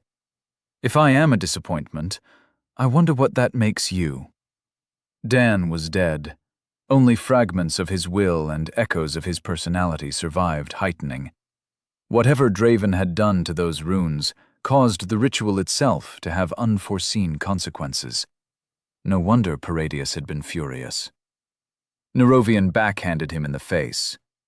Weak. Draven spat blood on his face. Nerovian stumbled back, taken aback. Pathetic. I could have killed you whenever I wanted. You have nothing else besides a big name attached to your own. He punched Draven in the stomach. Draven almost released Dyad Vessel on him, but hesitation stayed his hand. Dan was dead. His mother was dead. But the thought of making even an echo of his brother suffer made him sick to his stomach. I am not like you, Nerovian snarled, a crazed look on his face. The bloodline of Orin flows through my veins. My soul is heightened to the path of chaos. My fate ends not in chains in a dungeon. We are nothing alike. Draven coughed. That's what my brother used to call me. But you're right, we aren't the same. If I knew that heightening meant killing a minor, I would have never become an Empyrean. A hint of guilt passed over Nerovian's face. You are a coward, Nerovian. Anger boiled inside of him. The day someone else takes your mother, straps her to an altar, reduces her to nothing more than a catalyst, you will understand how I feel. Nerovian fled the room with horror plastered on his face. Chapter 37. A Timeless Place. Arzan returned every hour. Every hour, Draven wanted to die. Hatred, grief, revenge, none of that mattered. The pain was all that remained. The evoker ravaged his soul with needles forged of misty green hexion, piercing the essence of his being while leaving his body untouched. Escaping the pain was impossible. Just end it already. Every time Arzan's thunderous step echoed down the hallway, Draven hid himself deeper within himself, taking solace from the three tenets. It was the only way to protect his sanity. The giant man showed no knowledge of his origins, so Nerovian must have kept that piece of information to himself. Draven did not. He spewed every secret he had, every answer to every question Arzan asked. It was the truth, he swore, but Arzan merely responded with a callous, "Do you expect me to believe it?" The only things Draven kept to himself were Amon's part in this, and his ability to see the runes. Everything else he told. But it was not enough. It was never enough. The pain came again, stronger than usual, intent on finally breaking the shield surrounding his Astra.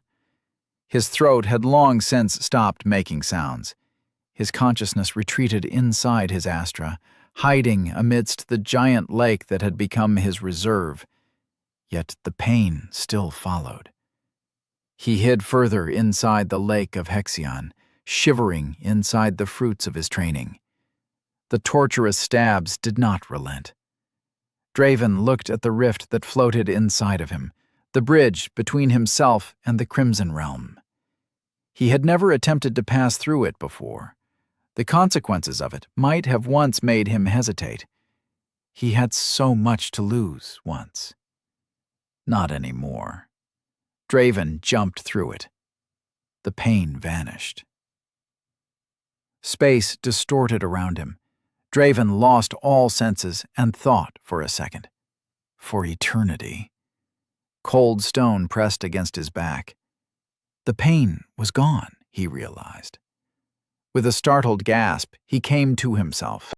Obsidian floor, forged of smooth, liquid stone, stretched around him. It looked like a twisted form of glass, too dark to see through. Walls sprouted from the ground, forming intricate designs of artfully crafted lines and patterns. There were no light spheres or torches to illuminate the strange room, yet his vision stretched on unimpeded. The six-fold corridor. Astagan!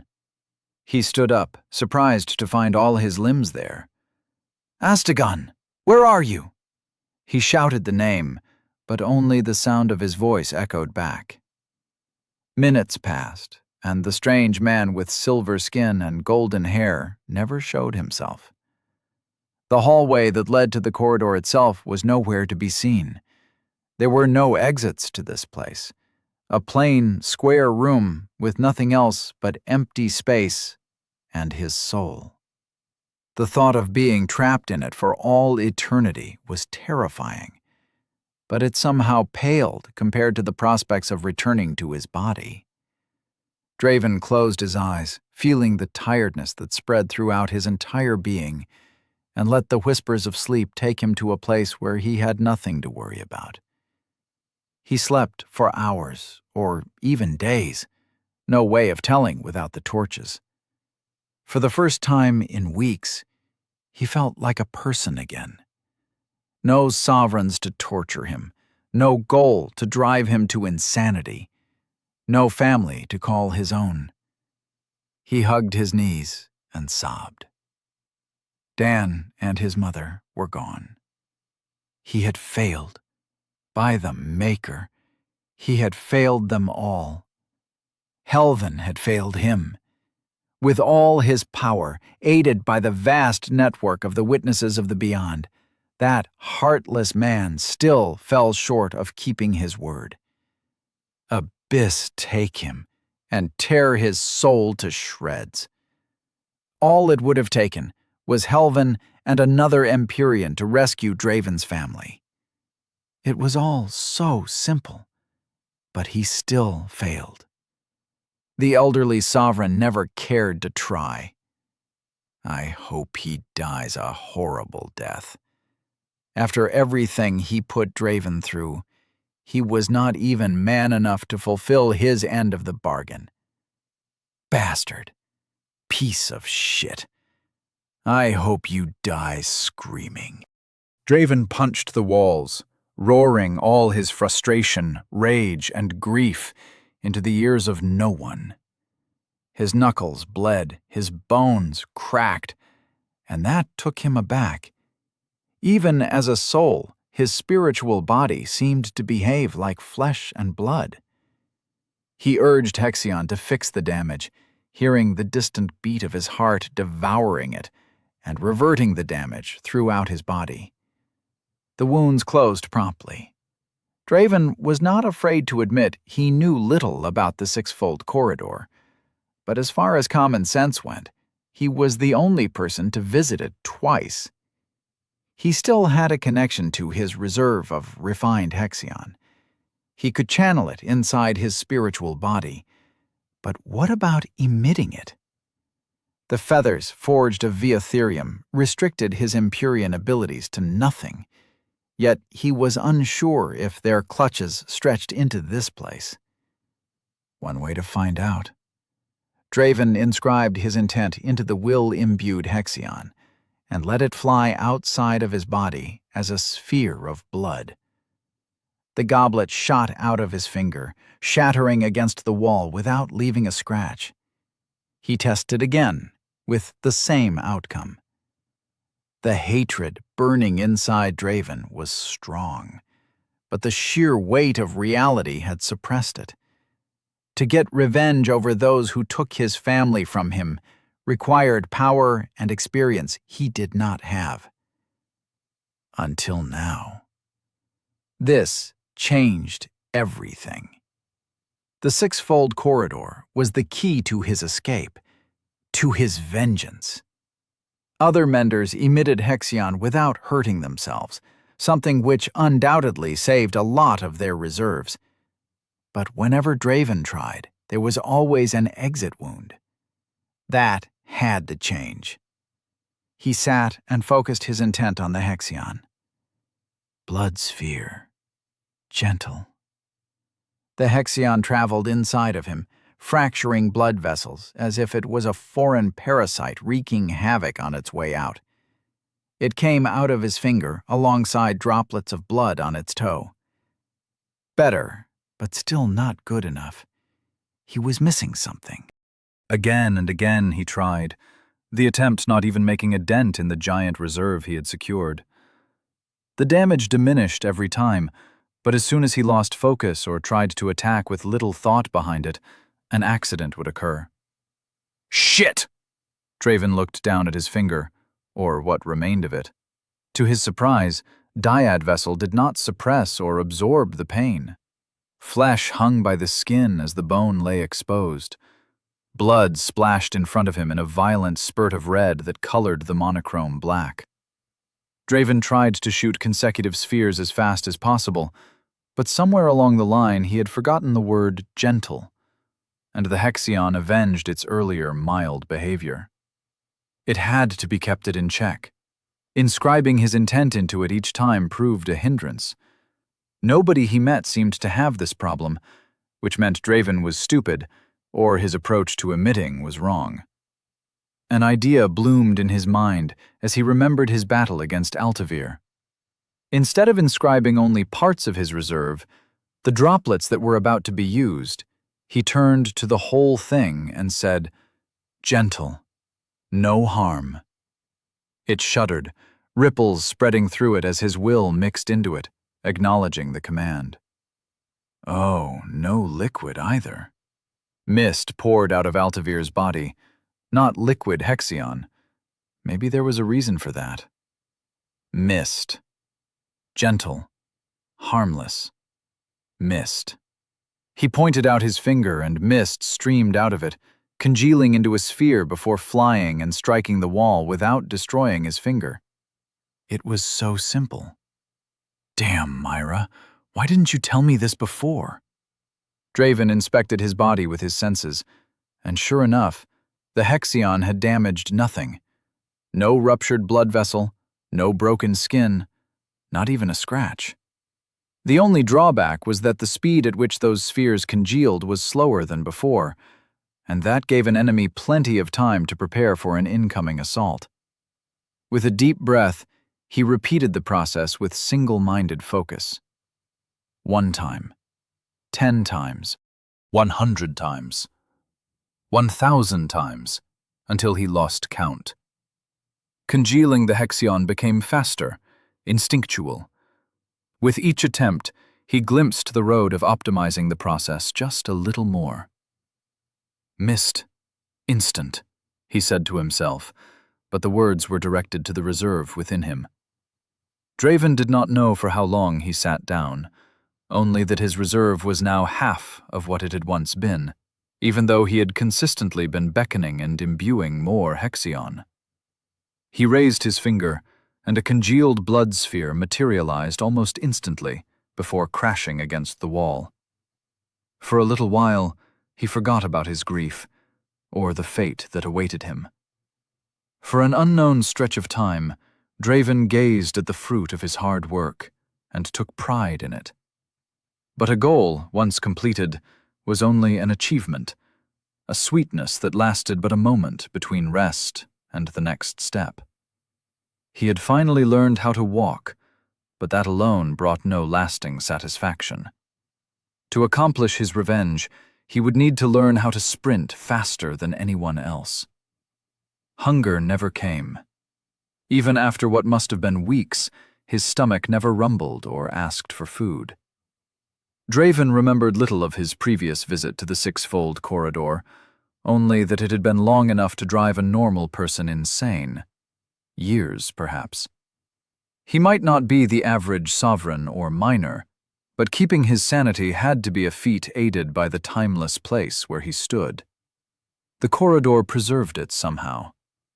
No hunger, no exhaustion, no insanity. Tendrils of streaming mist stretched around him in all directions. It was harder than he thought, much more difficult than shooting blood spheres. The action required precise control and a great deal of experience. Draven lacked both. Intent traveled through one tendril, far from his body, and a blood spike shot toward the floor after a few seconds. Slow, far too slow to be of any use, but there was potential in it. As reluctant as he was to admit it, Altavir taught him more than Myra in all her lessons. The man was a master in all regards. To beat someone like him, Draven had to at least approach his level. Dyad Vessel was unlikely to work again. Altavir knew of it. He sat down in the middle of the room, letting the tendrils spread from him like blood vessels eager to irrigate the obsidian confines of the obsidian chamber. There was no sensitivity to the network of woven Hexion, so it failed when used to perceive incoming objects. It was immaterial, after all, just a glorified stream of mist that somehow held its shape. The issue with emitting so far outside his body was that his will took too long to reach the ends. It traveled with a speed almost visible. But he wondered if that was the right approach. Whenever Altavir used the technique, it was as if his presence was stretched throughout the entire hallway. Myra once said that a presence was the manifestation of will outside the confines of one's soul. Draven let his will spread throughout the room. The gigantic fog visibly diminished, and a tightness in his forehead struck him, the start of a headache. Spike! The thought spread from his soul to his presence like an exploding spark. A crimson spike congealed in the far ends of the room and shot at the wall, exploding in a shower of crystalline shrapnel that soon dissipated into mist. It was instant, but it also drained his will, leaving him more susceptible to succumbing to any psychers or suppression from other Empyreans. No wonder Myra had said to use it sparingly. It was a double-edged sword. Time continued to pass. Or perhaps it did not pass at all. Draven wondered if it was possible to return at all. Was he entrapped in the corridor forever? Replicating the same process used to get here did not wrench him back to Elysium. He was trapped, having escaped from one prison to another. At least there's no pain in this one, he thought. Training was an efficient way to keep his mind away from what happened in the chamber. Empyrean art became his solace in solitude. Draven continued to refine what he had seen, what he had heard about what menders were able to do. Spheres, spikes, tendrils, domes of protection. It all came easier after thousands of failures. The art of ruling and the forging of a blood armament still eluded him, as there was no foreign blood to rule in this place, and he was still not one bit better at wielding weapons. When his abilities as an Empyrean plateaued, he began amassing Hexion inside his Astra. Refine, compress, repeat. Draven went through the motions, powering through the pain, forcing his Astra to expand. Lesser reverence would get him nowhere. His enemies were stronger than that. Surprising them again was wishful thinking. I need power. He gritted his teeth as his Astra expanded. Blood seeped out of his mouth as he forced his will to push the refined Hexion against the insides of the crimson sun that burned within himself. More. It's not enough. Days passed in motionless silence, in single-minded focus, until he felt a change within himself. Projecting his consciousness outside the small sun, Draven realized it was much larger than before, at least double its original size after heightening. The scripture appeared in front of his eyes, confirming his suspicion. Draven von Astreus, Dyad Vessel. Refinement, median. Blood path, reverence, median. Not enough. Draven closed his eyes again, resuming his training regimen. Each realm had a barrier that prevented progress at the end of its road, but he was far from it. Until he reached it, stopping was foolish. The flows of time did not touch flesh or signal a new day with any noticeable changes to the environment. But Draven knew months had passed. It did not matter in the end. As long as he was stronger by the time an opportunity came, his hard work would pay off. The gigantic cloud of his will forced the refined Hexion against the boundaries of his Astra. Faster. Continuous. Draven willed the Lake of Red to revolve into a whirlpool, leveraging the raging liquid to shave away at the insides of his small sun. As he did, he beckoned more from the rift, imbued it, and commanded it to do the same. An ethereal chime rang through his soul as his Astra doubled in size once more. The crystalline walls that built his Astra became harder, less malleable. With an exhausted sigh, Draven summoned the scripture once again. Draven von Astreus, dyad vessel, refinement, median. Blood path, reverence, greater. Finally. He let himself lay down in the plain room, taking pleasure in the minimum comfort after an untold amount of time pushing his limits. Helven was an eminence, if his conversation with Corvanus at the Overseer Tower was to be taken seriously. Given that Altavir had a similar feeling to his presence, he might be just as strong. Draven still fell short of matching the bald man in raw power, but such complications were the least of his problems.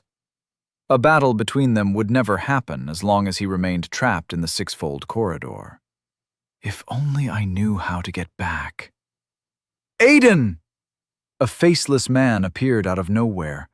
His voice was frantic and muffled. "Where are you?" he insisted, pivoting his head from side to side as if looking for something. "Who are you?" He pointed a finger at the faceless man, but it was a tendril behind his back that spelled his doom. A blood sphere congealed instantly and pierced through where the creature's head had just been. Bet you didn't see that one coming. Aiden! The faceless man resembled Eamon the more it talked. "Can you hear me?" He looked around, but there was no recognition on his face. His eyes blinked and squinted as if he had trouble seeing. "Guess I'm crazy now, Eamon." Draven sat down with his back against the wall. The figure did not seem to hear him. Maybe the sixfold corridor can only hold insanity for so long. An errand thought brought Draven back to the time where Helven warned him about speaking the Maker's name out loud. A dreamer could hear their name being spoken, depending on how powerful they were. "Eamon," Draven tried, but the figure still looked confused. "That's not your name, is it? You've always hated it, Finn." Finn's eyes snapped to him with undisguised surprise. A smile blossomed on his face, but none of the playfulness that he once had accompanied it. "Are you deaf, man? I've been looking for you. For 4 days. Where is this place? Where are you?" Finn tried to move, but something held him still. "Well, Finn, it's a long story. They captured me. Tortured me." Draven hesitated, the memory of what followed bringing back the pain he had been trying to bury. "Killed my family." Maker's mercy. Finn looked at him, and Draven was glad to see no pity in his eyes. Otherwise, Draven might have just broken down into tears. "What's a soon-to-be dead guy gonna do about it?" Draven laughed to himself. "As for where this place is, it might be the sixfold corridor. I've been here for a long time now. I'm probably dead, and this is all a hallucination. Maybe this is the abyss. It's not as cold as they said, though." "Snap out of it, man!" Finn roared suddenly. "I'm here to get you back, and I'm real, all right." "We've been looking for you for days, Aiden. 4 days. Wherever they hid you, none of us can find. Someone is blocking Myra from tracking your blood, and even the evoker Helven hired lost track of your soul just before we tracked you down.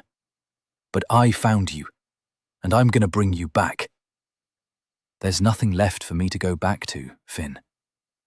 The surprise on Finn's face shamed Draven to the core. Finn had not given up on him, but Draven had given up on himself. Nothing but pain. Finn roared, shattering the restraints that held him in place, and walked toward him. "If you want to stay here, I'm okay with it," Finn said, surprising him. "The world is an ugly place, Aiden. You and I know that damn well." Finn sat beside him, eyes looking ahead. "Sometimes I just want to watch it all burn. That bastard who forced himself on my mother, the ones that treat us like cattle. Everyone can just drop dead. Or that was what I used to think. Theodore is strict, and he beat me up with the ladle a few too many times. But whenever I got tired, He's the first one to tell me to get some rest. Weird, right? You know, Eridol risked his own skin to get that girl out of the city. Finn spoke with a collected voice devoid of bluster. The world is only as ugly as the people in power make it to be, man. That's what I realized. His voice cracked. Sovereigns, low bloods, minors, we are all the same deep down. Or are you going to tell me there are only good people in your district? I'm not going to forgive what my father did, but I'm not going to turn my back on everyone else just because I can. You're making me sound like an uncaring asshole, Draven chuckled. You're strong, Aiden.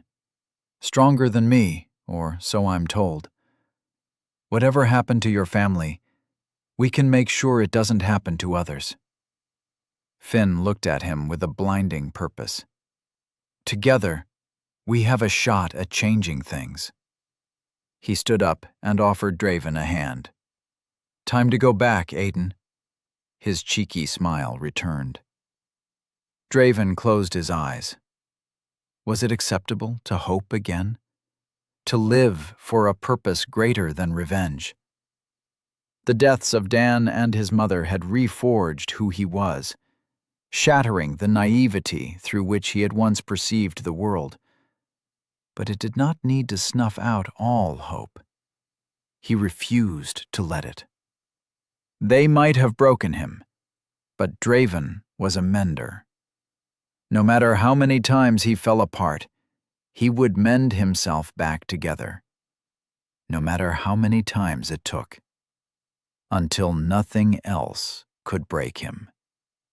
Draven took Finn's hand, and the world shattered around them.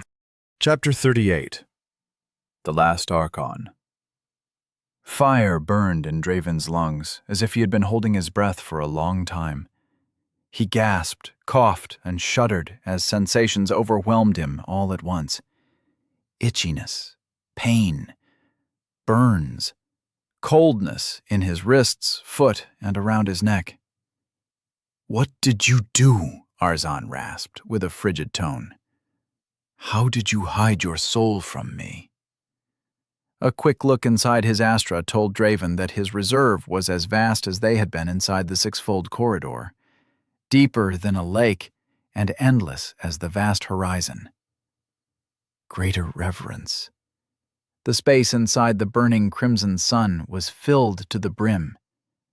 "Answer me," the giant demanded.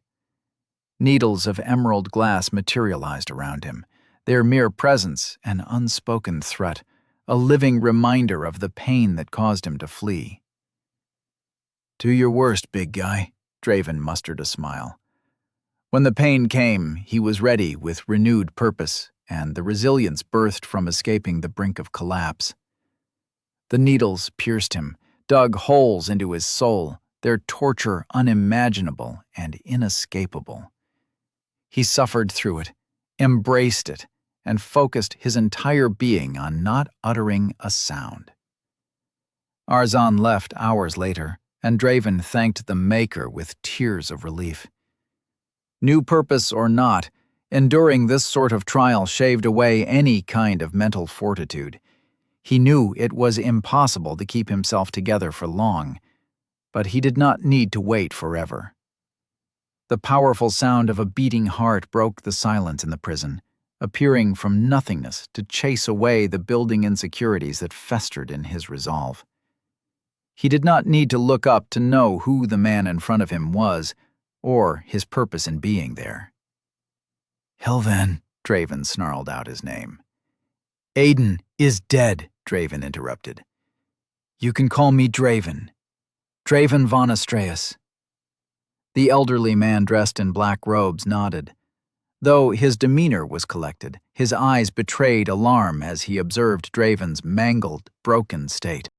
I could apologize or beg for your forgiveness, but I suppose that would not appease the rage you feel at the loss of your family. "You suppose?" Draven chuckled humorlessly. "They died when you could have stopped it, you bastard. You gave me your word. Everything you said was a lie. You want the truth, Draven? Very well.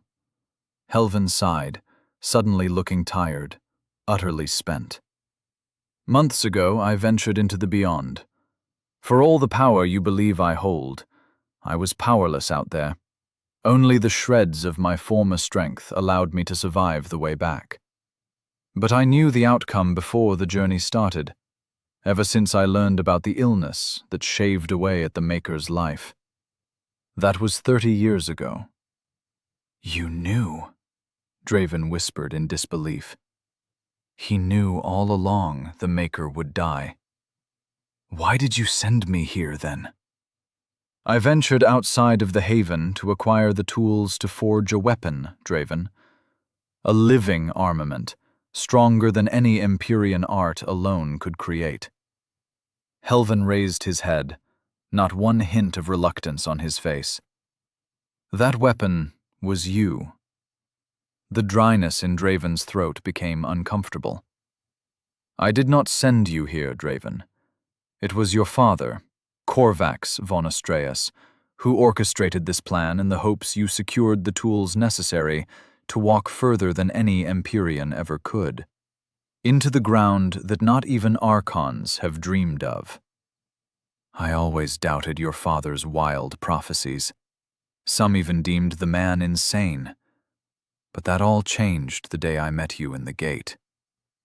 Helvin looked at the branded mark on Draven's cheek. The day I realized you were capable of seeing the runes, the sixth cited to exist besides the Maker and the Perfected. I knew Corvax was not insane. No. Just stop with the nonsense, Helvin.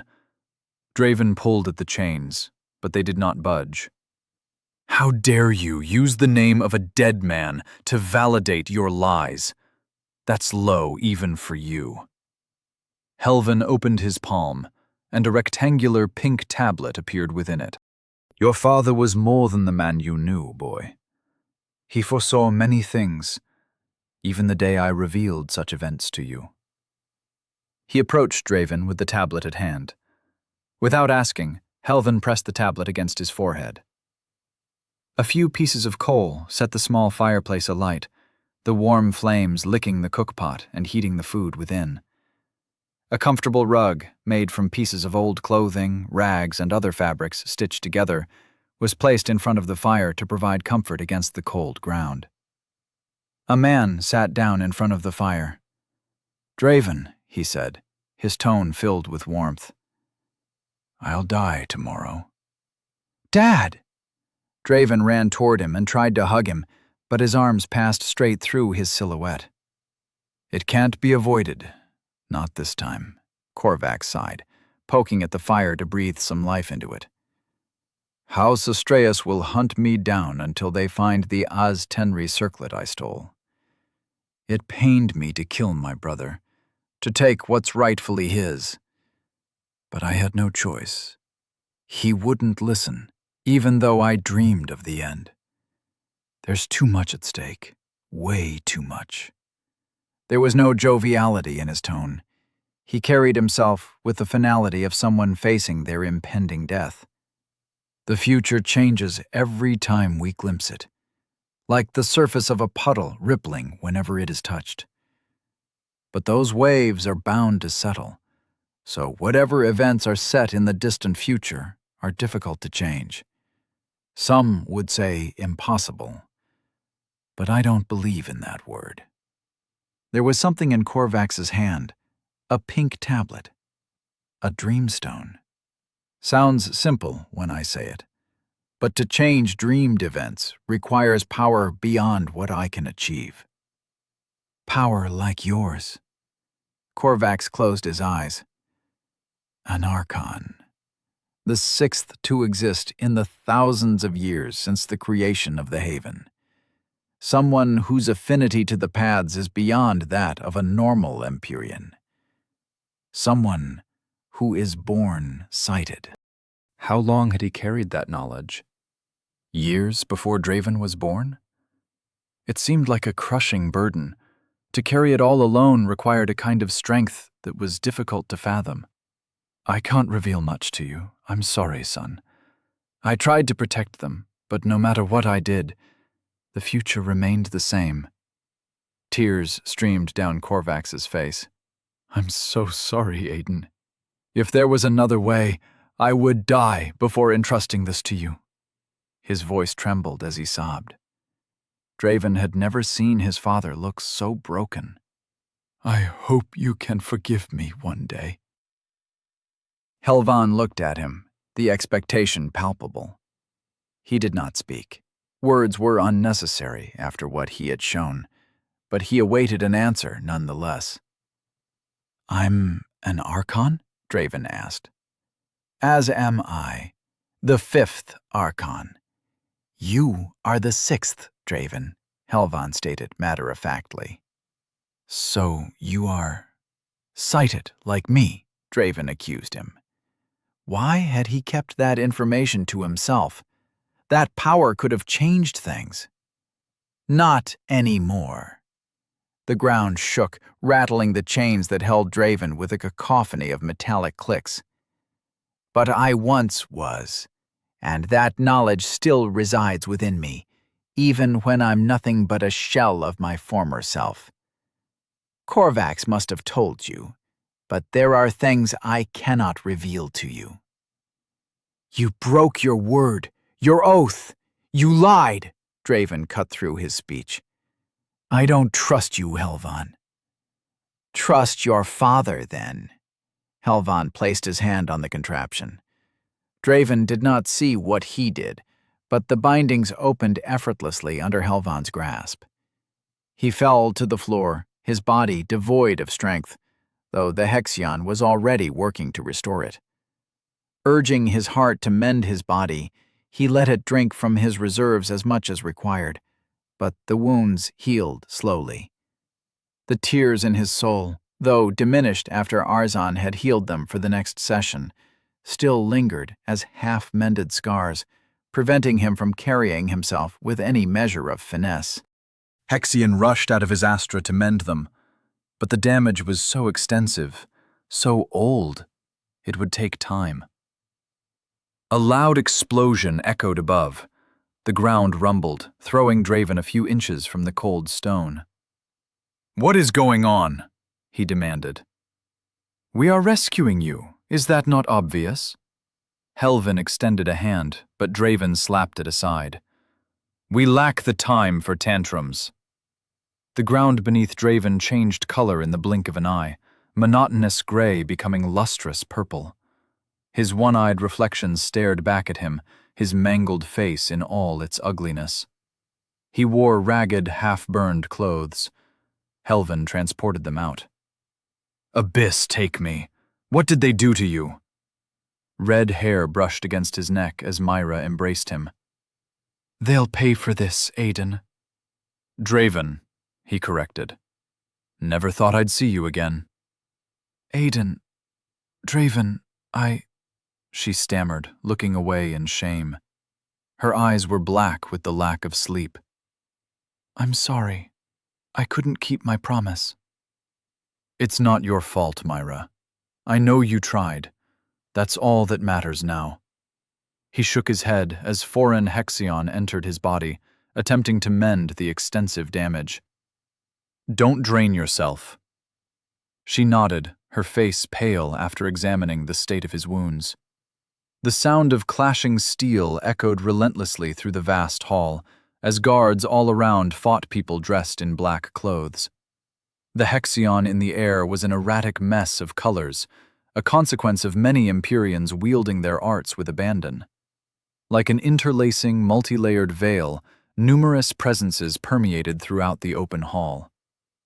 To use my Chronos domain in these circumstances is not something I want to risk.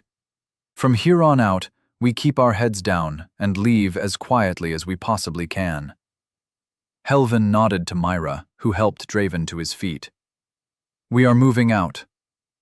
Helvan guided them ahead, using his keen perception to avoid any guards. The main door to the Amethyst Palace was locked shut. but the hallways that led to the east wing were unmanned by House Oren's guards. That was where they headed.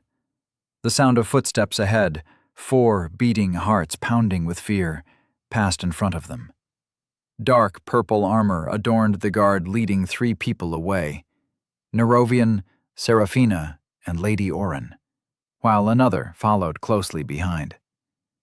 Helvin pressed his body against the wall to minimize their exposure, and Myra followed suit. His efforts were in vain. Nerovian's eyes widened as he spotted Draven. His mouth opened, undoubtedly to utter a warning. Hexion raged inside Draven, eager to be unleashed, crimson tendrils stretching out in all directions along with his presence. But Nerovian looked away after nodding, urging the guards forward and out of sight. "Withdraw your presence, Draven," Helvin admonished. "Do you want to give our position away?" "They are headed for the Hierarchy Stand Arena, my lord," Arzan's deep voice roared behind them. "Abyss take us all." Helvin shook his head. "Run! Now! Just do your thing and take us."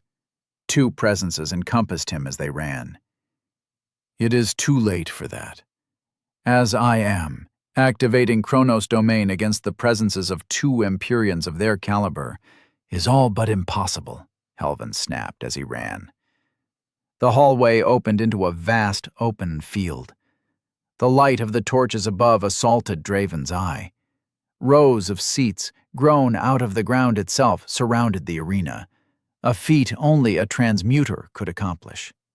While they were crossing it, a man emerged from the exit they were heading towards, with a dark face and a glistening bald head in the light. Altavir. Chapter 39. The Might of a Perfected. 2 daggers congealed in Altavir's hands as mist poured out of his body before manifesting into a ruby set of armor that covered him entirely. Tendrils of will-infused Hexion stretched out from his body. "This time you die, boy." He walked with weary steps as Arzan and Paradius also joined from behind. "I won't underestimate you again." "It does not surprise me that your masters came to the rescue, Low Blood.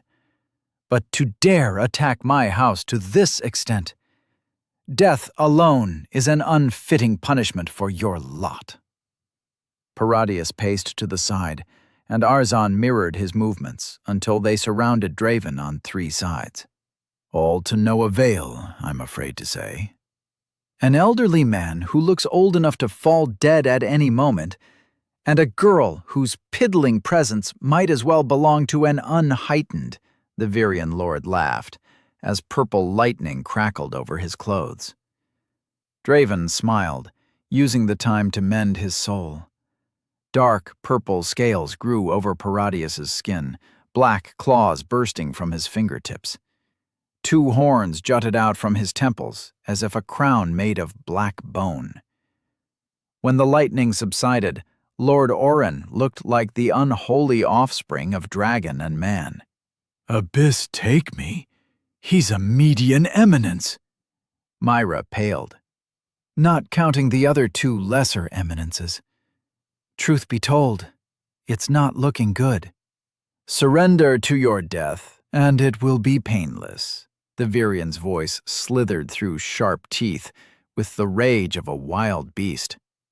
Arzan raised his greatsword, plunging it into the ground with a thunderous explosion. "Heed me," he spoke, and 2 figures emerged from his body. Specters? Draven narrowed his eyes. Their green silhouettes were translucent, faces devoid of a will of their own. But their armor mimicked him, albeit on a smaller scale. The specters reached out for the silver greatsword plunged into the stone, and each brought out a misty blade of their own. Helvin closed his eyes as he sighed. "Myra, get Draven out of here." I will deal with them. Altavir roared with laughter. "Big words coming from the dead." Helvin blurred out of sight. Steel crashed against the congealed Hexion, and Altavir was sent flying, blood spurting from a wide gash on his neck. Paradius roared, opening his mouth to release a torrent of golden fire streaming toward where Helvin had just been.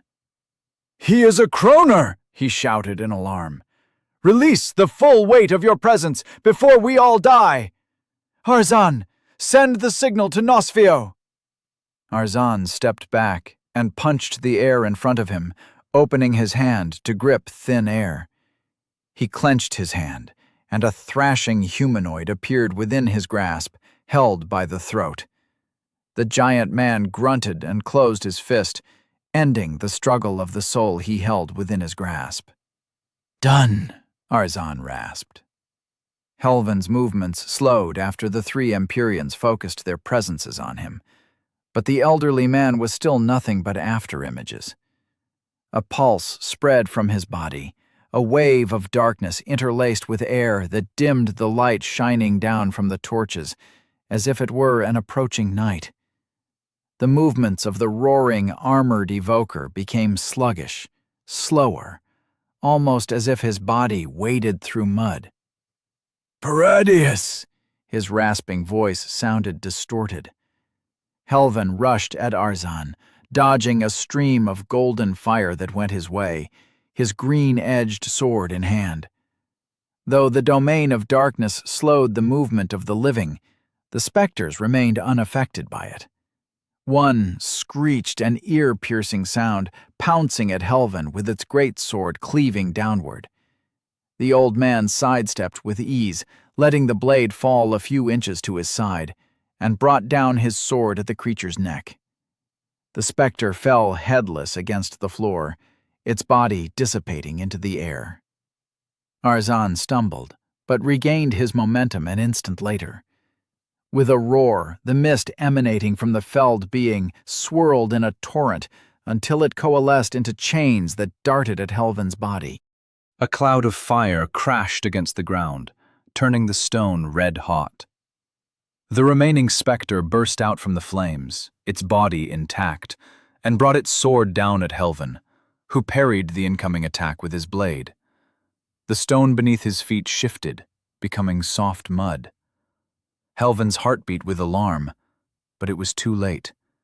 His feet sank into the stone, which turned solid soon after, courtesy of Paradius's transmutation. Chains of emerald glass sank into his body, tying him to the ground, as Arzan brought the greatsword slashing at his waist. Helvin closed his eyes.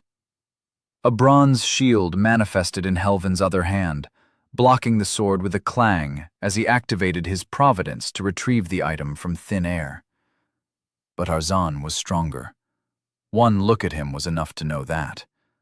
The force of the blow spun the shield from the old man's hand, while simultaneously deflecting the greatsword. Draven had been waiting for this. Though his wounded soul was lethargic, a flicker of his will sent 3 blood spikes shooting at Arzan from different directions. One pierced his left knee, but the others struck his armor without effect. The giant roared in pain, but ignored the attack. A green pair of translucent arms holding a sword emerged from his back, slashing at Helvin even as more blood spikes shot at him. "No!" Myra shouted, her presence reaching Arzan too late. There was no escape.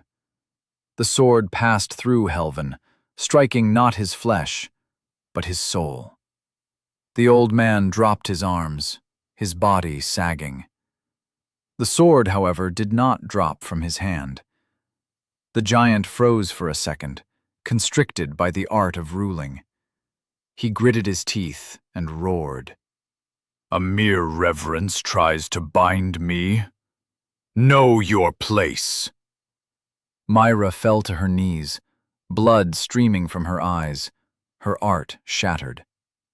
Draven stretched his tendrils farther, consequences be damned. This was a fight for their survival. He needed to be ready. "I've got you, old man." "Your shielding technique is powerful. I couldn't even sense your soul." Arzan lowered his sword, withdrawing his presence. You will take the place of the specter you killed. Get away, Arzan! Altavir stumbled out of the broken wall, the deep cut on his neck still not fully closed. He's alive! Helvan's sword blurred. Arzan's severed arm fell to the ground as he stumbled back, his other hand held defensively in front of him. The stone exploded as the Helvan disappeared from where he had just been, shaking off the chains, the suppression of 2 Empyreans reduced to 1.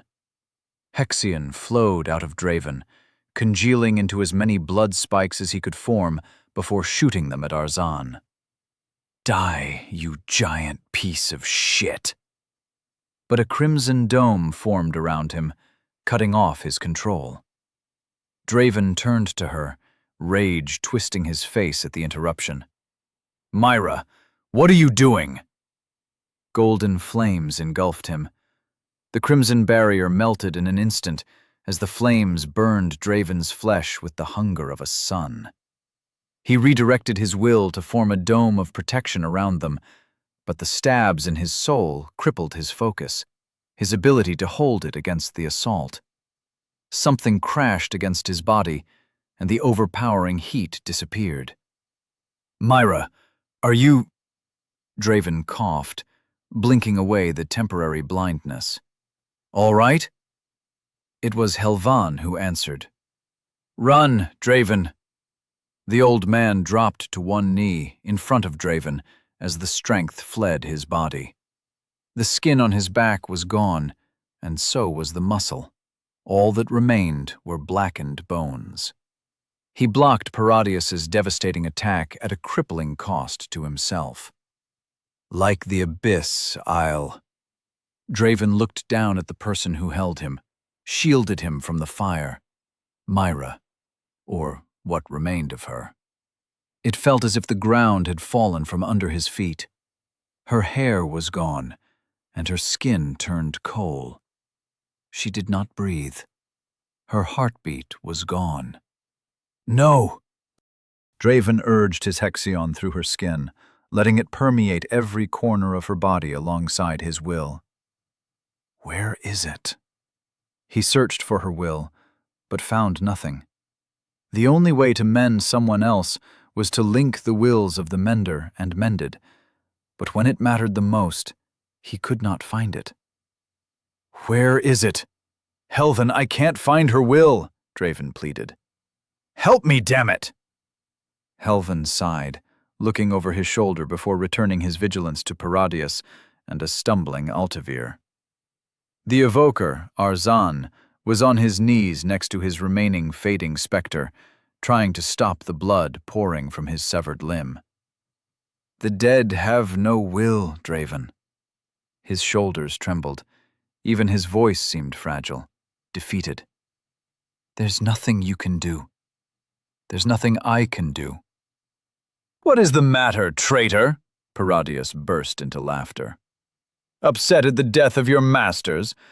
Be not in grief. The golden flames of the amethyst dragons grant a swift death. She can thank the Maker to have escaped the fate that awaits you. Dead? That's not possible. How? No, this can't be real. Myra's wounds did not look much graver than his. She should not be dead. If her heart had stopped, Draven just needed to start it again. She had done the same for him before. He wrapped Hexion around her still heart, squeezing it rhythmically with care. Blood poured from her closed eyes, ears, and mouth. Enough! Helvan slapped his hand away, uncharacteristic rage consuming his face. The old man knelt and picked her up. Myra vanished from his arms, but Helvan still held them up, his gaze lost. The old bastard also has an Aztenri circlet, my lord, Altavir said, as he sealed the wound on Arzan's arm. But the giant looked in no shape to stand after the blood loss. Who are these people? It dawned on Draven then. Myra's dead. She died protecting me. She died because I'm useless.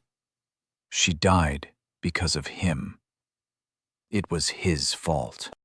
Good bounty indeed. Paradius walked closer, the scales on his body unscathed. The foreign will inside his heart urged Draven to destroy them, to turn his rage and thirst for blood against them. Myra didn't die. They killed her, murdered her, consumed her.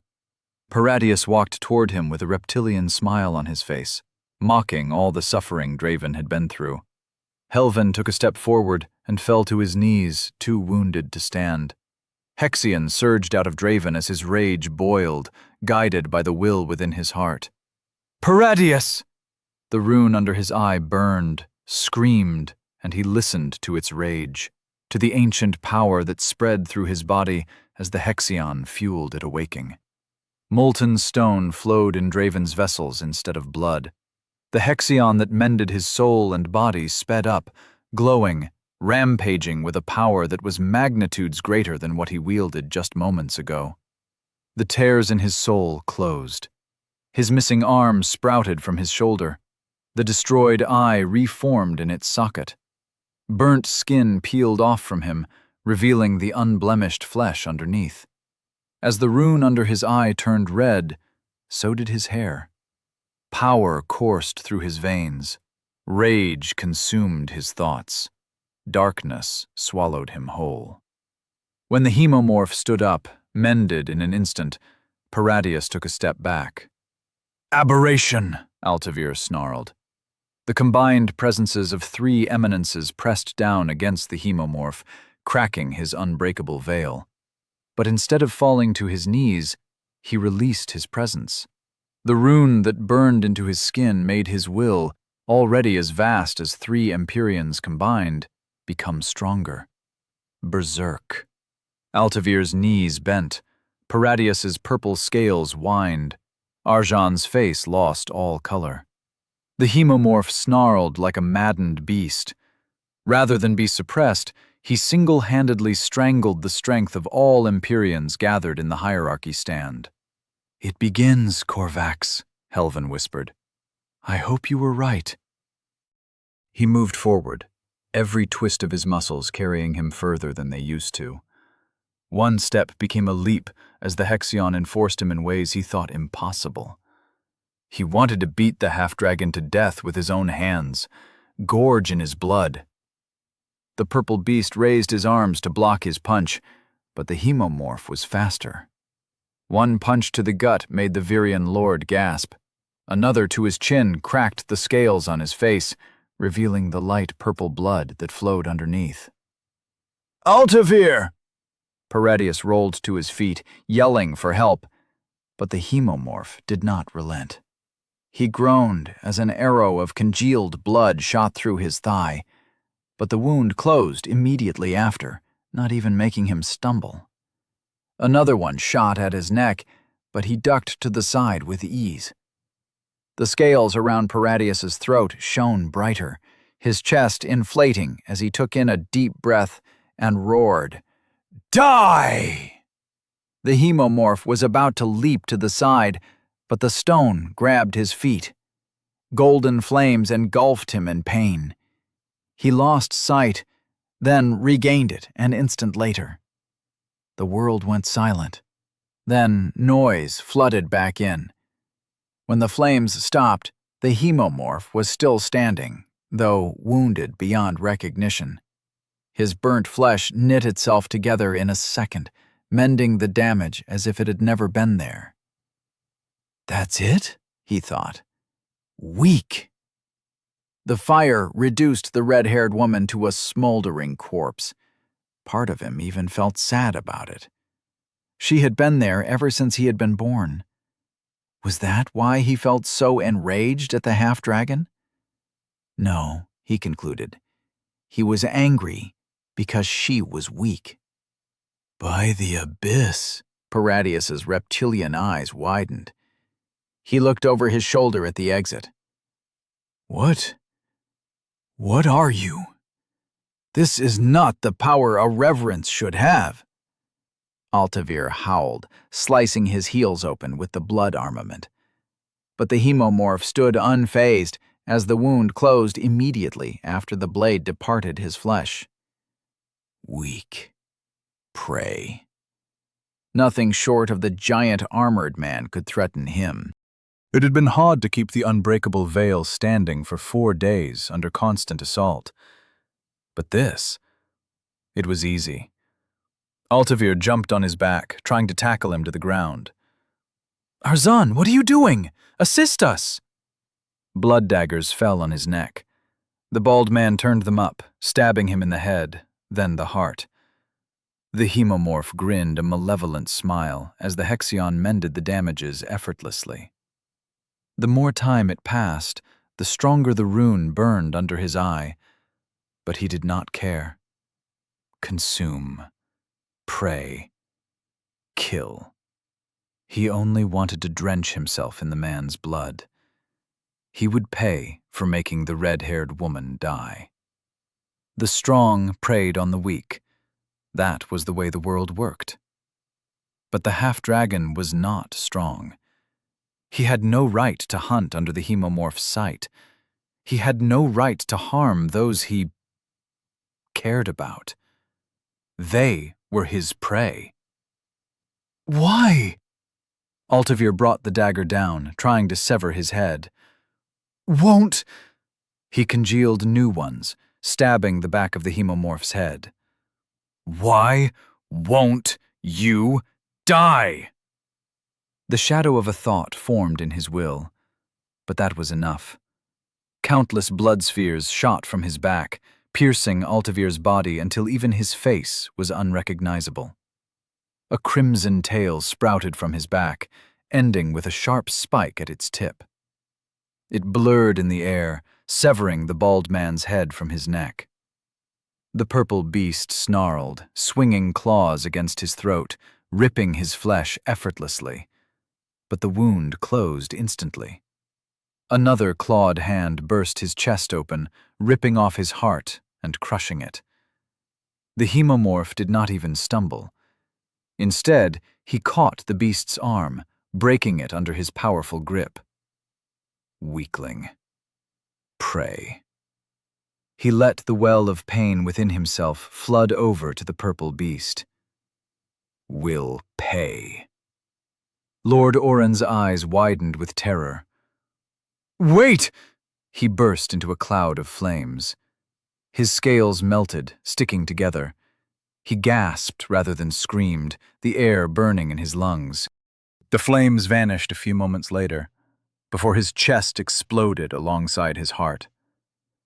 Numerous cuts appeared on his head, neck, and legs. The hemomorph snarled.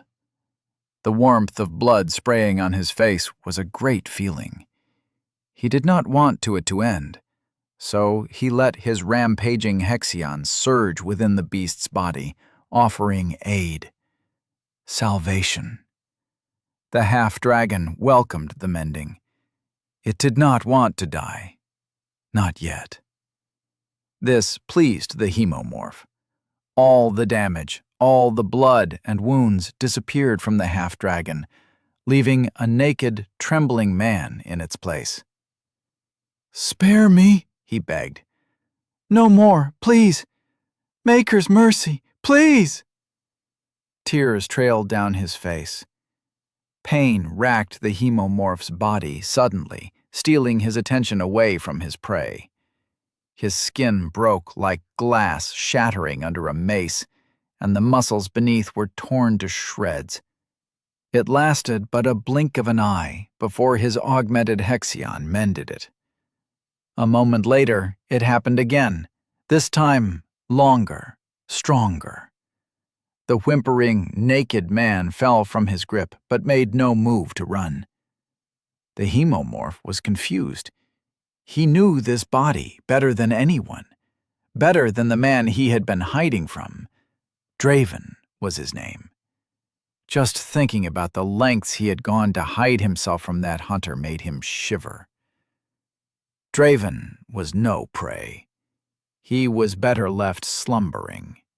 Steam rose from the hemomorph's skin as if the fire in his blood was evaporating all the water inside him. Something was not right. Wounds of this degree would have killed him if his heart did not mend them with expedience. He had to end the half-dragon before that. Paradius Auron, an emotionless voice echoed through the arena. The hairs on the back of the hemomorph's neck stood on end. He was in the presence of a true hunter. You have conspired to spread deceptions, lies woven from greed disguised as kindness, against the golden firmament, he who sealed the darkness, the Maker. A silver-skinned man entered the arena. Runes covered his bare torso. His body was muscular. His face was confidence itself. His voice carried a final sentence. Perfected, the hemomorph recalled. Make way, in the name of the Maker, protector of the haven. The perfected threw a glance in his direction, noticing the rune beneath his eye. The traitor's mark. Disgraceful. Do as he says, Draven. Helvan stood up, using his sword as a cane. How dare this creature come and demand what was rightfully his? Paradius Auron, the half-dragon man, killed the hemomorph's prey. He did not belong to the shiny man. The hemomorph leveraged his will to suppress the perfected. Mine! The perfected appeared in front of him, though he had been several paces away. Cold reason filled his eyes. Impudence, he stated, with an unconcerned tone. That was the last thing the hemomorph remembered, before everything went black. Chapter 40. He Who Ventured Beyond. 3. It was rarely that Helvan enjoyed the company of one of his brothers, for he had spent centuries in hiding, crawling through every dark corner of the haven in search of answers that might lead to a path of salvation. Now 2 of them met in this forsaken arena, and he knew it would not end well. Draven had tapped into the power of the runes, but something was wrong with him. Helvan wished to know which rune Draven had carved into his flesh, but he had lost the memories of their mysteries along with his soul. No longer was he able to see or understand them. He was blind, like everyone else. The perfected, his enslaved brother, spoke. His voice was ice, devoid of emotion, unlike how it had once sounded in life. Ulisson von Meers had been a kind man, but now he was nothing but an empty shell. Do as he says, Draven. Helvan stood up, ignoring the smoldering pain on his back. Astral Razor was reduced to a cane. Draven did not do as he said. Helvan focused his Hexion within himself, slowing the flow of time around him with Chronos' domain, but he did not intervene. Had he been what he once was, able to yield the full extent of an Archon's power, he would have stood a chance at stopping Ulisson. Now, however, attempting to do so was begging for death. Ulisson raised his hand and slapped Draven in the face. The boy's head exploded. His bones thoroughly shattered under the blow, jutting out from his skin as if an insurmountable weight had hit him. His body struck the walls of the arena like a blood-filled mosquito under the wrathful hand of its victim. No one could survive an attack like that. A gasp echoed out from the crumbling crater, almost sounding like a complaint, a grunt of pain. Helvan let go of Chronos' domain, moving under the facade of old age to ward off the predatory gaze of his brother. He must not be recognized, lest oblivion would soon follow. He arrived at Draven's tomb, to witness a sight he had never seen before, even after living for over 300 years. Draven's head sprouted out of his shoulder, one layer at a time. The bones grew with mind-numbing speed, then muscles, and lastly his skin. However, the impression of wellness only lasted a second, for his bones shattered once again, his skin destroyed, and steam rose from his body as if molten metal ran inside his veins. But Draven was alive. As impossible as it might seem, Draven was alive. Helvin looked over his shoulder to see the perfected carrying Paradius by the neck. The Virian did not protest. He merely accepted his death. He forfeited his life, but his family's lives might still be saved with the help of the missing evoker. What mattered was that no one was left to see what unfolded next. Helvin tapped into timeless void, letting his will wrench an object wrapped in bandages back into reality, into the palm of his hand. He unwrapped the artifact, a giant silver finger covered with blurred runes. Asthagon's finger. It was time to use it, old friend. Draven was the one. There was no doubt about it anymore. If Helvin let him die, then the haven would be lost. Helvin took a deep breath, facing the echoes of fear that threatened to emerge in his soulless will. He infused his Hexion into the artifact and crushed it into a silver powder that spread around him and Draven as a dome, isolated them from time, space, and dreams. Elisandor White. The world trembled under the name only a few still lived to recall. Elisandor White. Cracks in space surrounded Helvin as a presence as vast as the unfettered sky crushed him to his knees. Elisandor White. After all this time, you are the one who seeks me, my son. The Maker spoke, and his voice almost shattered Helvin's will. His skin was alabaster white, with long silvery hair that fell to his waist. Emerald eyes, ever settled in a collected, condescending gaze, looked at Helvin, and no secret was left unturned. A silky robe hung loosely around his immaculate physique, a projection of the real him. Asthagon's artifact ensured Helvin's position remained uncompromised, yet Helvin had to stop himself from quivering under a fraction of the Maker's presence. I am not your son, Maker. Murdering my father does not make you so. Helvin stilled his Hexion, urging his will to resist. The Maker ignored him, turning his eyes to Draven. A smile parted his lips. The sixth fragment is reborn. Asthagon must have paid a severe price to hide his existence from me, but your loyalty to me has overcome Shavitri treachery.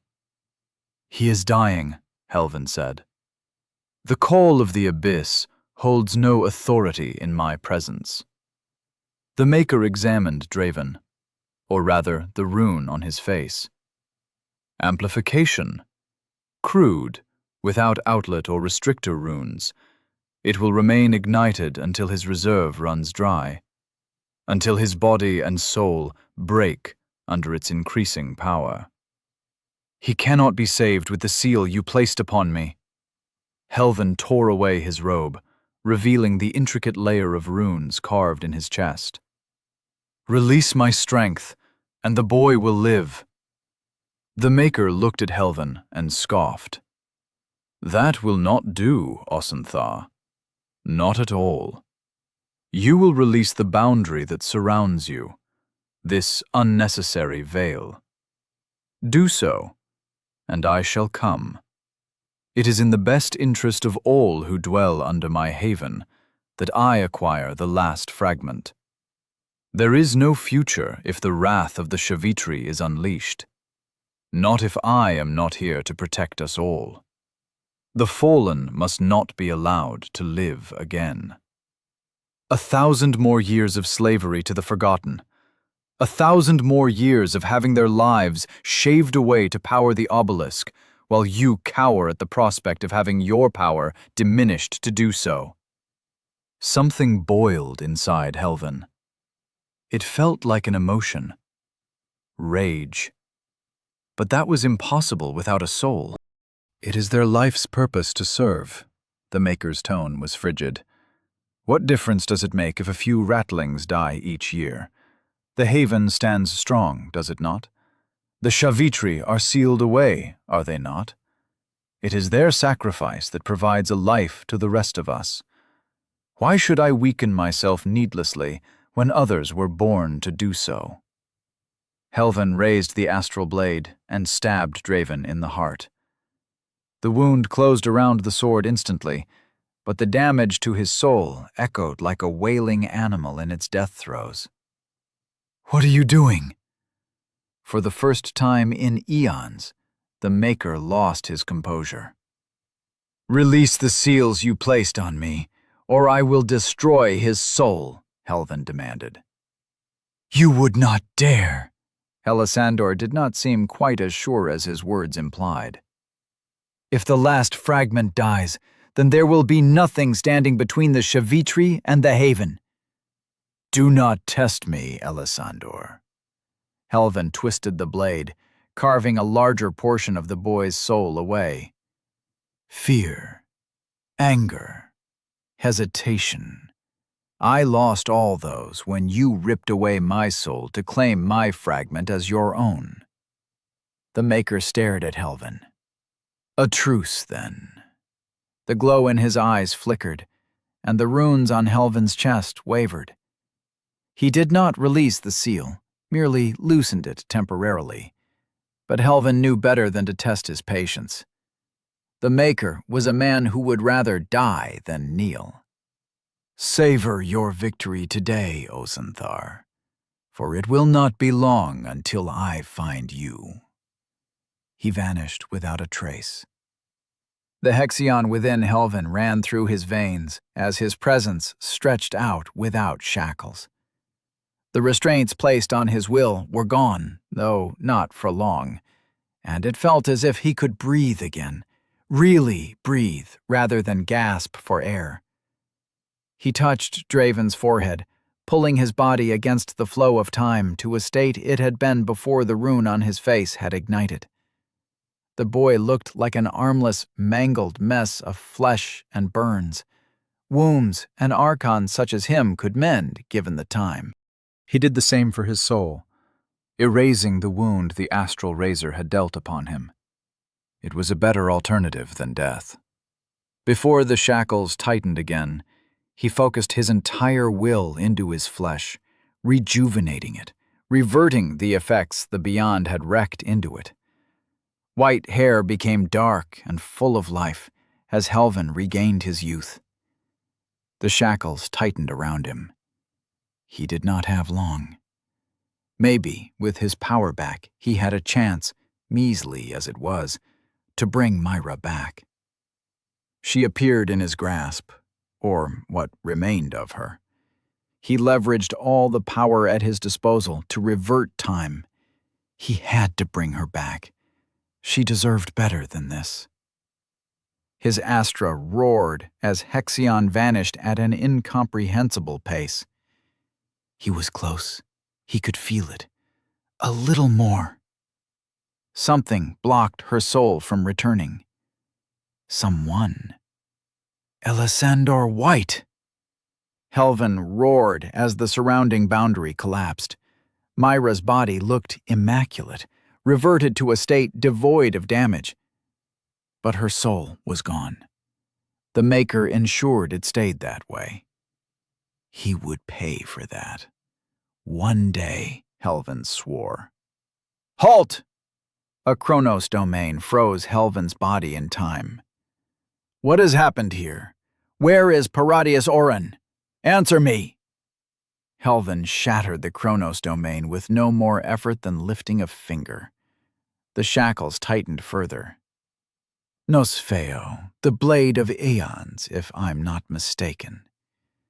Nosfeo widened his eyes, channeling Hexion to escape. Helvan locked him in time, frozen in a tighter grasp than the other Empyrean could ever achieve. "Ascendants, who are you?" Timeless void recalled Myra into its grasp, and Helvan picked up Draven from the ground. The boy was alive, though unconscious, which was more than most were lucky enough to claim. "I am Osenthar von Karth, Archon of Time." The sweat on Nosfeo's forehead and the paleness of his face told Helvin that he recognized the name. Flee this city, for it will soon fall to ruin. Helvin threw him a refined blood crystal. Keep it close. Dark times are coming. We will need all the strength we can muster. The torches winked out. Darkness fell on Anavarith. Helvin wished this place alone had to suffer for what happened today, but he knew destruction would not stop there. The Maker was dying. The Shavitri were on the verge of escaping. The Haven was on the brink of collapse. The Fallen stirred. Helvin remembered the promise he had made to Korvax. He would forge Draven into a weapon strong enough to ward off the prophecy, or die trying.